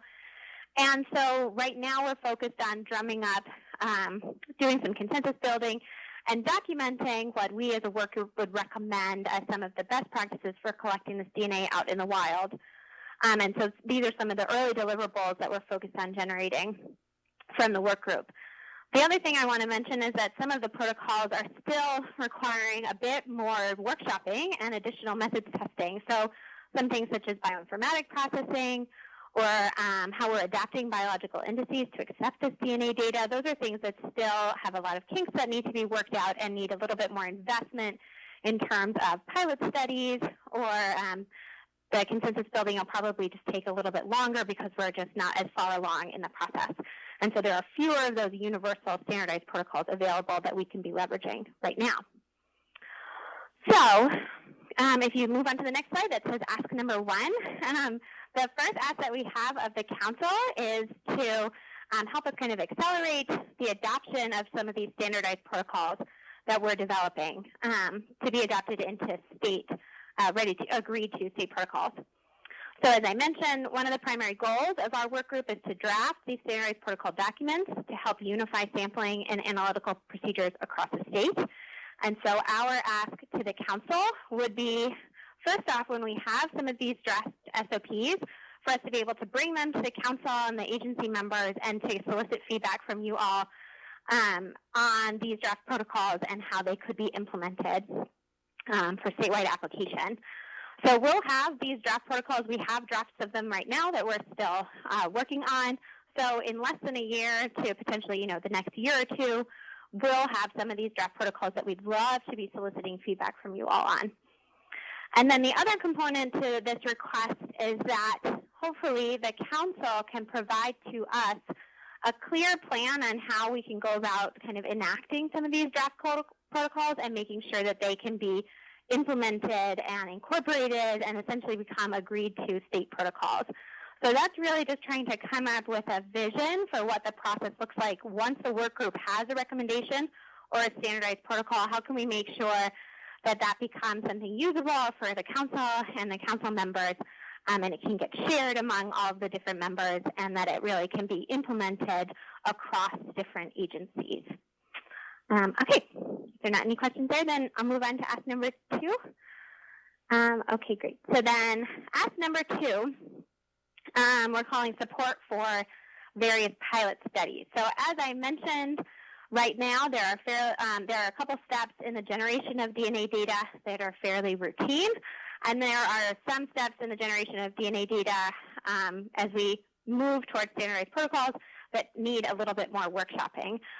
So the pilot studies that we are envisioning are the studies that would help us get to those standardized protocols a little bit faster. So some examples of what some of these pilot studies might look like is a pilot study that compares 5 different DNA extraction methods to hopefully select the optimal one, or a pilot study that compares taxonomy results using 3 different DNA reference libraries. these are still some questions that we really do rely on the answers for in order to generate some of these standardized protocols. So the ask to the council would be, if there are representatives on the council that would be willing or eager to support some of the pilot studies to help us expedite the efforts to solidify what these universal protocols should entail. So this is something that, we can begin working on sooner rather than later. And some of these pilot studies could take a couple of months. Some of them might take a little bit more, like a year. So this is something that I would envision doing between a year to 2 years from now. All right, and moving on to ask number 3. This one we're calling support for training and intercalibration exercises. So after we have drafted some of these standardized operating protocols or procedures, we want to make sure that the user community has adequate training in order to enact these protocols, and also to perform some intercalibration exercises, again, to ensure that everyone is implementing these protocols in the right way. This is something that we envision happening a little bit further down the road, because obviously we have to first get over the hurdle of having these standardized protocols that we have developed and that have been accepted enthusiastically by the council. And so then the next stage would be asking the council for support for training programs for field sampling and lab methods, and even bioinformatic processing. And then additionally, some of the intercalibration exercises, like we do in a number of our other statewide programs right now, where we're just evaluating to make sure that how these protocols are being implemented is done consistently across the state to ensure that we're all generating the same high quality data. So as I mentioned, this is something that we see probably a little bit further down the line, maybe 2 to 4 years from now. But I think it's important to begin the conversations about how we're going to be training up a user community to be using all of these draft protocols that we're developing. Okay, so that was ask number 3. And then if you go to the next slide, I have one last bonus request, we might call it. And that would be for the council to co-sponsor an upcoming national eDNA conference that SWRCB is actually hosting in partnership with NOAA. So in 2018, there was this great conference that was held that was focused on marine environmental DNA. It was one of the first times that a workshop was held to really bring together a number of eDNA researchers to begin to figure out where the biggest data gaps are in environmental DNA sampling and analyses. And so now SWRCB is involved in the planning of the second National eDNA Conference. And right now, we are focusing this second national conference on the transitioning of eDNA methods to management applications. So that's where, I think SWRCB really excels, and how we can take these DNA methods from academia and make sure that they are implemented for regulatory purposes. We're envisioning that this workshop is essentially going to have 2 different components. The first day is kind of an open session. We'll have about 150 participants, and we'll be hearing from a number of different researchers on the latest in eDNA sampling and analyses. And then we'll have 2 days where we'll have a smaller, more curated selection of folks who are going to be participating, so that we can begin to draft some of the key products. And we're envisioning having some white papers that'll likely come out of this workshop. We're in the planning stages still, but it's tentatively scheduled for about 12 to 18 months from now that we'll be holding the workshop. And so for us, the ask to the council would be, if you're interested to serve as co-sponsors of the conference, it would help ensure that the council could be really invested and engaged in the planning of the conference, and then also be the direct recipient of some of our conference products and make sure that they're the sorts of things that the council really feels like will be valuable to a number of our work group and the council missions. So that's it from me. Okay, I'm happy to take any questions. Questions? Hi, Susie. This is Nick. My question was kind of along all of them. What do you mean by support? Like moral support, or and it also with the sponsor, it's kind of, what does that mean as far as just more details? Yeah, 100%. So I'll answer your second question first. So for sponsorship for the eDNA conference, when we've been talking about it so far, we envision that this is something that might have a cost of like $100,000 to organize this whole conference. We could envision the council being involved for something like a $10,000 contribution. That's what we would see as like a sponsorship that I think would be valuable to moving this conference along. For the other items, I've done a bit of brainstorming in terms of what potential budgets could look like, and so sometimes the support is in-kind contributions. So if there are agencies that want to be participating in pilot studies, for example, we know that a number of agencies have field crews that are already going out and collecting samples, so that would be considered an in-kind contribution. And then maybe it's also time of personnel to analyze some data and then to be participating in meetings for coming up with best practice recommendations or conclusions from our various pilot studies. Let's see, so I think maybe does that hopefully answer your question? Well, it does, except for we don't have any funding authority. We aren't an entity that has a budget. And so it would be asking our members for potential resources. Yes, I think that's exactly right. So for the first ask that we have, I think we're asking directly the council for feedback. For asks 2 and 3 and the last one, the ones that probably involve a couple more dollar signs, that would be, turning to the council members for who is wanting to be engaged in these various pilot studies or the generation of the standardized protocols, and then that would potentially involve financial support or in-kind contributions. So as I'm the liaison to this group, I'd like to elaborate on Susie's answers. So money is nice, but I honestly think, and I think even the way Susie was framing it here, money is secondary on the bonus request to essentially giving it gravitas. I'd like to go back, if you could, Nick, to the Ask One slide. To me, this is the most important one. You've got a lot of people who are working together, and one of the reasons they're working together is essentially the promise that you will have some level of method standardization, and therefore you should want to participate in this because it's going to lead to a community that can all work together. And there's somebody at the back end who can say, yep, I put my stamp of approval on this.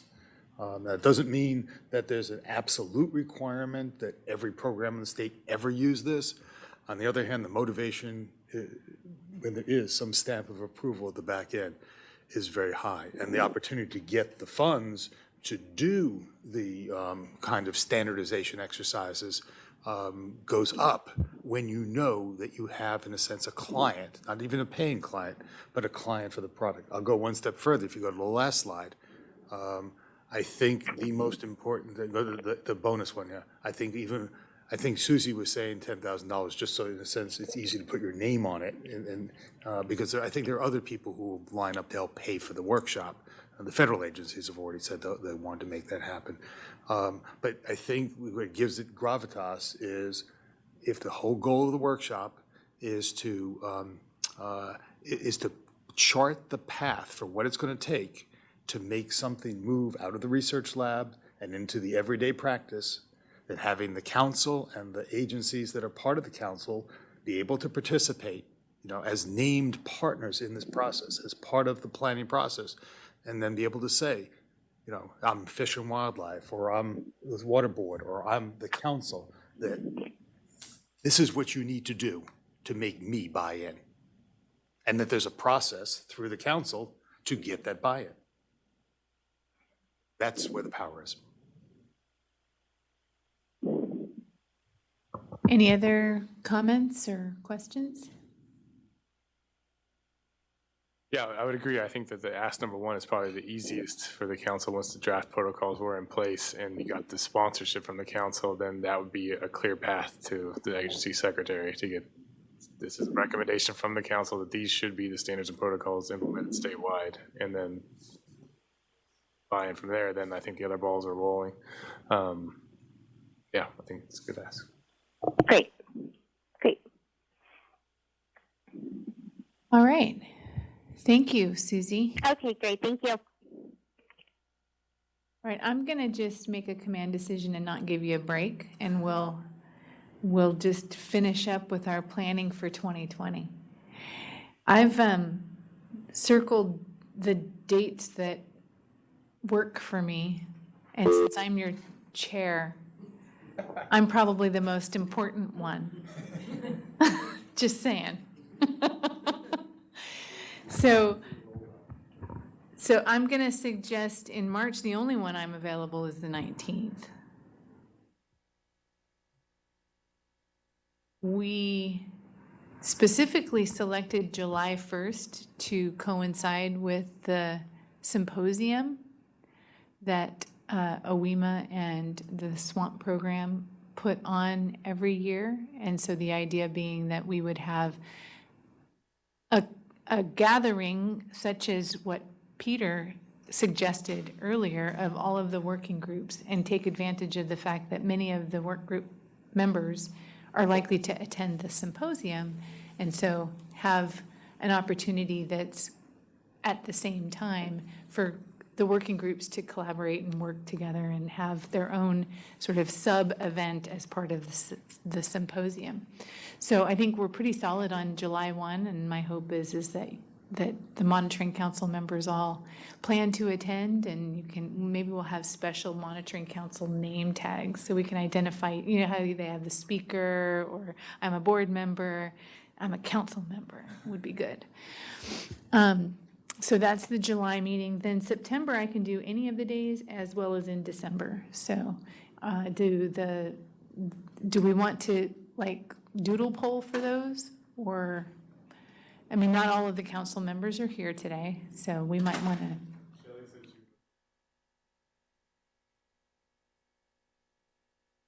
How about instead of the last?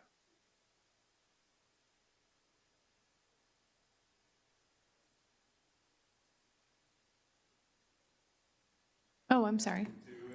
I skipped a question. I think at this point. The Northern California folks are outnumbered. Yeah, no, I think that makes sense. And we already have the July one will be in Sacramento. So my suggestion would be March and September be Southern California. Does that make sense? Flip flop? It can be if you guys have other facilities. I know SMC meets in different locations. If it doesn't have to always be Steve hosting, so if there are other Usually locations- SWRCB for SMC too. Okay, well there we go. Okay, it's a great venue. So I'm just open. Yeah, if it's available. And then if it's not, then we'll have to find, oh, great. I mean, that's the other thing is finding an available venue and time, so. I think for relocation.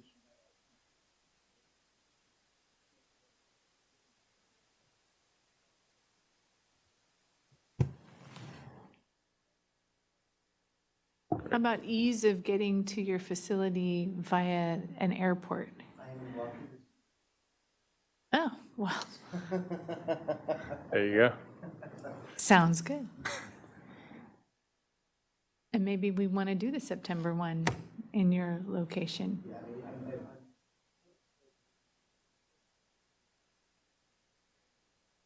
Okay. Darn San Diego. In September, no less. I can certainly set up a doodle poll for the remaining dates if there's no preference for the current council members here. Between September, the September and October dates are just kind of picked out within a certain range from the other meetings. And around, try to work around holidays so that we're not like, yeah, as much as possible, so. The one,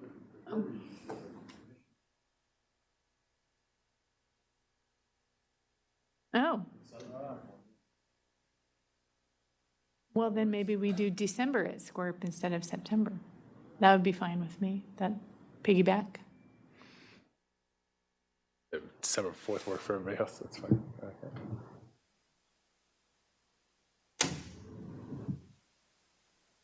So December 4th would be the commission meeting, but December 3rd would Oh, be okay. the desirable date to piggyback on, yeah. There goes your A-list. Hmm? I said, there goes your A-list status. That's great. So, okay then, so December 3rd in SWRCB, March 19th at SWRCB, July 1 Cali EPA, and then I will look, I'll poll the rest of the council members for these 3 dates, and then I'll confirm that we have at least this room available in Sacramento. So 3 out of 4 is pretty good. So since we're on the topic of meetings and we talked about the desire to have a meeting coincide with the symposium in July, I think we should query the council for a subcommittee to help plan for that. I mean, it's not an event like the symposium, of course, but we certainly want to have an idea of how we want to frame it, and probably be worthwhile to have a subcommittee be thinking about that so we can make it as successful as possible. And since we have not everyone here, it might be an email that we.